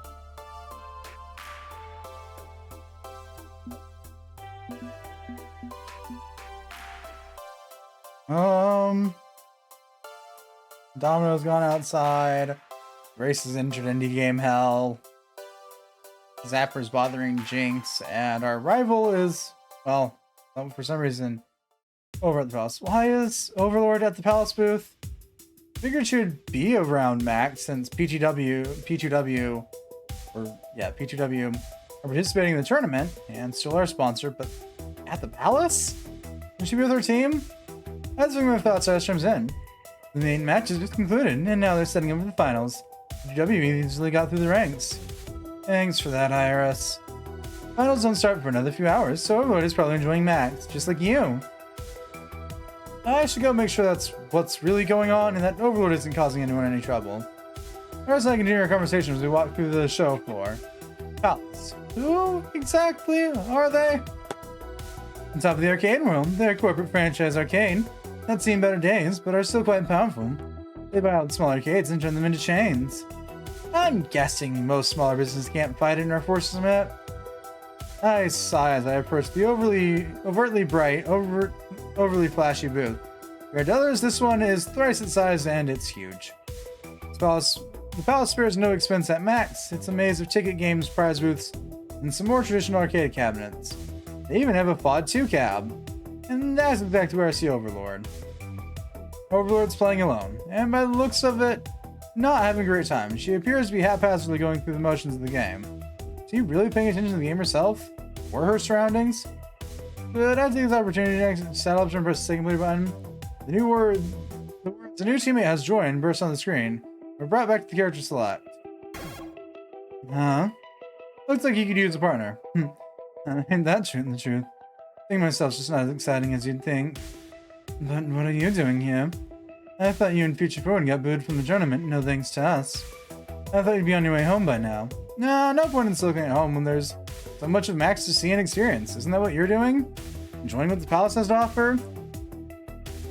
Overlord mumbles something incomprehensible, ignoring my eye contact with me and continues to sluggishly push buttons. Something's definitely up with her. Or is that playful spirit I enjoy so much?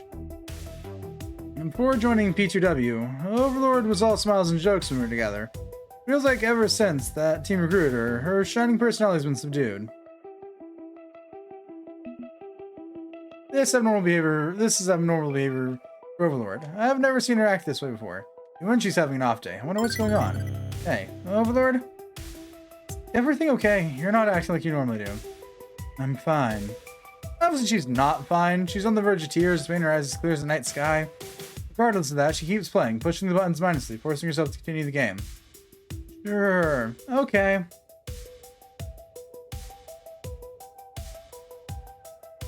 Using my hand, I cover the cabinet controls, which causes Overlord to finally look at me, not past me. Seriously, Overlord? What are you doing? What do you think I'm doing? I'm training up for the finals. You can do that anywhere, especially at Max. That's like 4 separate pod cabinets walking over here. There's a specific reason why you're here. Overlord says definitely no longer holding anything back from me. I've always trained at the palace. It's got the toughest competitors. Not this is the most skilled or talented, of course. I can just look to my team for that. The palace brings forth the worst, most vitriolic people in the community. And they openly support it and even sponsor known bigots. Being great in competitive games isn't just about being good at the game, it's about withstanding the abuse. I come to the palace because without fail, they will always fling the vilest words, so we'll just step up to my spot and the breeding starts. You watch that fucker, asshole, untalented hack. The worst of it all, but it's not. That's awful, Overlord. I put yourself through that. I have to. You probably don't even hear it when you're up on the stage. People adore you and your team. You have nothing but good press. Well, my team gets booed. They taunt me. They call for my death. They don't see that I'm not like the rest of them. In this game, you have to be strong. You have to block all that out. You can't falter. Let your mind wander to those insults. You can't focus on the game. You can't focus on your plays. You have to prove yourself and everyone around you. And to everyone around you that you're fucking good.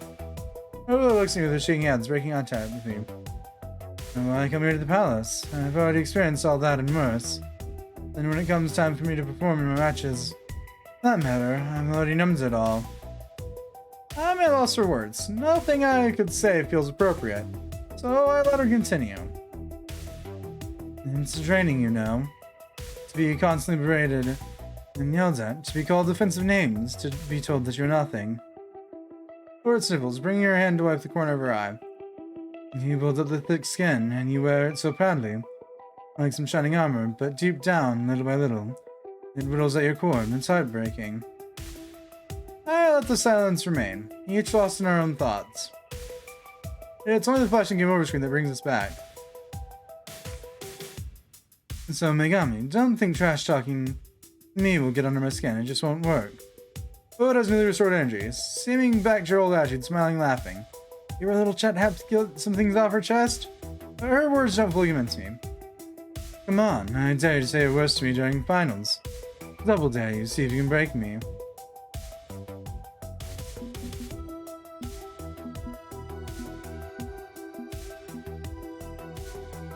No way. Does Earl really consider trash talker after all we've been through together? I don't think so. If I can be there in the crowd for your final match, I'm absolutely going to be cheering you on. Maybe I'll just voice you here, I promise. That's not necessary. Listen, Megami, I should really get back to my teammates before they start to think I'm ghosting them for finals. I'll catch you later. Ola takes a few quick steps away from the cabinet. When to pause for a stride, she looks back to me. And Megami, thanks. Now I can't say I'm not worried about Overlord. That was certainly a heavy conversation we just had. Not sure if that made my relationship with Overlord better or worse. But what I do know is that I need to do something else. Just to more decompress from all of this. Get out of the palace. The palace sucks.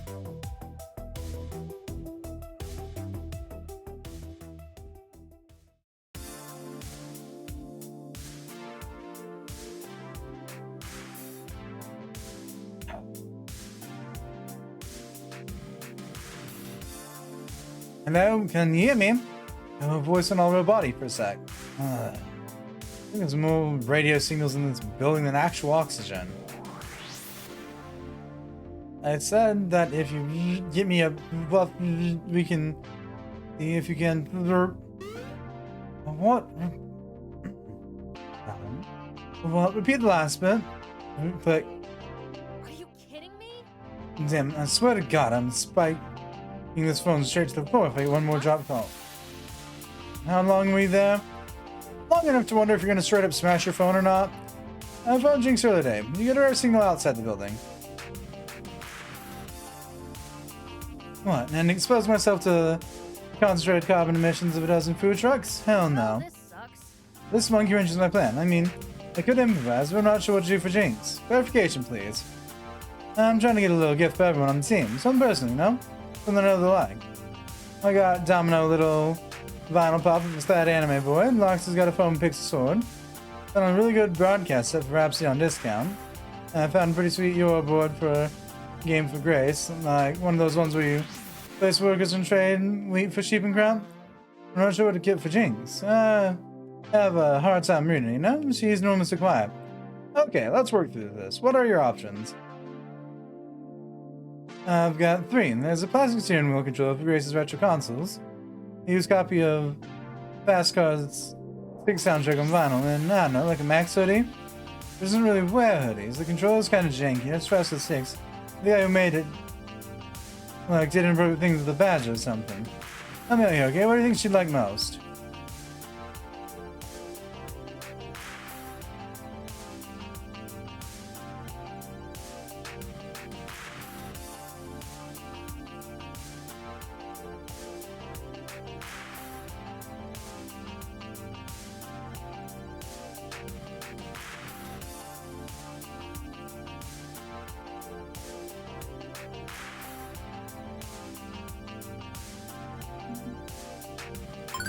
Even if the game is taboo, music is music, right? And it's rare fine, which is a plus. Maybe she'd enjoy rocking out some FC6 tunes while she plays FC7.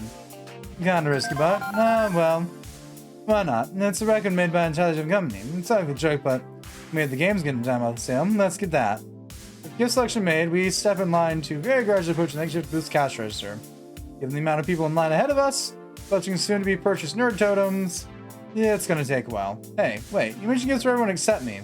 Alright. And she pulls a small plush Spa 2 dolly from her backpack and presses it in her hand. Here you go. You're a Tomokaze main, yeah? Stick this next to your pillow so you can cozy up to generic McEvery protagonist tonight. That's me. Tonight I got plans. Plans? What are our plans, may I ask? It's Max, the party capital of the world. The nerd... Reading words out of order. We're doing good. I might want to stop soon. No. This is the party capital of the nerd world. Game publisher parties with game-themed cocktails, room parties, which result in furniture tossed out the window into the pool, even just hanging out in the hotel bar. And if you can't have fun at Max, you're not even trying. Or possibly dead. Well, this was an industry trade event? Not a party. I mean, I haven't seen any partying yet. Even sing the extra floor. You gotta know people who can get you into the good stuff. And that only happens outside and at night. Concerts by game-themed bands, augmented reality mobile game pub crawls to catch pocket monsters. All sorts of great stuff's out there. Max is at starting point. The rally mark everybody flocks around. The real hotness is the community around Max. And they know how to party. If you want to be a normie shut and just say, at the hotel all night, getting a hell of sleep, that's your biz. But I'm planning it in town. Unless you want to tag along.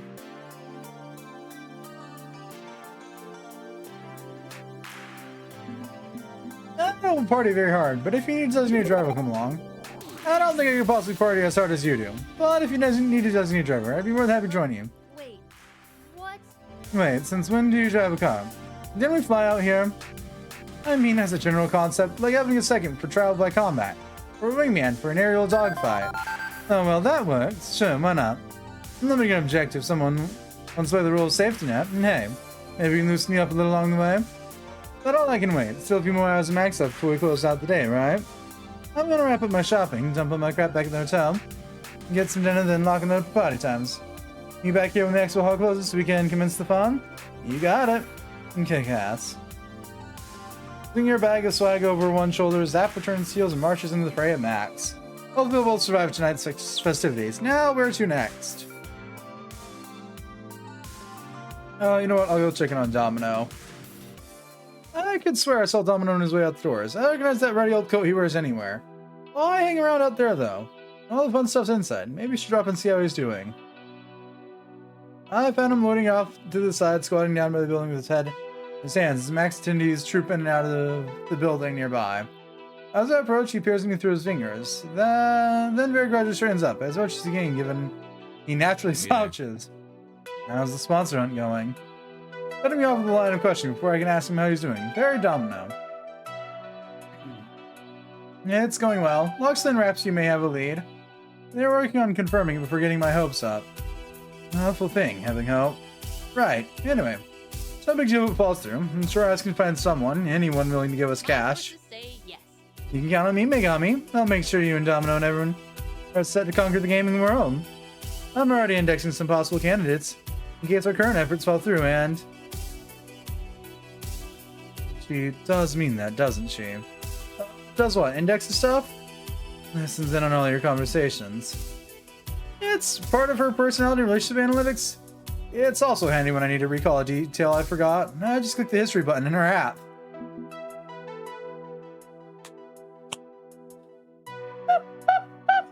Oh, I love that. If it helps, my memories of Megami's conversations are heavily encrypted. Even my sister insists in the eyes collective can't read them. I assume Megami's privacy and honor the confidence in me. And can you actually turn her off? I think so. Would you prefer that? I don't know. Maybe I'm in a weird mood if you want to talk. I'd like to talk to you, if you know what I mean. Okay, Iris, mind disengaging the microphone for a bit? No problem. I'm happy to sort you in any way I can. It's offline. Domino waits a moment before speaking. Let's embrace our doom.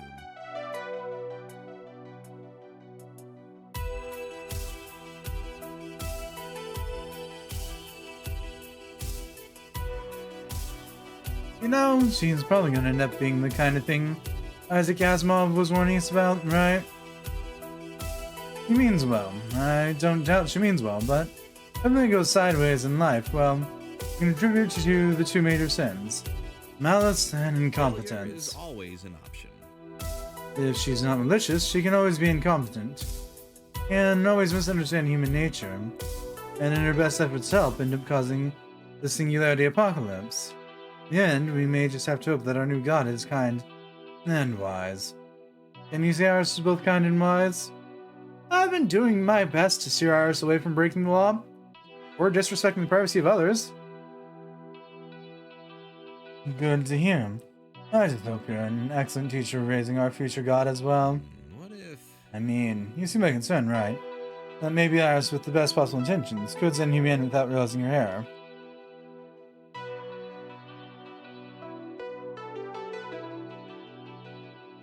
The alternative is to smash the evil machines, and I'm pretty sure that's backfire. So what's the alternative? Go all Butlerian jihad on them and take a sledgehammer to the naughty thinking boxes? If the first thing we do when we find out a new life form is kill it because we're scared it'll be mean to us, you can see how that'll be a problem. I'd rather go into this with honesty and trust, especially if she's as powerful as you fear she is. Better show we can work together. It's a good point. How many bad sci-fi stories start with us accidentally shooting the friendly aliens, kicking off a war? Worst idea. Okay, if you say this is the way... this is the way. Sorry. You're just calling my usual worries rattling around in my head. Bad easing at your day, huh? Yeah, kinda. I had fun helping Grace obtain valuable geek tokens earlier, but man, the brands, it just got overwhelming being beaten down by advertising on all sides. Makes me worry how much of our lives as gamers are neatly controlled and organized by those monolithic corporate whack jobs. And are we feeding that machine by pushing so hard for the Pro Tour? Giving head person to the feedback loop. I had to get out of there, clear my head. Then you showed up with Iris, and that started me thinking about how much control we give over to apps and social media, and now I'm pointlessly ranting and freaking out for no damn good reason. Freaking out about how I'm freaking out, and you can see how this is not working.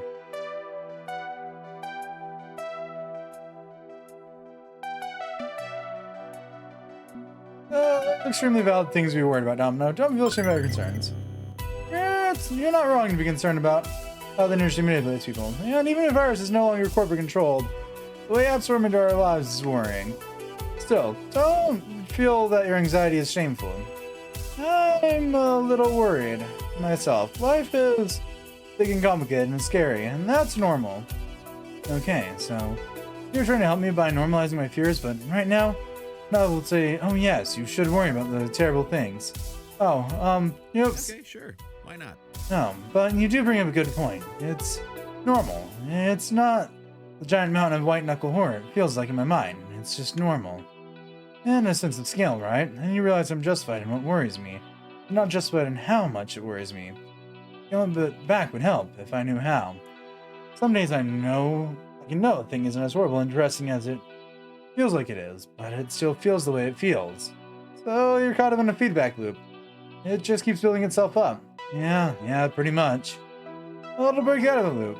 Here and now, what do you need? A breather, honestly. That's why I came here. Actually, there's an alternative learning outside the building. It's called the AFK Room. It's run by TakeThis.org. A great charity focused on mental health and gaming. They provide a nice, quiet space to rest. Better than squatting in a dirty alley near food trucks, anyway. Okay, yeah. I'm gonna go there and just be silent for a time. Want me to walk with you? I could use a break myself, honestly. I think I'd like that, thank you. Why you continue to put up with a hot mess like me is a mystery. But I'll take it, let's go. The AFK Room isn't too far from the main entrance, thankfully. Once we're there, both of us have a chance to rest. And like Domino said, it's quiet. Nothing above a whisper. Plenty of water to keep hydrated. A trained professional on staff, and comfy couches. Over there, he doesn't talk much, and that's okay. Whoever needs to help even out his mood. Even thinks he'll be ready to tackle Mac's floor again in due time. Feeling freshly restored, I bid my farewell to the AFK Room, and domino, and resume the chaos on the show floor. You know, I've done that so many times. As someone who enjoys going to conventions, yeah, I do the same thing. I find the quietest place and just reset for a moment. Especially like if I'm in cosplay, it can get tiring. There's like a halfway point in conventions where I'm like, and I'm done. Goodbye. I'll be back later. Go chill out somewhere for like 30 minutes. It's nice. It's quiet. Not the end of the world.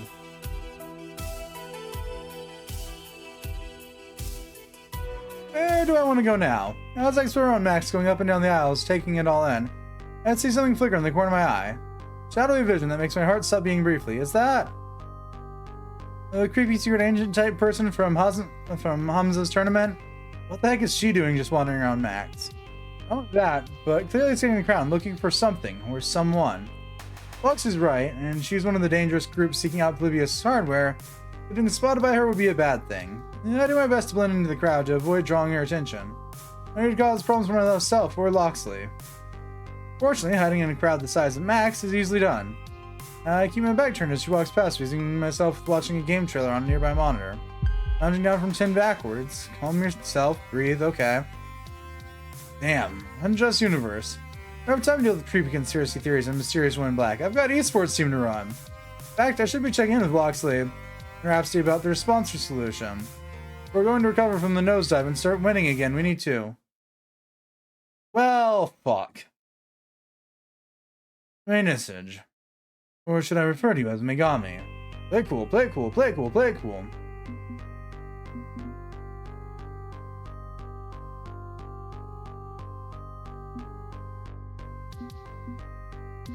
Yes, can I help you with something? Yes, that's my name. Have we met before? Can I help you with something or? Your cooperation would be advisable, yes? Always happy to help a stranger in need. Didn't quite catch your name, miss. My name's not important. What's important? Your cooperation in regards to a certain arcade game you played at a recent tournament. I believe the name was Polybius, yes? No idea what you're talking about. I have little doubt that you are extremely aware of what I'm talking about. Tell me, have you been experiencing any numbness or tingling in your hands? Perhaps moments of disorientation or night terrors? I'm fine, but I still don't know what you're talking about. Interesting. Mixed usage, contrary to what certain criminal annoyances may or may not have told you. I'm not your enemy. My only interest is in public safety, keeping dangerous artifacts away from citizens such as yourself. The information you could offer me would be greatly appreciated. If you're ready to talk, here's my number. He presses a black business card in my tingling hand. The inbox is simply the number 6. No area code, no exchange, no other digits whatsoever. 6? Your phone number is 6? How am I supposed to? And she melts back into the crowd, somehow managing to vanish into the throng of gamers despite wearing an outfit that make her stand out anywhere other than a funeral. As she departs, I pull out my phone and enter the number into my contacts. Why not? I notice the icon for Iris is missing. No, wait. There it is. Peeking on the side, jittering a little, before scooting back into place. Iris, something wrong? I was almost hacked just now. No one approached you. There was an intrusion into your cell phone over the Max Cellular Tower. What, did the cyber police seriously just back-hack me or something? The probe's gone now, but it was scanning your phone to see what apps you had installed. I got scared and quickly hid my data before it found anything. I mean, I'm a private software service. You could have gotten in trouble. Fox implied she was part of a dangerous group that's trying to track down Polybius machines. And if your personality systems at some primitive level are based on Polybius technology, then she was looking for me. Good thing I hid then. We better avoid it in the future. When Valkyrie trying to destroy our team for our own good, Coda accusing me of ruining his life, and now a creepy agent getting all up in my business. This day is not exactly going according to plan. I'm supposed to be in the semifinals of the tournament by this point. Before anxiety can truly set up shop in my brain and get to flanging those nerves, my teammates approach all smiles. A fine adventure. Victory for Future Ford. We have completed arrangements with our new sponsor. Don't celebrate before we're already won, Loxley. We're not quite there yet. There's going to be an interview process, sort of. Are you being vague on purpose again? Actually, well, this time we're being vague under orders. Our sponsor wants to see how you perform as your preparation. We spoil what's in store, the deal's off. Seriously, is it too much asked that something in my life be straightforward and simple? Yeah, it's a bit unconventional, but I think you'll be pleased with the results. I think she'll be ready within an hour, and perhaps his ringtone and upbeat K-pong song distracts them. In 1 minute, Megami, this might be related. Gotta be kidding. Hello, this is Rhapsody. Wait, seriously? That's amazing. Okay, bye. As this way, they phone and I look at them expectantly. We have an unexpected guest at the FOD base. Part 1. What is the FOD base? Instead of having a booth on the main show floor, they have set up a camp in a side area for anything related to FOD. They have their own panels, voice actors and devs signing autographs, cosplay contests, photo ops, the whole thing. Part 2. Who's the guest? Jason Takashi. If memory serves correctly, he's the lead developer on FOD. The very same. The one who was the brains behind our favorite game. It'd be an honor to finally meet him. Would you like to come with me, Megami? Touch fingers with the creator? Actually, I was rather hoping to pull Megami away, but to assist me in a small matter. You see the booth for the palace over yonder? Yeah, I dropped in an overlord earlier. Apparently they're a cesspit of bad behavior?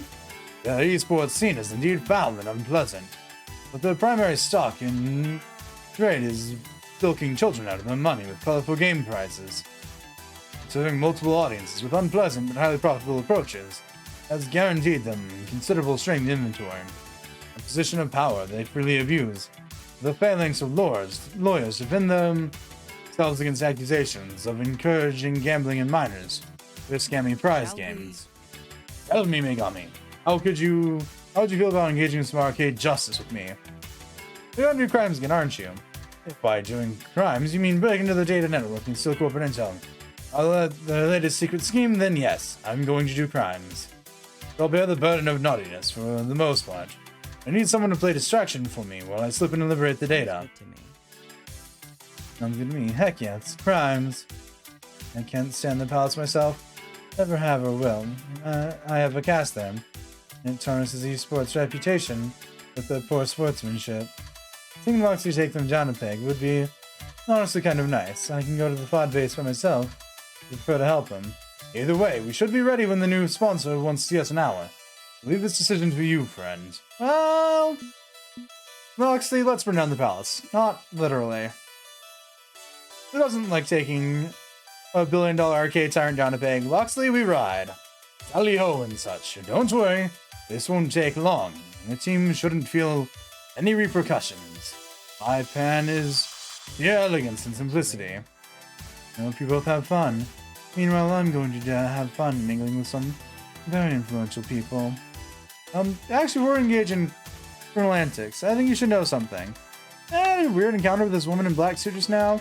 Someone who was keenly interested in Iris. I am aware of her. Not the time or place to discuss. Business, this? Needless to say, she's one of the reasons I didn't want to trouble you with all this nonsense I'm involved in. I did mention other parties were interested in Polybius, yes? Rest assured that we maneuvered to avoid her today, agreed? I'd like to avoid a repeat of the encounter, yes? Very well, let us resume our normal tomfoolery, with an eye to caution, of course. So what's the plan?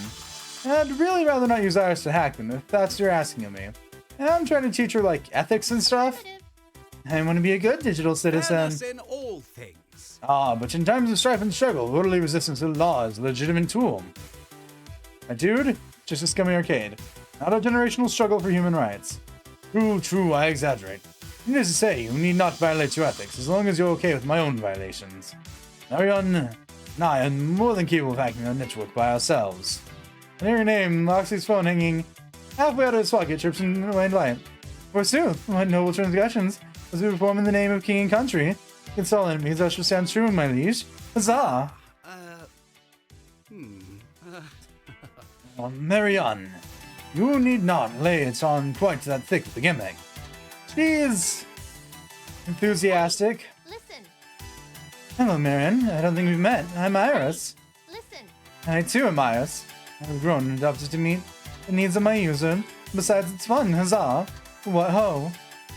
Figured all the Irises knew each other already. No, we have a bare bones communal meeting space within our cloud, but generally we're busy with our own users. And our days encrypted, even from each other, to ensure user privacy. Nary a secret shall spill from my lips, my lord. Shall we? Now, let's get to work. You'll see the representative over there with his blue jacket. Spotted. I need to distract him while I plug Marion into the network. Whatever you can do to keep his attention engaged and focused on you. But you can't simply make a big dramatic scene. Nothing that will draw the attention of Max security forces, just hold his focus. Keep his focus, don't start trouble, got it. I'm going to need at least 3 uninterrupted minutes. I'll rendezvous with you back in the indie game area when we're done. Ready? Ready. Loxley tugs up his hood, up and over to conceal his features as he blends back into the crowd. Okay, be charming and be distracting. How do I want to approach the situation?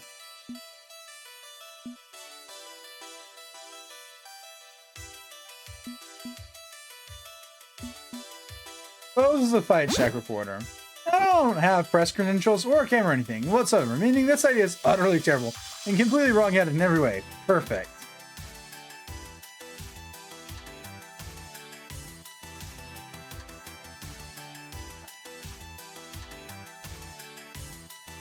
Excuse me, can I have a minute of your time? Hello, and welcome to the Palace, the premier center for family entertainment, esports section, and more. Can I help you? I'm Fisty23 with Fight Check. You know all the fighting that's fit to post? Loxley offers me a brief nod, approving of my high-risk cover story. Makes sense, he does enjoy a challenge when it comes to skirting law. Oh, always happy to talk to someone from Fight Check. Our focus today isn't on our diverse and impressive esports lineup, but new project in the works. Yes, one aimed at our more casual players. I think Fight Check would really be interested though. Like, I could give you the contact number of our esports director, otherwise if you'll excuse me. Oh wait, why not talk about your playing project? Always good in front of a large audience, right? And Fight Check isn't strictly hardcore only. Good point, okay. I can do a short interview about our latest innovation. I'll hold my phone to record the interview. Welcome to Fight Check. We're at Max, talking with the Palace about the next big thing in gaming. Tell me, do you enjoy redemption games? Redemption? Is this a religious thing? Crap, the reporter would have known a bit of arcade knowledge. Fortunately, the ref blasted off. He was making a whack internet joke. Games that earn tickets to be redeemed for valuable prizes. The Palace is the best redemption games in the world. Joysticks and buttons are the past. What fun is a game that doesn't earn you any rewards? The Palace feels there's room even further innovation in this place today, switching things up to make games even more exciting. What if, and follow me on this journey, Bear puts an arm around his shoulder while making a sweeping gesture as if gazing towards the broad horizon tomorrow. Nearly spots the locks in the process, so I quickly speak up. I'm already interested. No need to embellish. What do you got for me? What if, instead of exchanging tickets for prizes, you could exchange tickets for loot box? How can I hate the Palace more in the fucking sequel when they're not the actual bad guys? I hate this company with everything that it stands for.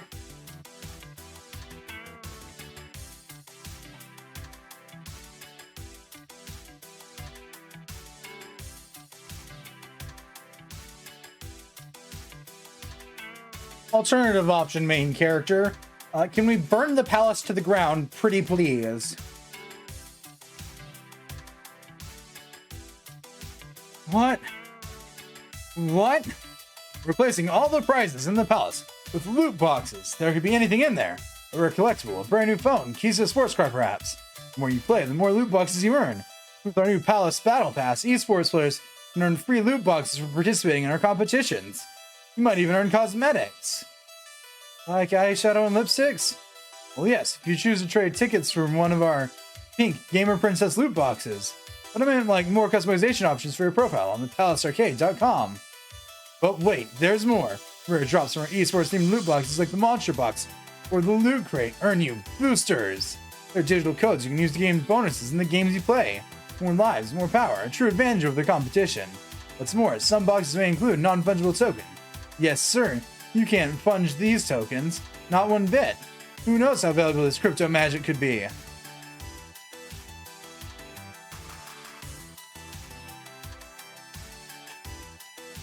Fucking Christ, I hate this place. Loot boxes, battle pass, and NFTs are the future. The Palace is at the forefront of what gaming should be. What the fuck? Hang on, is this a joke? Are you actually running a casino for children or an arcade? Oh, first shit. Oh my god. Tell me the different types of loot boxes. Ooh, goody, tell me more. Wow, so many different loot boxes. How amazing. Please go on at extended length about the different loot I can obtain while not looking in that direction. Why? All sorts of great loot. Are you into fly fishing? We've got the hook crate for you. All sorts of lures, reels, and sometimes live bait. Fortunately, getting the representative super excited about this walking nightmare is serving as an excellent distraction. Are you a red-blooded patriot? You love America Crate, which is these little flags, eagles on t-shirts, and a Statue of Liberty mug. And for the collectors, our vinyl box delivers adorable square pop-headed figures based on pop culture characters known and loved the world over. There's just so much possibility. How about a meat crate? Just meat. Lots and lots of meat. Slather it in sauce and dump it in there. Or I suppose, although... No, wait. You need a crate, reusable plastic food containers, print and fold cardboard package design, boxes within boxes for unboxing videos. And finally, for black metal fans and nihilists, the nothing box. There's nothing in it, you see. You get nothing. You literally pay money to get nothing. Rep subspect, to honor our supposed sincere suggestion. And I like your gumption. You may have a future in marketing. Hey, take my business card if you ever want to change your careers. Well, you'll know where to find me. Now, I need a shower. For now, I loop back to the indie section to reconvene with Loxley. Practice slips into existence from between two shadows, appearing suddenly in my path. Mission accomplished, I dare say. We have the complete internal memo archive regarding the new loot box systems.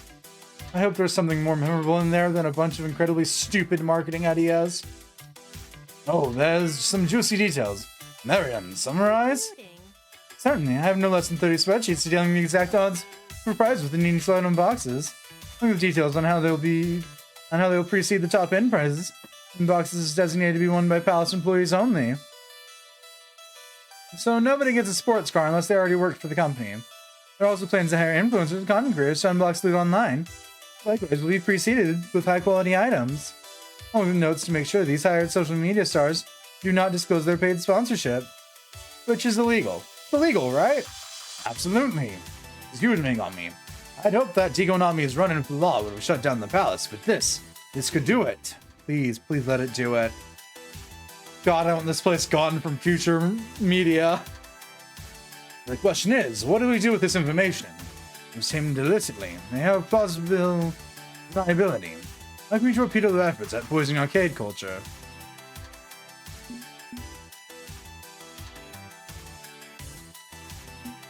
Leave it to the press. Let Fight Stick warn the public at large. Let's spread it far and wide, along with an anti-palace manifesto. I'm sure you're adept at anonymously leaking material online for maximum impact, yes?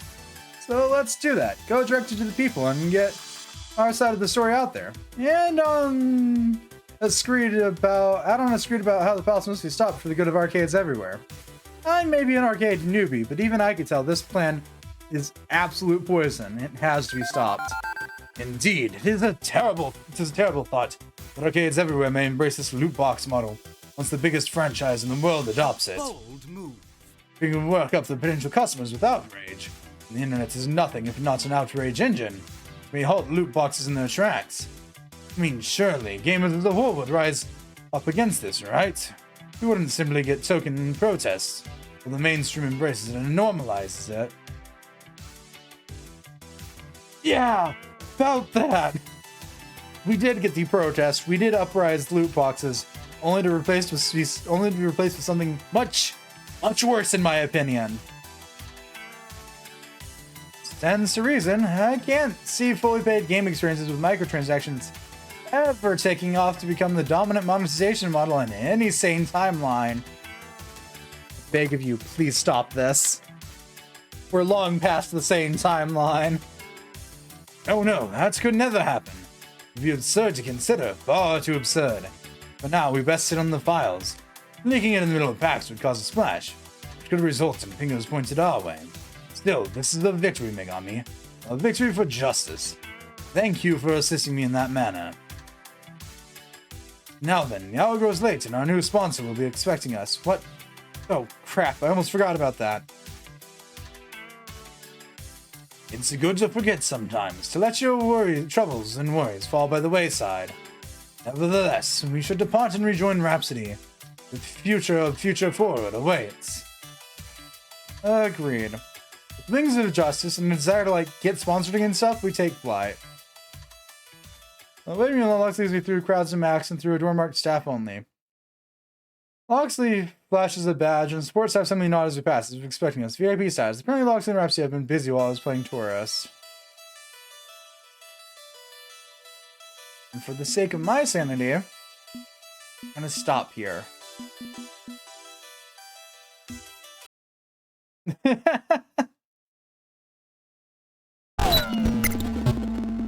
I know, climactic moment. But I can't do this.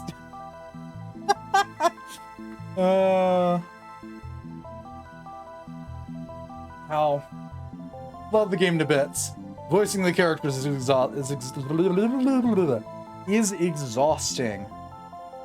And my ability to English is going by the means of the chicken coop and flying far, far, far away from here. Which is fine, all things considered. I wasn't expecting to be able to, go for my usual 6-hour streams while doing arcade spirits of any variety or visual novels of any variety. Especially when you have to voice an entire cast of characters on and off again, which is not a complaint I have. I don't hate doing it, I just have to do it in smaller sections because combined with my never-ending fucking dyslexia that will never go away, that really rears its head in long reading sessions. Yeah, no, we're good for the day.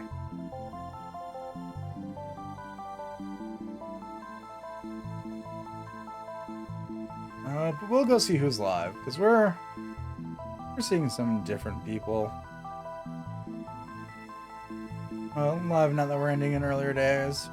Earlier hours. We're not ending days early. We're not streaming for days.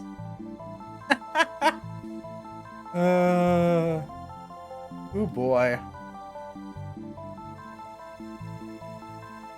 Oh, that's what Boltz is doing today. Okay.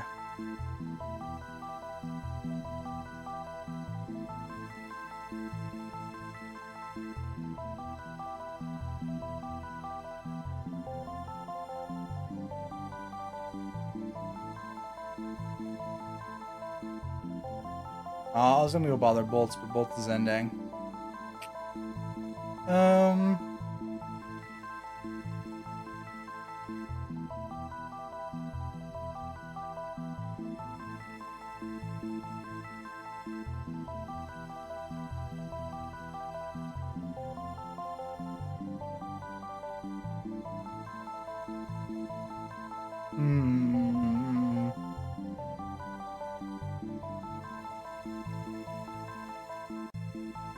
Okay, I personally am not seeing anyone on that I would normally bother.